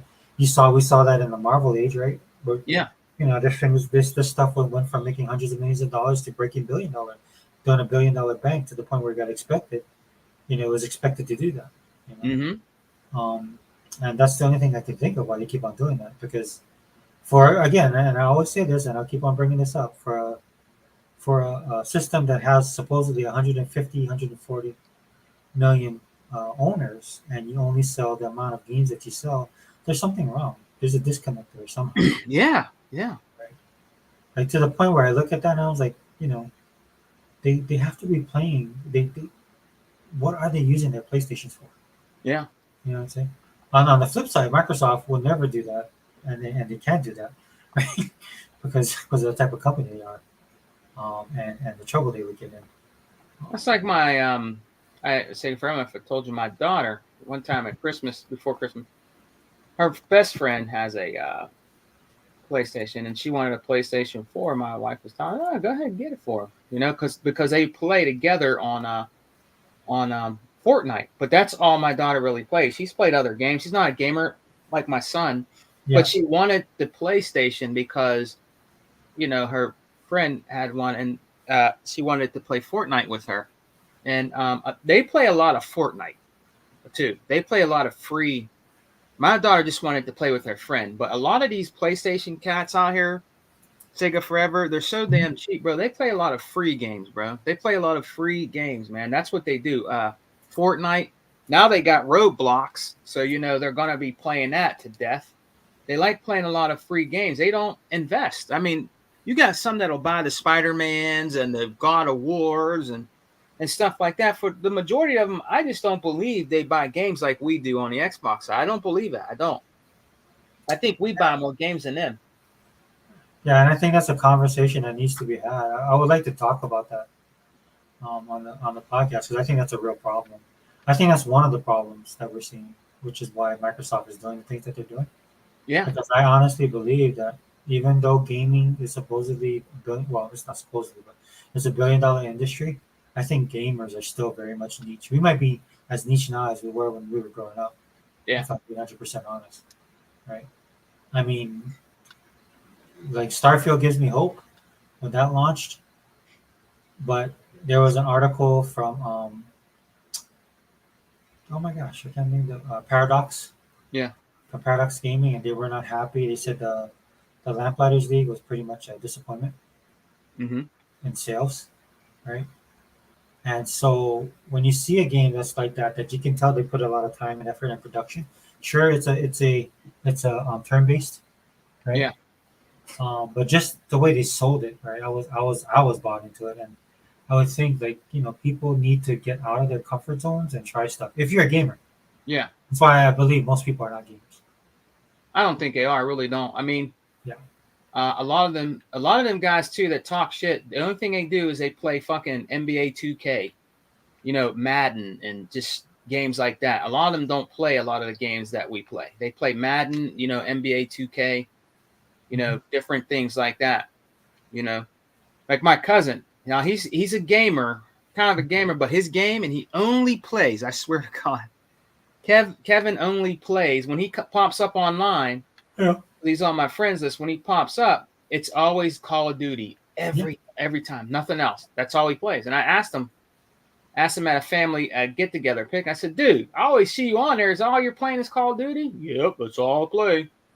Yeah. That's all he plays, bro. He don't play nothing else. He might dibble dabble a little bit, but he loves Call of Duty. That's all he plays. Oh, I can tell you this from experience because I play a lot of COD. Yeah. Right? And like I said, dude, like on my friends list, on my 360, there's only certain like I have a list of all these people. Like Left 4 Dead was one of the highest. Oh yeah, I love Left 4 Dead. But Left 4 Dead 2, COD, and Netflix. I'll still play Left 4 Dead. I'll put that back in for nostalgia reasons and play it. It looks great too on your X. Yeah, it still runs really well. Yeah. Didn't they Sega Forever, didn't they did that get the treatment? Or didn't? Did I get the 4K treatment? I'm not sure, to be honest with you. I know that it has the upscaling, so that helps.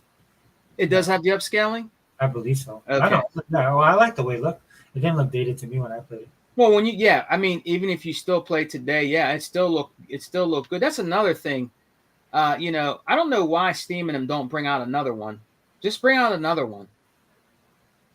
Left 4 Dead. Well, I guess what's it called? Is that kind of like supposed to be Left 4 Dead? Is that supposed to be Left 4 Dead? What's it called that came out? Back 4 Blood. Yeah. Yeah. Is that supposed to be the new Left 4 Dead? Well, it's the people that worked on Left 4 Dead works on that one. Yeah. So it's like some of the guys from because Valve owns that, I believe. Yeah, Valve. Left 4 Dead franchise. So Back 4 Blood is some of those dudes from Turtle Rock, I believe. But I played the game. Yeah, I have it. I played it like I was playing it pretty hardcore. But the problem with Back 4 Blood is that it's not. It's like you would play it, but you really did have to have a good team. Yeah. And I I don't think there's no story mode in that, right? I mean, the story as you play, the story unfolds. Right.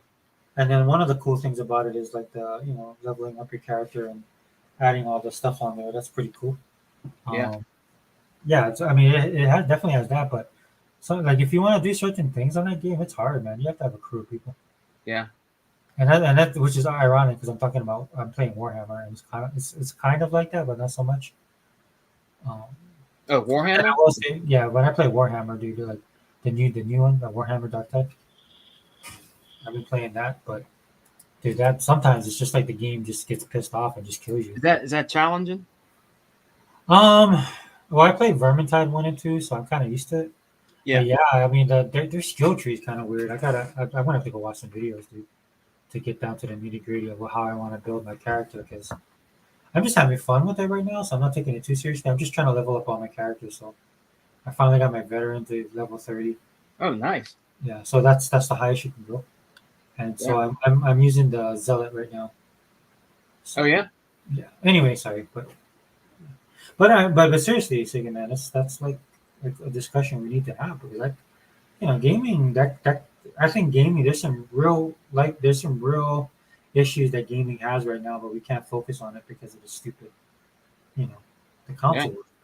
I mean, we could be looking at a time because like my kids, dude, they game. My daughter, I would have to say though, she probably games more than most. But my son is like a different breed. Does he So game? he only games when his friends like and then his friends will like kind of inform him of what his gaming is. For guys like me and you, we consumed it, we lived it. You know what I mean? Yeah. So that's the only difference. But it's a serious conversation, and Xbox seems to be leading the way. But Yeah. it just irritates me that nobody's talking about it. Nope. Because this could be bad. This could be really bad. Yeah. And I could be completely wrong, and I hope I am because you know you see these studios getting shut down. You see consolidation. It's not just about Microsoft being greedy and trying to be a monopoly. Yeah. Activision needed a lifeline, and Microsoft stepped in. You know, Well, they're saying Microsoft's being greedy. Tell your preferred console, company to buy some studios. Then yeah. I you mean, know what I mean? it's just like now, dude. When you go, like we talked about earlier, dude. When you go shopping, you got to think about it. Do I want the prime rib or am I gonna just get the flank steak? You know what I'm saying? Yeah. Yeah. I was like, oh, okay, cause and then like one time I told my kids, I was like, well, I mean, Daddy's just putting gas, so if we can, not that I can't put in gas, but I'm like, hey, maybe when I drop you off, I'll take your brother, I'll get I'll take my son with me. Like he has an appointment too, but it's a little bit later. But I have Hmm. to drop my daughter off anyway, so so I take her first, drop her off, and we're in that area, and so I just kind of cruise around, do something instead of driving back and forth. Hmm. Things like that, dude. Like old school, man. Like what we have to do when we was kids. Like not answer that phone because you knew who was calling. Yeah. Pick up that phone. Nobody's gonna. The only people gonna call us is the bills. Walking into your house, flipping the switch, like, oh yeah, okay, the lights are still on. You know what I'm saying? Old Yeah. school, right? I mean, it's not like that for me now, but you say I remember, dude, and so when I see these things happening with these companies, and when you hear a company like a Paradox talk about a game that looked like they had a lot of promise, Yeah. and you hear them talking negatively, dude, that's little things. It's the stuff the media should be covering, but our media is absolutely hopeless. Oh, I know. I know. They're absolutely ridiculous. They dabble in things they have no idea about. I loved it. I actually watched it when Dustin got destroyed by Michael Pachter. So I enjoyed every minute of that. Right. He just And shows up in the league there. So go ahead, brother. Sir. what would you think about that, Sacred Fair? Since we're talking, what did you think about after the deal was done, and then people came out and was talking about it? What'd you think, man? I mean, did you hear any more damage controlling, or well, they're going to do this, or what I mean? Did you hear anything like that piqued your interest? Like after the deal was done, they how they did afterthoughts of Microsoft finally getting Activision, Blizzard. Did you hear anything that kind of like interest you, like from these guys out here? Well, there's a couple things that stood out to me. Number one, the absolute silence Yeah. on social media. It was wonderful. But you did have some people um, chiming in, in denial, Yeah. right? Um, they did look. They don't like Microsoft. They never will like Microsoft.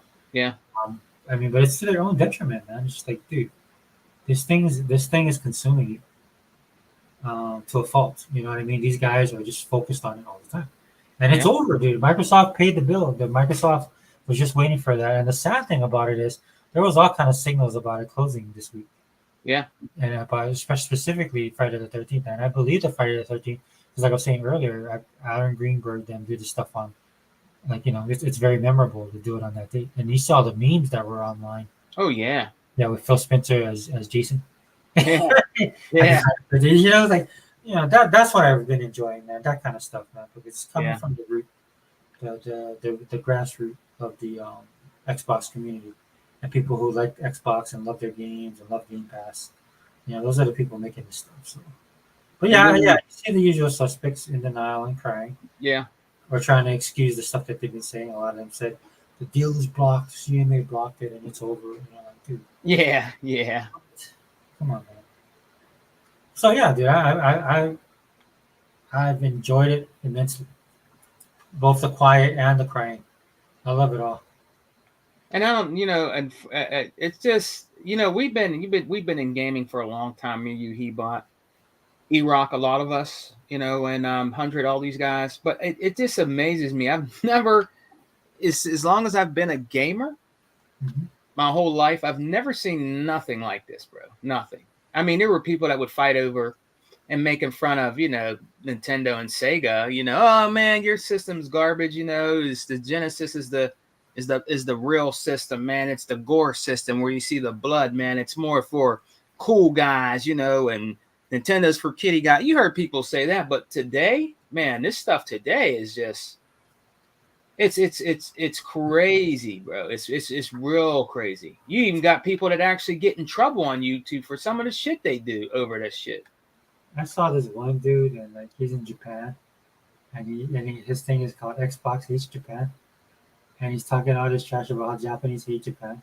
And when I first saw that, I was like, "Oh, is that a Japanese dude?" And there's some white guy talking. Really? Yeah, I did. Like, you listen to his voice, I was like, "What?" And I was like, "Is this got to be a joke?" But no, he's serious, dude. And I'm laughing because I was like, looking. Wow. And what somebody did, I guess because he was filming with his camera, and there's a reflection in one of the, I think it was in a newspaper window or something, and somebody pulled like it zoomed in on it and said, "Oh, this is what you look like." So he's like, dude, and it's funny because what he's saying is like like he's saying like the piece of trash box, this and all this, but he says like for hillbilly, it's like something I don't know. He has something against like the South or something. He's like, you gotta go see it, dude. It's kind of funny. Is he talking about the Xbox? Yeah, because like this is what happens, man, when you got that derangement syndrome, right? Like these dudes hate Xbox so badly. Yeah. And wanted this deal to fail so much that when it's finally it blows up in their face, man. These guys are like they're losing their minds, man. They are just too tuned into this stuff, man. Like Yeah. I'm fine with everything because one, I can walk away, and two, we have games, we have things to do with our consoles. You know, I do stuff like I do the bidding program, so there's bidding rewards you can get. There's a bunch of stuff you can get. You know, Take it forever. I'm gonna tell you this story, brother. This is way back when I was in high school. There was a kid I met. His name was Khan. He was from Japan. He was an exchange student, and he lived with a white family. And I got to know him. He was cool. He liked the group called The Cure. Yeah. Back then, it was his favorite group, and I wasn't into that stuff back then. But we clicked because we liked video games. He was really cool, so I brought him to my apartment. My mom, our old apartment we had, and he liked my mom's cook. He liked our food, man. He was eating. Yeah, man. We were having a good time, hanging out, and we were in my room talking, man, playing. What was it? It might have been the Atari 7800 or the regular Nintendo. I can't remember. And he told me, he actually stayed over, man. He was a real cool dude. He told me, he said that, did you know? And I believe him. He said people in Japan, they don't really like black people. He told me that. Yeah. Well, he told me, he said they don't like black people there. I'm like, are you serious? He said, yeah, they don't really like other colored people. They don't like black people. I'm like, wow. And I never knew this. This is when I was young. I didn't know that. He's from Japan, and he told me that. He said they don't really like us, man. Yeah, they don't like well, back then especially, right, like foreigners. Yeah. Yeah, that stuff is like I don't downplay it and stuff like that. Yeah. With Japan, it's just interesting to me because we're so, dude. Like there's Japanese people here, local Japanese people, like two, 3 generations, right from the plantation days, right? Yeah. So we have local Japanese here, so I see Asian people all the time. So, but a lot of people from Japan come here, and so the way that it is there now, it's just look, the world has changed, right? Yeah. So the interesting thing to me is just that they're very they're oh man, I don't want to say they're isolationist, but you know what I'm saying? Yeah. They're like into themselves. That's why when stuff goes bad, they kind of go into themselves. Yeah. That's my experience with a lot of Japanese people. And I was just shocked, brother Sega Forever. I say He's like, yeah, they don't really like black people. You know, they have prejudice. I'm like, you know how they talk, they prejudice. I said, oh, real con? Yeah, they don't like, man. I'm like, wow. And I can you know, and the thing is, you know, a lot of I can't say ethnicities, they support, you know, Sony, PlayStation, you know, Japanese video games Mhm. and different things like that, you know, highly, you know, and yet they don't even like, you know, and some things have changed. Yes, there is some of where they still don't like black people. I'm not saying they're all racist because they're not. There's some that are really really cool. Like Khan, he was cool. He stayed in my house, so he's proof that they're not all racist. But he told me that that for the most part back then they were. They didn't. They didn't like. He told me they didn't like black folks, man. I think that's changed a lot because they have more Oh international. yeah, definitely. Yeah, Because you remember he's telling me this in the '80s. yeah. You Oh know? yeah. Well, dude, I mean, I grew up in the South, so Yeah. and it wasn't because people were racist towards me. In fact, I hate to say this, but like when people thought I was Hispanic, they would be like, "Oh, we don't have, like I'd be like, we don't have no Espanol here, buddy." You know what I'm Yeah. saying? And I Yeah. was like, "Oh yeah, I don't speak Spanish." She goes, "What? You don't speak Spanish?" I'm like, "No." "What, don't you? Ain't you from Mexico like that?" I'm like, no, I'm from Hawaii." And they're like, "Oh my gosh, you're from Hawaii?" I'm like, "Yeah." Yeah. And then they're like, Yeah. "Man, I love Hawaii. I've always wanted to go there. And do you watch Hawaii Five-O? And I love Magnum PI, stuff like that." Yeah. So I felt like some kind of way in the sense of like I didn't feel bad about it, but I, I mean I felt sorry for my friend because my best friend, the Mexican dude, my friend Alex. Yeah. In fact, I named my son after him Yeah. because I liked his name so much. But yeah, it was funny, dude. We'd hang out all the time, and I used to feel bad because he would like get when people found out from Hawaii, they were like all happy. So I got the opposite. I got that reverse stuff. But I mean, but yeah, the world now, dude, is just such a different beast. And so the thing I see the most in Japan that they don't like is they just don't like foreign. And they've always been like not now, but like my experience with it, they don't like foreigners, dude. No. Yeah, they don't like if you're not Japanese. That's how it was back then. Like you didn't have to be like probably white. If you're a white, that was more so. You know what I mean? I think sometimes when people like people call them gaijin, then some people think that means white. That means foreigner, bro. That's like everybody. But I think they're a lot more open, right? And the world is that way now because of technology and the internet. Like when we were growing up, the odds of meeting somebody from another country, like in Florida, one of the people that I met was from India Yeah. because they started moving to Florida and opening up businesses, and like a lot of them earned the t-shirt shops, and some of the hotels. My grandmother worked for an Indian company, or like Indian owned the Hilton. They Yeah. were bought by this Indian businessman. Yeah. They're actually kind of a conglomerate. And so my grandmother worked. They love my grandmother because my grandmother is old school, so she didn't like wasting food. Yeah. So they would be like, well, dude, when she left, they cried. Really? Yeah, yeah, because my Wow. grandmother was very. Because my grandmother grew up in tough times, man. So Yeah. Oh yeah. Oh yeah. yeah, and so and we didn't have money really. So, but anyway, yeah, sorry, I didn't mean to go off, but yeah, that's the thing though. I mean, this is why to me I'm like, dude, don't worry about Japan. You know what I'm saying? For me, it's just like I just get what you can and then just move on. But I guess I can say that because Hawaii is so close, and I've been back in Hawaii for years now, so I'm used to being around Japanese people. Yeah. Like there's people that like, yeah, I work with the military. There's Yeah. some dudes that come here, man. They got like that yellow fever. Oh really? Yeah, dude, and they're just trying to meet like any type of Asian, because it's Oh stuff they heard. wow. And then, well, which is fun, it's like, look, it's anybody, right? It's just like Yeah. there's like Japanese women here that love the brothers, right? So Yeah. and you see a lot of them. That's who they'll date. Is just they're just like black guys, right? So that's that door swings both ways. But Oh yeah. the thing about it is, man, it's just because I'm Hawaiian, bro. So like for me, it's just like it's interesting to watch everything, right? Because this is my land, I guess, where I'm from. Not I guess, but this is where I'm from and stuff like that. And it's such an international, um, it's such an international place. Yeah. You know what I'm saying? So there's like races now from all over the world that come. Oh yeah. Yeah. You know, Hawaii is really popular now. Um, Do you have do you have a lot of people moving to Hawaii now? Yeah. In fact, that's become a big issue. Because I know that's probably going to become an issue down there. Because down here, Mhm. as you know, I don't really like to talk that much about politics, but with a lot of people coming over here now, Chicago's in trouble, bro. Is that where you're at? I thought you was in No, Pennsylvania. no, I'm in Pennsylvania, but I'm saying Chicago's a problem because they're dropping off a lot of immigrants over there, bro. Well, I mean, it's all over the country, honestly. It is, but they they're keep flooding in. Yeah. they keep reporting that Chicago's having a really hard time right now, bro.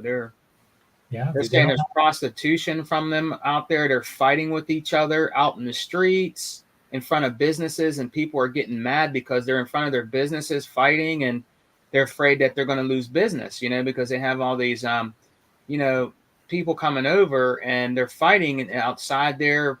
And they said some of them are trafficking, and it's looking bad for the businesses that are around there because they don't have nowhere to go. Sometimes when they get off of there and stuff. So they were saying on the news that I don't really watch the news that much, Brother Sega Forever, but they were saying that Chicago's having a really big problem right now, man.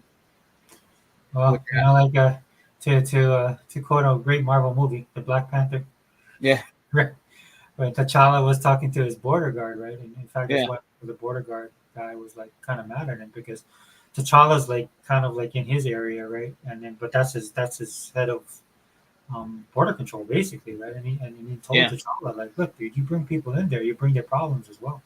You remember he's telling T'Challa, let's not do this, let's not open up, yeah, right? And I mean, that's pretty much what's going on right now. Right? You have a lot of people coming in, and it doesn't benefit anybody, right? Because these people are coming in, and what are they going to do? How are they going to assimilate? Like, they don't even have a place to stay. Like I see videos like Google Pole was saying, right? They're at the airport. They're at yeah, airport like hovels. They're sticking them in places, and a lot of them on the streets.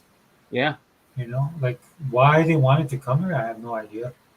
Um, I mean, you know why, right? Maybe they have the idea like I can make myself, or it's better from where they're coming from and stuff like that. But yeah, it's at such huge levels. For me, the problem I have with everything, dude, is that I believe in assimilation.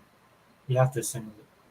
yeah. Like I don't believe in like even the training I get now, where in my job, they talk about the salad theory, you Mm-hmm. know, but when we was growing up, bro, it was the melting pot, right? Yeah, You're gonna add a little bit of flavor from everything, but still retain who you are. And that's why on my Twitter, bro, my Twitter says "E pluribus unum," out of many one. yeah, Unique. Because the problem with like a lot of people would say this, and I'll be honest with you, like Japan has the problem that's opposite of us, right? So diversity for them could be good, right? Because it could diversify, and I'm not just talking about race. I'm talking about ideas, diversity of thought, yeah, stuff like that. And a lot of these countries, bro, are like that. They're very singular, one race. America is different, and so we don't have a problem with diversity. We have a problem with unity. yeah, That we because we're also different. Like bro, like me and you, man. You're all the way in Pennsylvania. I'm all the way here in Hawaii. yeah. Two very different states, two very different cultures, two very different belief systems. But we treasure. We might have some recognition of family, maybe God, language, family, right? Like Mm-hmm. there's some things that we have in common, and so the only thing that I could say for that is just like like being American, right? Because that's what everybody says. Well, you don't know what my experience is, and I'm like, yeah, dude, how can I know your experience? Like people come to Hawaii like sometimes and they're like, dude, I'm sorry what happened here. I'm like, okay, well, you know, Yeah, yeah, I'm like, well, what do you want me to do about that, dude? And yeah, and that kind of irritates me sometimes because sometimes it's not about like them actually feeling sorry; it's to assuage their guilt of whatever guilt they feel, right? And I'm kind of like, dude, I don't care. Don't feel, my advice to a lot of people that come here, like they want to move here and stuff like that, is like, kind of learn the culture. Like see what the like if I moved to Pennsylvania, I definitely would learn. No matter what state I moved to, and I'm prior military, man, they kind of taught you that, mm-hmm. right? Because all the like there's differences in each state, right? So you go over there, right? You to blend in. That's what I would do. Like if I had thoughts of going to Japan, I would learn. If I moved to a place like Japan, dude, I'd learn the language, right? Yeah, So you kind of have to. you have to, right? Like in America, at least you have a little bit more freedom. But the fact that like people just need to realize that that's what we all have in common, right? Is that we are American. So Wow, look at Google Poll. Wow, you've been on a long have time. we? Yeah. Oh dang, dude. Hey, man, Unlimited is not gonna let me live this down, dude. Unlimited? Nope. Yeah, he's gonna nail me for that. Well, hey, Sega Forever, look now. I know I go to my exchange, and Yeah. there's these two girls there. They love the Switch, right? They love the Switch. So, hey, I come in there. Hey, did you? I said, yeah. My wife got me one. I like it a little bit. She's like, do you get that new Zelda? I said, nah, I'm not really want to pay that, and I'm not really into it. But now they're talking. I told them. I said, well, you guys are such Switch fans. Are you going to get the new one that's coming out? And they said they don't know because they don't know if they want to get it. I mean, they love the Switch, both of these girls, and they said they don't know if they want to get it because you can't carry your games over to the new one. Yeah.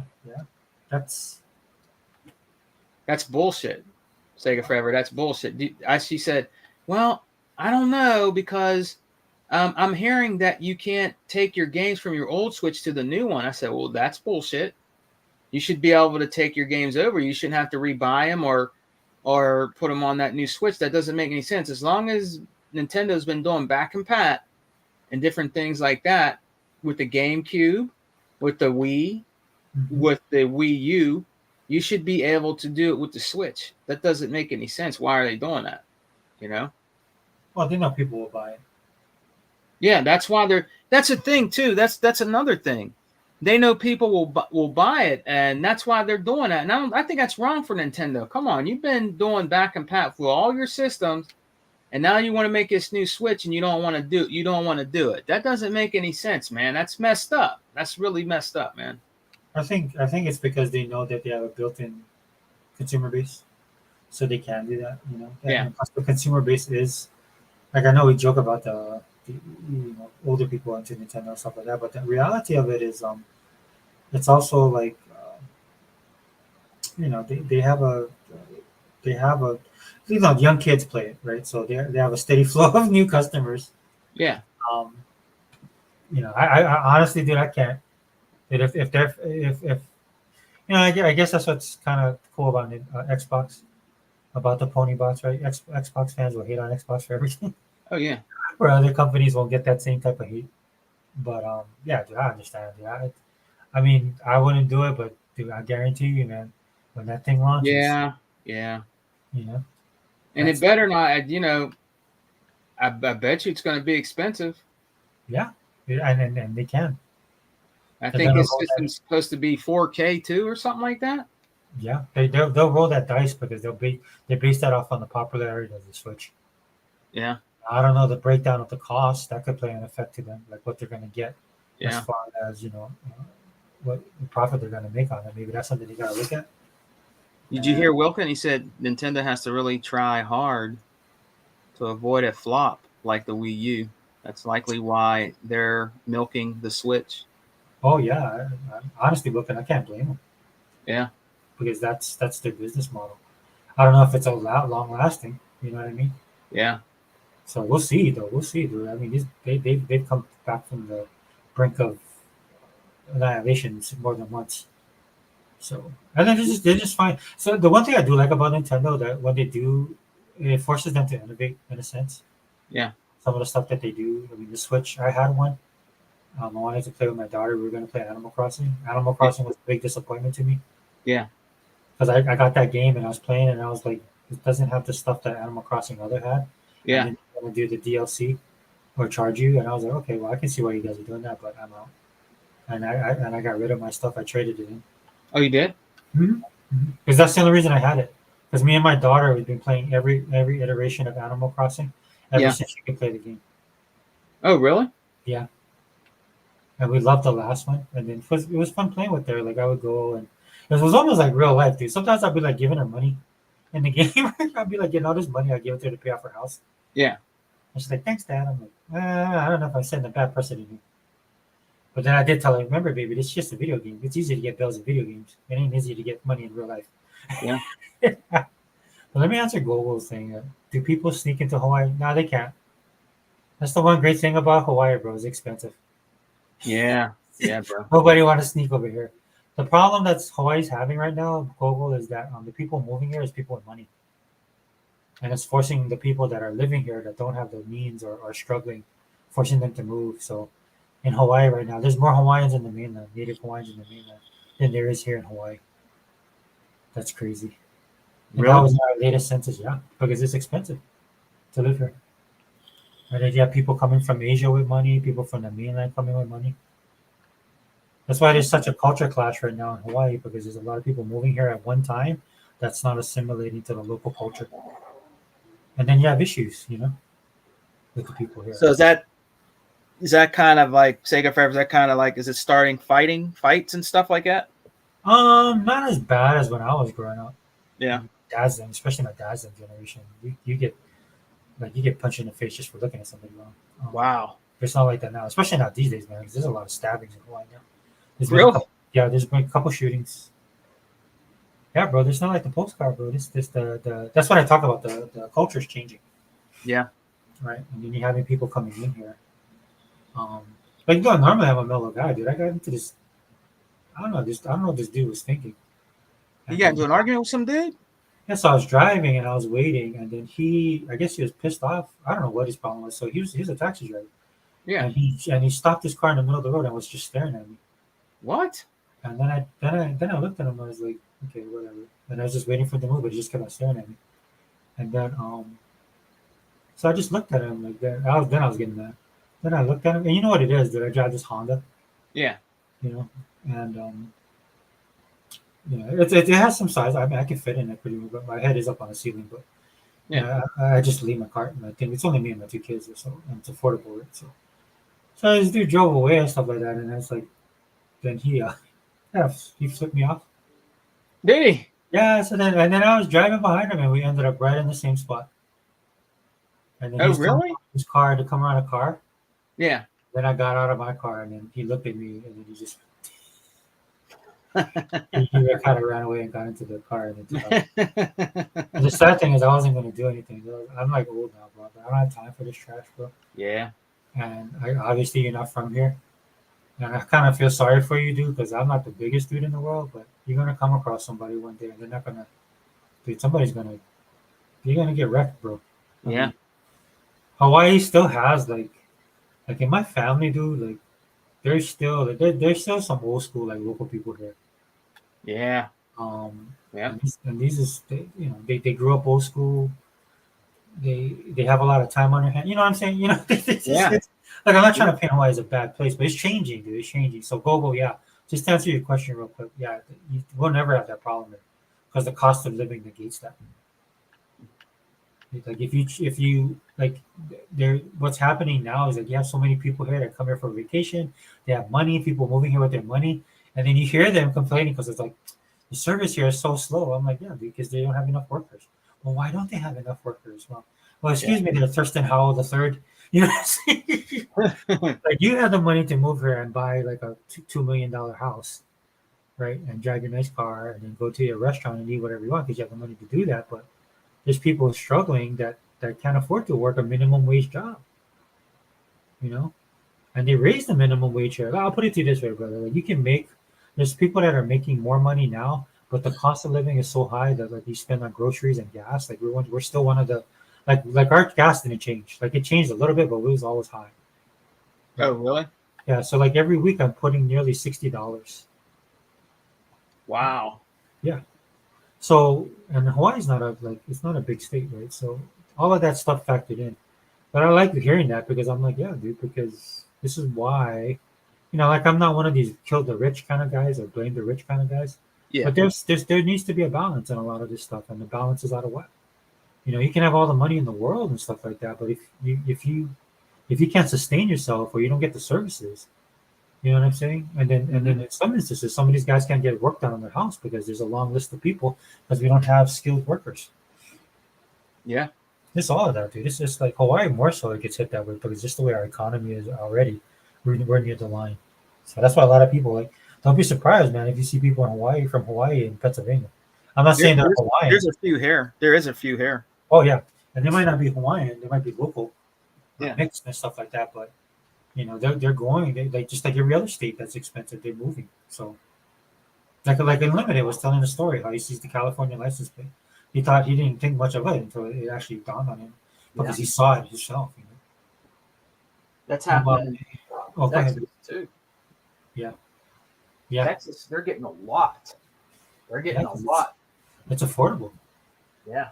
There's very few places that people can come here and afford Hawaii.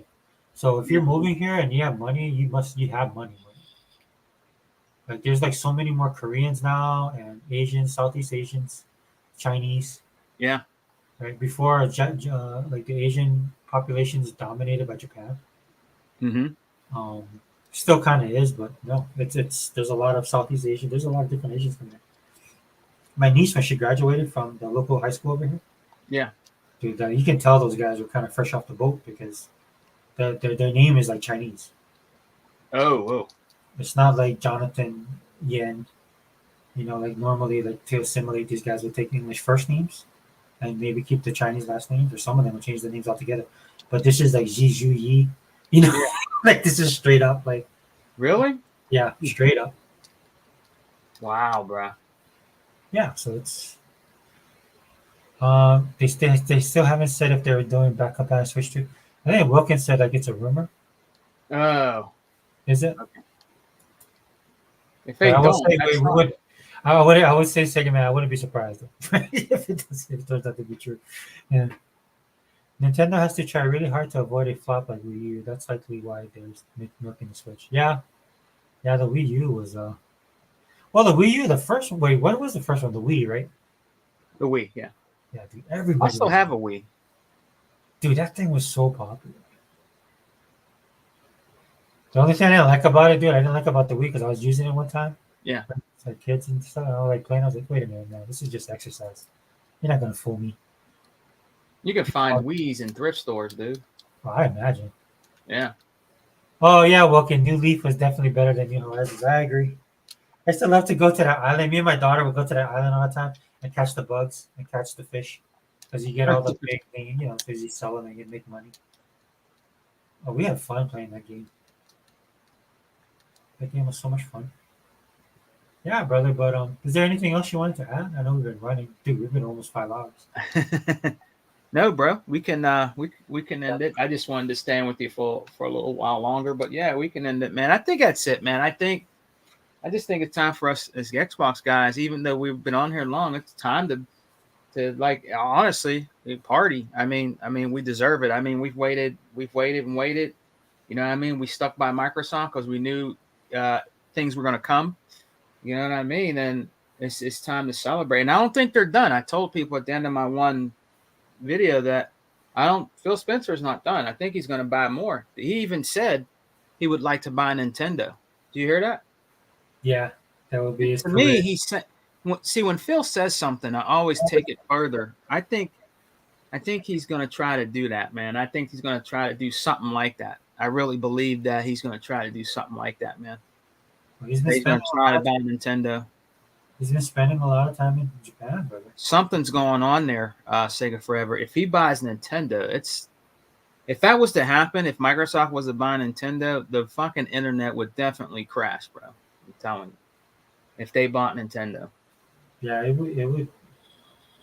Yeah, dude, that would be so much to process. Oh man, yeah. If they bought Nintendo, yeah, and nothing would change. The thing about Microsoft, they're not trying to change things. If they bought Nintendo, I still believe Nintendo would still be Nintendo. They're just running it. They might change a few things as far as doing things and stuff like that, but that's it. I don't think they would try to make it change it into a whole new thing, but they could possibly make out a deal where they might buy half a Nintendo. I mean, you never know. They could buy Nintendo. Yeah, they definitely have the money to do it. Yeah. The joke online was that they buy. I see people talking about buying Sony, right? Which would be funny, dude. If they sink and they want to stay alive, they're going to have to go to Microsoft and say, "Will you buy us?" Who else is going to really buy them? I mean, maybe one of the other companies might think about it, but I don't know. I don't know, man. I could see like the Apple them stepping in. Apple, maybe. Yeah. Wasn't they supposed to partner up with them? Yeah, I heard rumblings about that, but there was times people were thinking about, like Tencent to me would probably be the biggest, Yeah. um, Yeah. just to grow their market share. But Yeah. um, yeah, Tencent? Yeah. like being as I'm pro Xbox, I just want Xbox to destroy them. Yeah. But I know that's the conversation that we were having in the chat the other time. And look, dude, I'll say this. I said it then. I'll say it again. Dude. Either way, I win, right? Because ultimately, I would like them to be gone. I would win.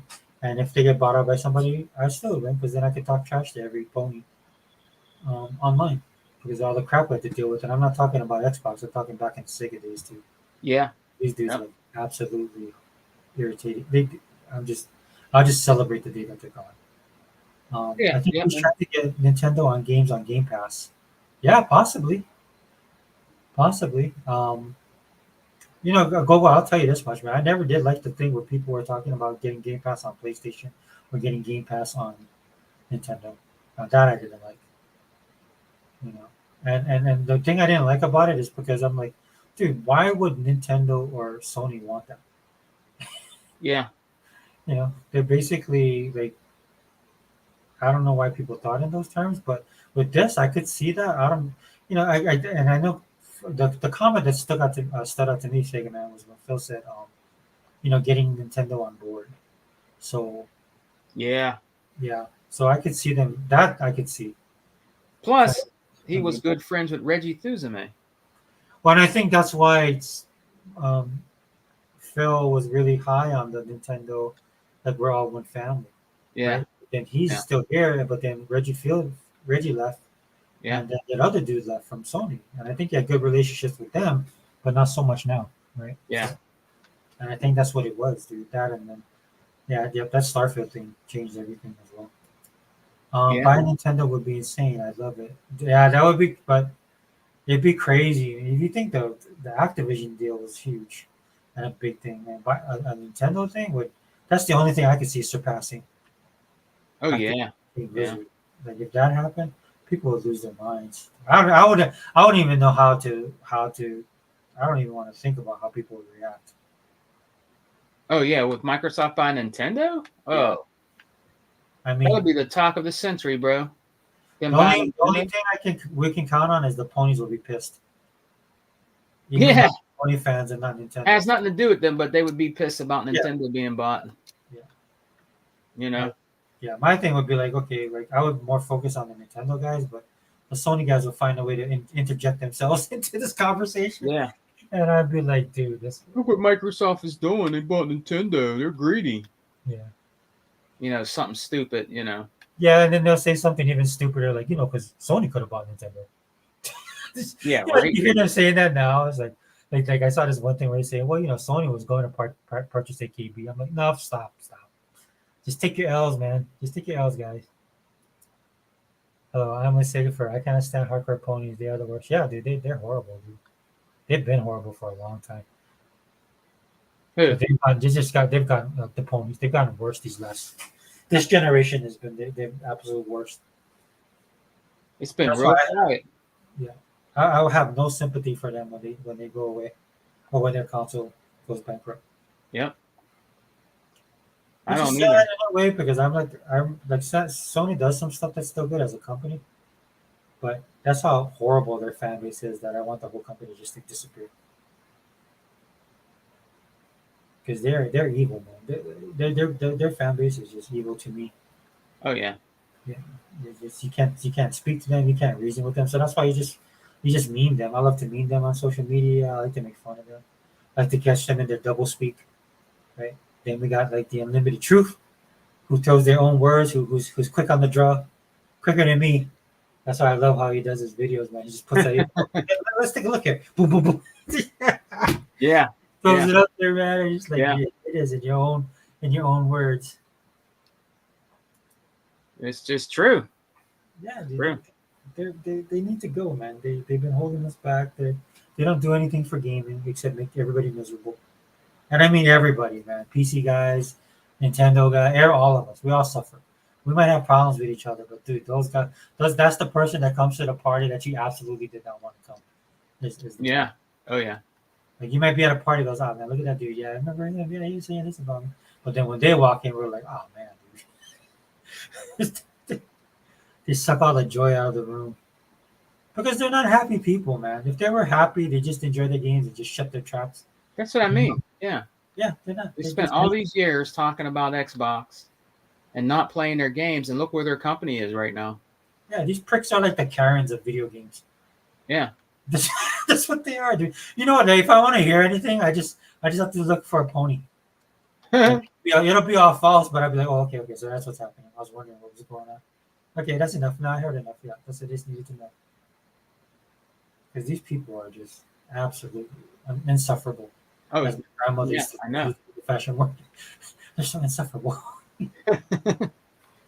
I used to like Sony headphones. I didn't buy one because it was Sony. Thanks to yeah. That's what people don't realize, man. When the way that they act, right? They're supposedly have one of the best headphones on the market, right now. Number one, I think it's ridiculously priced. I don't care how good the headphones are. It's not for me, but I'm not gonna pay that price. But I'm never gonna buy anything they have. I don't buy their TVs anymore. Yeah, I would not buy none of their electronics. They're garbage. Yeah, and they've lost their luster, right? They used to be top of the line, but now, Yeah, I would never, and their shit's overpriced. Way overpriced. Their TVs are way overpriced. Samsung's way better than Sony, bro. Their shit is way overpriced, man. And that's the difference between Samsung and South Korea in general, as opposed to Japan. South Korea is hungry, and it shows in the stuff that they produce. Japan used to be like that. America used to be like that. America. Yeah. We used to be like that, dude. We getting lazy. But right now, South Korea, dude. And when I talk about South Korea, brother, I mean everything. Like, I watch their K dramas, bro. I'm watching a Korean cowboy western. I mean, they still keep it within the context of their culture and their history. But man, dude, I mean, I was having feels back from like growing up watching Clint Eastwood movies. They just do the wind just right, the camera just right. The action's cool, the story's interesting. There's some twists and turns. The only thing a lot of people have a problem with K dramas that I recommend is that they can't read subtitles. Yeah. Yeah, that's irritating to them, and like me, it's like I can't listen to dub. I gotta even thank God I can read fast, and then I end up watching like anime. I end up watching it multiple times, stuff that I really like. So, I'll pick up on stuff. Oh my gosh, yeah, they're so horrible. They just need to go away. Well, save it forever. I can't believe you said that. I thought you were a true gamer. I am. I'm trying to save gaming. Yeah, they're bringing out a new console now. Well, not new, but a slimmer. And I heard they're mad about that. They're, a lot of those PlayStation news are like, I don't see no difference. Why? What the hell is this? They're saying that. What the hell is this? It's just a little smaller. This ain't really nothing. We should say in the comment section. If I see that comment, I'll say this. I'll say, oh yeah, no, it's awesome, dude. It's just like how Microsoft bought Activision King Blizzard. This is the same thing on the Sony side. Yeah, right. Yeah. That's why they're salty, dude. Because they I don't like, but like, yeah, I agree with you, man. I'm pretty sure some of them bought the thing, but I'm like, dude, just go buy an Xbox for you guys that are salty and go play Starfield. I know Xbox guys that own PlayStations just so they can play God of War. Right? That's all you do. You just go buy it or go get it on your PC. You play it on your PC. Yeah. PC, what? Tablet, whatever. Yeah. Your phone. Your phone. There's no excuses, Sega Forever, and they know that. They just want to keep damage control and everything and acting like buffoons and acting stupid because they know that there's different ways to play. Xbox is everywhere. You can play it on anything everywhere, cloud gaming. You don't have to buy an Xbox console. And it's been like that for a long time. And they just want to make in front of Xbox because it's the popular thing to do, man. That's all they're doing. Yeah, and that's isn't it's a shame, too. Well, I mean, they're going to get it back. They'll get it back from us. This is the way it is. I mean, they're going to get it right back, man. We're not going to just sit back and take it. We're going to watch everything that your greedy ass company's doing. They're not doing you no favors, dude. They're not doing you nothing, making remakes and make you pay full price. They're gotta be out of their minds, dude. But I love the old saying, they made their bed, they gotta sleep in it. 'Cause they Right. yeah. You know what? The thing I love, like, I don't know if you saw, like, were you on Unlimiteds, right? For a little No, bit. I was at work. I wasn't on there. Oh, okay. Well, did you hear what Tuck said? No, what do you say? Like, it's almost as if Tuck, you know what? Somebody has a moment of clarity. Yeah. Yeah, so Tuck like had this moment of clarity where he talked about you all say the Sony Pony Killer, Yeah.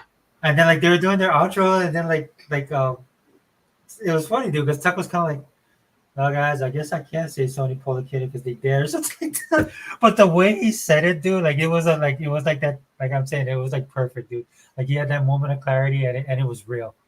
Like yeah, like when he said it, dude, I was rolling, dude. When he said it that way, I was like cracking up. Like He said, "What? Yes, I can say Pony Killer." no, it's not good. Well, I guess I can't because it's like how he says, "Yeah, it's your boy DJ Tuskmaster, Yeah. the original Pony Killer," Mm-hmm. right? Like he says it like that, right? But he's like, "Yeah, it's your boy DJ Tuskmaster."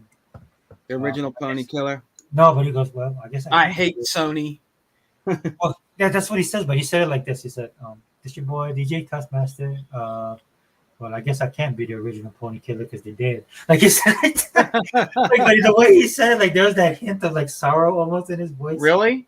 Yeah, go back and dude. It was dude. I wish I could. I wish I knew I did. I would clip that and keep it. It was like Yeah. so awesome.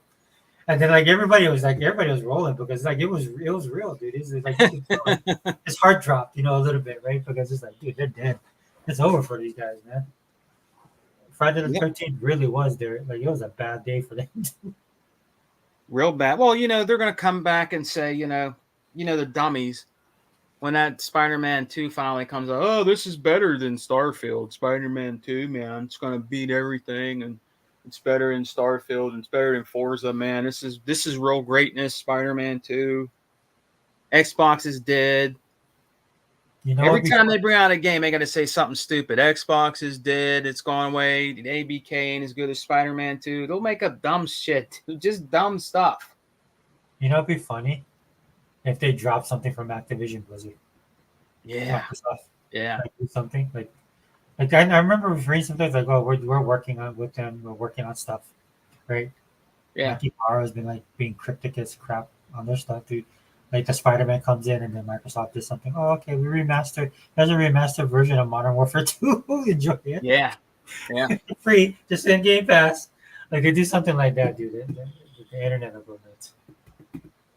And I lied. If they were supposed to be Gears of War collection that was supposed to be every last game was supposed to be I think redone everything like they did like the Master Chief collection. I think they were going to do the Gears collection like that. Now I would buy that because I'm a Gears head. I would buy that. I do have the one they redid, which was phenomenal. The first Gears.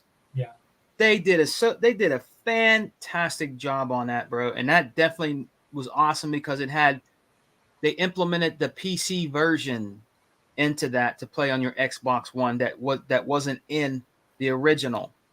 Right. Where you're playing at Brumach. There's a board that didn't make the original cut in the original Gears where you're actually facing the Brumach or Brumach, that they put into the game that was in the PC that they didn't put in the 360 version. So it was definitely worth buying. Oh, that's cool though. So you think they're still do it?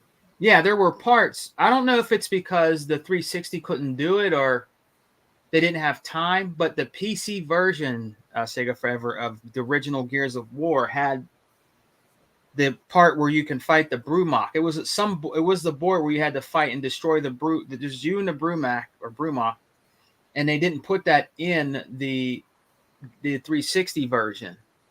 And there was other parts that they didn't put in there either that they implemented into the Xbox One version, which was awesome. That was awesome that they did that. You know what I mean? And it's definitely worth buying too on that, getting that special edition Gears of War. Plus it has the 4K and everything too now. So, it's awesome, man. It's really awesome. I gotta go back and play those games. I don't know when I'm gonna have time to do because it's crazy right now. Just make you one of these days go back and try it out. What's it called? Guess what? Guess what else got a an upgrade? If you bought and I have it. If you bought the Terminator game, it has the four. I think it has the upscale in the 4K now. The Terminator game that you could buy on that was on Xbox. Oh, which one is this? Is Is this it Resistance? I think Oh, okay. I'm sorry. Okay.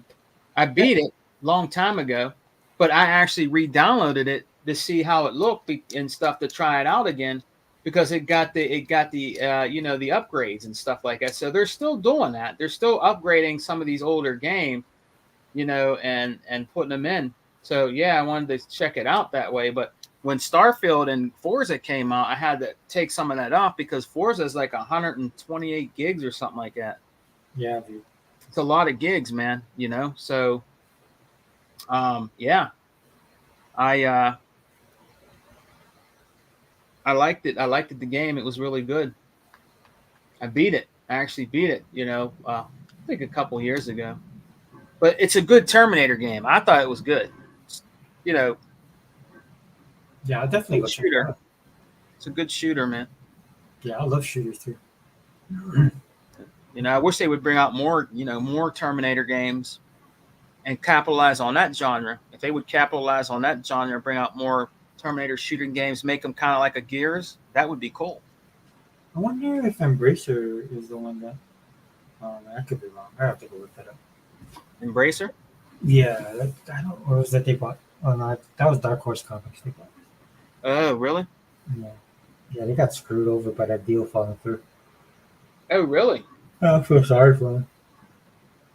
They're supposed to get an injection of $2 billion in partnership with Saudi Arabia. Mm-hmm. Saudi Arabia's trying to expand. I don't know though, man. It's like all this crap going on over there in the Middle East, bro. It's nuts, man. Oh, yeah, man. It's pretty bad, bro. It's like there's some news dropping when I was doing the podcast, but I keep up with this stuff. Yeah. Um, so much so, man. I gotta start talking to my kids about stuff because there's like so many people like that don't follow it. And I don't want my kids kind of be, I let them know stuff that I feel like they need to know about. Yeah. But I'm a kind of a parent that wants them to be as kids as long as possible. But they're Yeah. but they're crossing over. They'll be young adults. They're young adults now, but they're going to be adults soon. So I'm like, here's the, and I'm talking about just not just like politics, but or world events, but like I'm talking about just jobs and stuff in general. So yeah, dude, it's. I'm just like, dude, just let one Call of Duty get into Game Pass before all of this stuff goes off. Oh, yeah. Yeah. It's coming. It's coming. Yeah, they're saying 2024. I know that they have deals with Sony and stuff like that. Activision, King Blizzard. You're gonna see Crash Bandicoot in there. You're gonna see Spyro the Dragon. Dude, I would love for them to drop the new game because I don't think I got that one. I bought the older ones, but I've been dying to play that new one. The new Crash Bandicoot. It's down to like $24, $25, but I would rather get it in the Game Pass. Yeah, and play it. The way I utilize my Game Pass is like to kind of feel like I'm getting more bang for my buck. It's not just playing, but nothing against like the thing, but there's certain games I don't buy because I'm like it justifies my subscription to Game Pass. Yeah. And I pay for 2 subscriptions, me and my daughter. Yeah. And I use my Bing though. I'm not gonna lie. I use my Bing to offset stuff, but right now I'm trying to build my Bing up to like 500,000 points. Wow, what are you up to now? Like 300,000. Wow, your Bing points? Yeah. Wow, you know how much shit you can buy Sega Forever? Holy crap! Yeah, so what I do is I just built it up because I do the Bing stuff. Yeah. And then you get stuff for the things, but the most important thing is just buying stuff from Xbox. I got 30,000 something. I don't got near what you got. Holy crap! You know who else got a lot that does that too? Is Tuck. Yeah. You know why? Because like when you buy the controllers and stuff, you know what I mean? Because I know they buy controllers. So like every time you buy something, dude, you get a little bit of a kickback. Yeah. Yep. So like all the stuff that I've been buying, and then that's why I like the Microsoft store when it was here. Yeah. So the Microsoft store, I would buy stuff there, and you get the receipt. Then you get them the receipt, and then you get points off of that stuff you bought at the store. On Yeah, Bing. you got a lot. So you do it. I do it every day. You must do it every day. That's a lot of point. That's a lot, man. That's a lot. You can buy a bunch of shit, man. Yeah, I want to get up before. So my goal is to get to 600,000 and then start. Phew. What is it now? No, wait a minute. You could possibly buy an Xbox. Yeah, well, I just want to get that way so that I have that cushion, and then I just turn them in for points, and then use that. Wow. So when you turn them in, what's Google Pulse said he has around 9.3K? Oh, 9,000? Yeah, dude. Yeah, Google, you're in a. Wow. Let's see why somebody. I have 30. He has 9,300. Oh, is that? He wrote 9.3K. So yeah, that's nine. That's Oh, he says I get to 10,000, then I get to 9,000. So that's 9,000. He got 9,000 gamer point. I mean, 9,000. Because I have like 30,000 or something like that.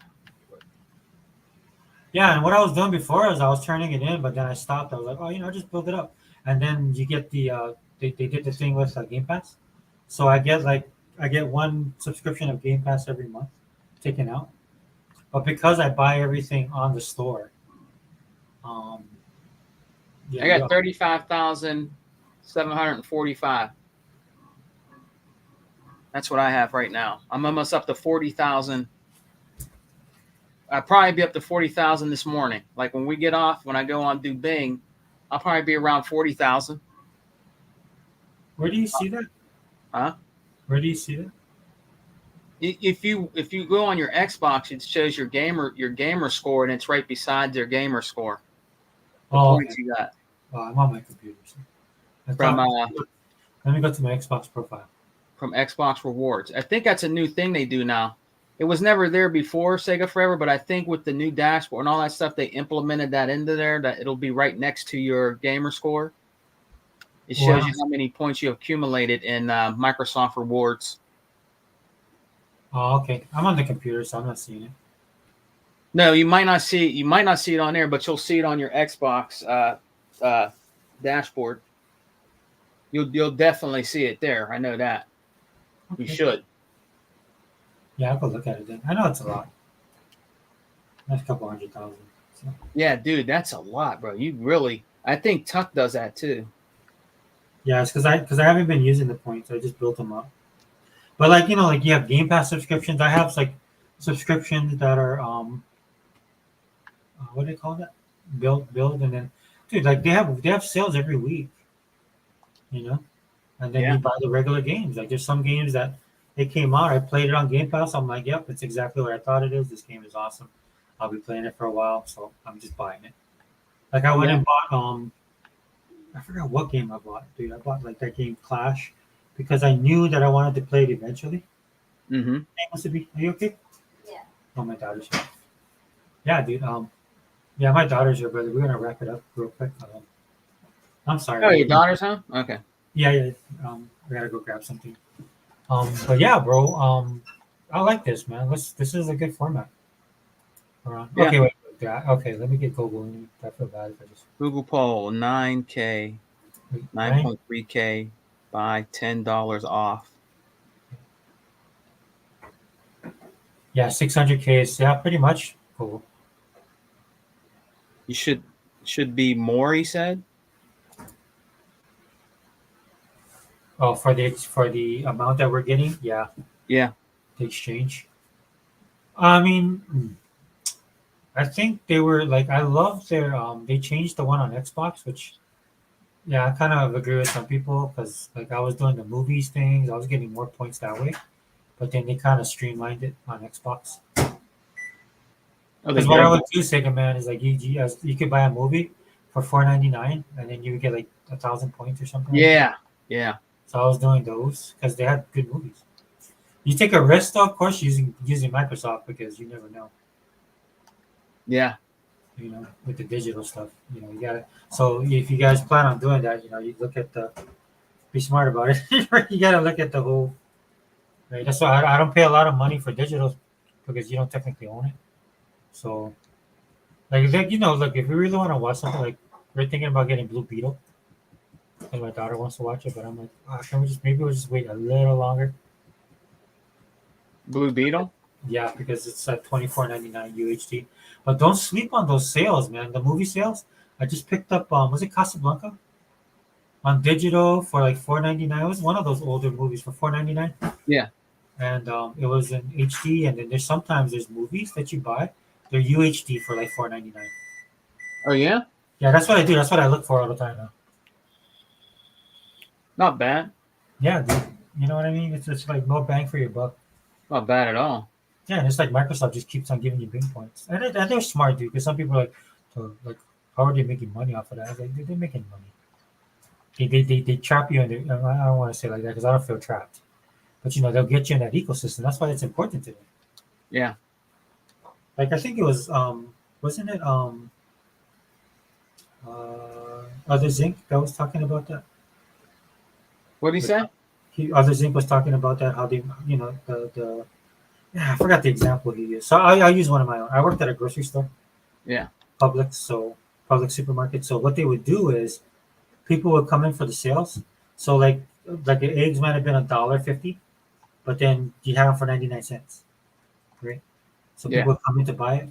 But what the grocery store knew is that if you buy eggs 10 to 1, you'll buy like mayonnaise, baking stuff, right? Other things like that. Yeah. Because if you're gonna buy eggs, it's not just to make eggs for breakfast, but like, oh, let's go make some brownies. We need, and then you buy you buy all these ingredients to put it together. And then sometimes they would like raise the price on those other ingredients slightly, right? Yeah. So basically, what you're thinking you're getting like that 50% off, you're actually getting maybe 20 cents off. And Oh, plus, really? it's drawing you in. It's drawing in free. Yeah, I think Other Zinc was the one that was talking about the TVs on Black Friday. Why they draw you in. I think it was him. They draw you in so that you can get the cheap TV, but then they know you're gonna buy because it's the holiday season, right? So when the store would do this, they would do this in particular sales and stuff like that. So my point is, my point is that Microsoft knows what they're doing. Microsoft what? Microsoft knows what they're doing with the sales and stuff like that. Yeah. And I know that they know, and they know that, and they should know that I'm a savvy shopper, and I know that they know that I know what they're doing. So if I feel like I'm getting a deal out of it, dude, because this whole entitlement culture that we have now, where people just want stuff for free, Yeah. yeah, no, that's not how the world works, guys. You can get some stuff for free, but you never truly get stuff for free. I tell my kids that all the time. So, and like for me, it's personal now because my daughter is going to go into this field, so I'm like, pay for your stuff. They want a lot of stuff for free, man. Yeah, they feel like like we deserve this, or why do I have to pay for this? I'm like, people make things, But Yeah. then when you're growing up in a society now that that they're teaching these people to hate capitalism, and I'm like, look, dude, like you can have a principle on capitalism, and if it bothers you that much, maybe make the change. I'd respect you for that. But you have very few options, and those other options don't work out too well. Just to let these guys know, right? So Yeah. Yeah. nothing's ever perfect, right? But again, you benefit. And again, if there's something about it's like when people tell me like, oh, this game did this, and this. I'm like, well, you should learn how to make games then. Mhm. And I don't mean that in a bad way per se. It's just like, well, it sounds like you're interested in doing gaming. If you can make something, build a better mousetrap, then definitely, I reckon. That's how we used to be, especially in this country, right? Yeah. That's how it was. It's just like, okay, I'm gonna create something because this I don't like this, or this could be better. I'm gonna make my own, and they do that. That seems to be gone. So anyway, Yeah. because you can just make YouTube videos or go show your booty and get fans that pay you monthly subscriptions. Yeah. So yeah. Oh, go ahead, brother.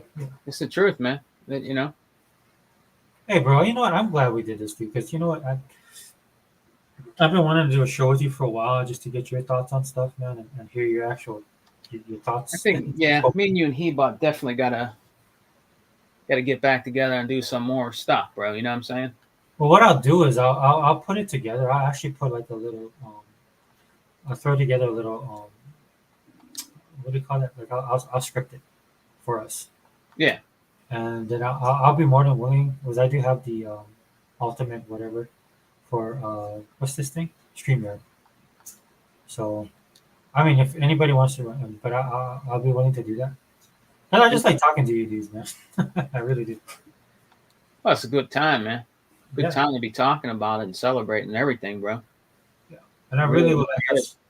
Yeah, I really would like us to focus like more on like I was telling he about earlier. I was like, dude, there's so many things like first world problem things I understand, but there's so many things we could be talking about when it comes to Microsoft.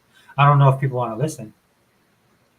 And like thank you Google for being here, right? And Woken and I think Two Men want to stop or other Zane. Faded Blaze is here. But all the guys who stopped in, man, I really appreciate it. Mr. Kima, how can I forget you? You're the man.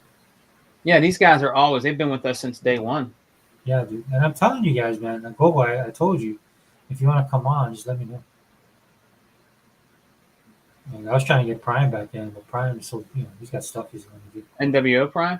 Yeah, NWO. Yeah. Yeah, man, I've been shouting him out, man. I hope he's, Yeah, I heard. Yeah. I know he's got a lot of stuff going on too. Yeah. But yeah, dude, let's do this, dude. I don't know what we name it. Maybe like the old guys podcast. We old everything hurts podcast. I don't know. And people are surprised we're still on, aren't they? Oh no, they shouldn't be. Man, one time me, Dea, and Realist, dude, we ran like, dude. I think it was was it longer? It was long, bro. It was like eight Wow. 8 hours. Are you serious? Yeah, that's why unlimited. That's why I was joking with unlimited. You know the Trump mugshot. Yeah.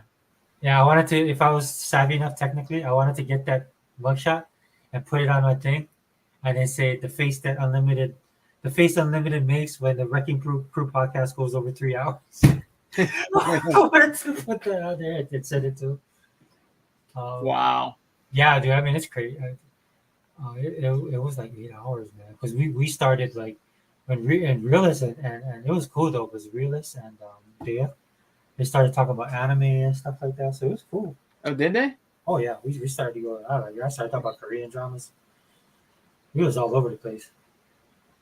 And that's the thing, you know what I mean? I like for I just want to hear people's opinions and thoughts. I want everybody to have a voice.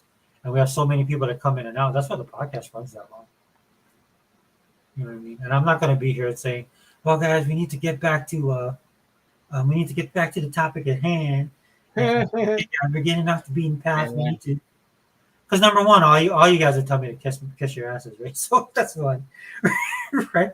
But another thing, I don't want to be that. I don't want it to be that way. Like I like hearing you guys. I like hearing all of us talk about stuff. Yeah, a lot of them do that. They do that. They need to get back to the topic, and yeah, I won't do that. So, yeah, a lot of them do that.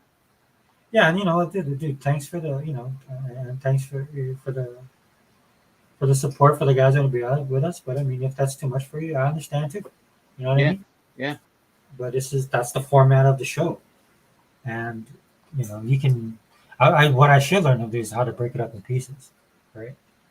So if I could do that, because it literally is. I mean, I know it's a joke, but it literally is like a shift.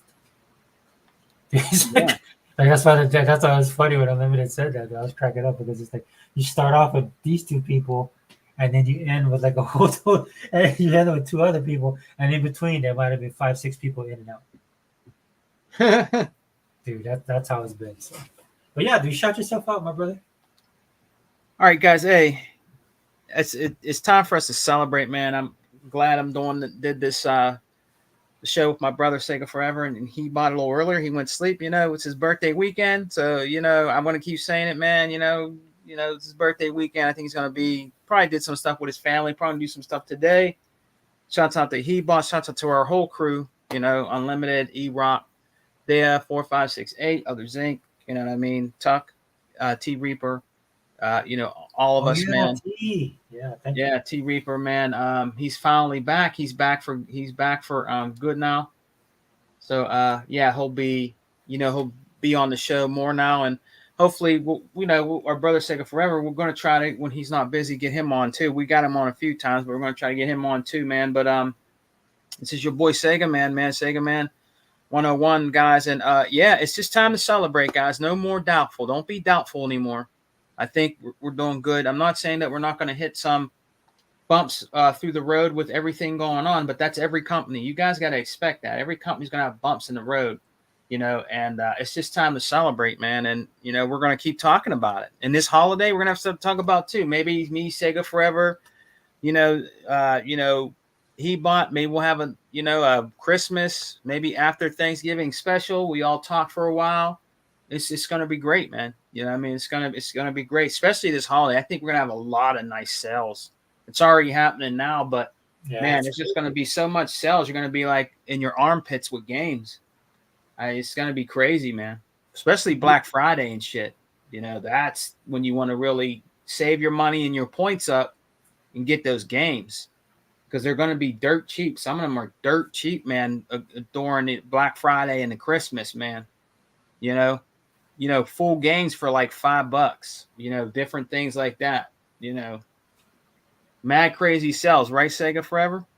Yeah, dude, and it's been like that for Microsoft for a while. So please pay attention to that. Go get Bing, guys, because if you want to get, man, yeah, every time you buy, even if it's stuff on sale, you get a little bit of a kickback. But that stuff adds up, dude. Like I say, I'm at like 3,000 right now. So, yeah, you got a lot, man. You're doing really good, bro. Yeah. And I've been buying games, and that's another reason why I've been kind of gone, trying to get to my catalog.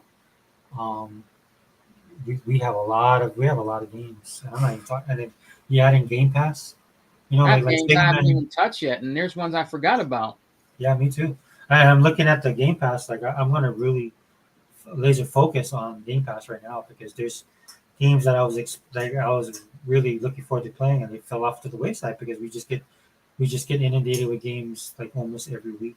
Yeah. Right? To the point that when Microsoft, like when people are complaining, well, that's all they got. I'm like, good, dude. I'm like behind, dude. I'm like 10 games behind, 10 games deep behind. A couple games I just went ahead and bought it because tried them out, and then some games are like, I know I like it, I'll just buy it because I'll never get around to playing it. And that's like on Game Pass, so that's the realism of it. That's the first real problems we have on the Xbox side. So much so that's something that we'll talk about that at another show too, but that Microsoft has to look at, and I'm sure they are, man, because they make these deals with these companies, and they don't want to undercut the success of those companies' games. So they got to be really careful. So you got to think about that as well when they do these releases, right? Because it's like this balancing act they got to do, where they're going to release games to keep the interest of the people, to keep the subscriptions going, to draw people in, but at the same time not overlapping. Yeah. Right?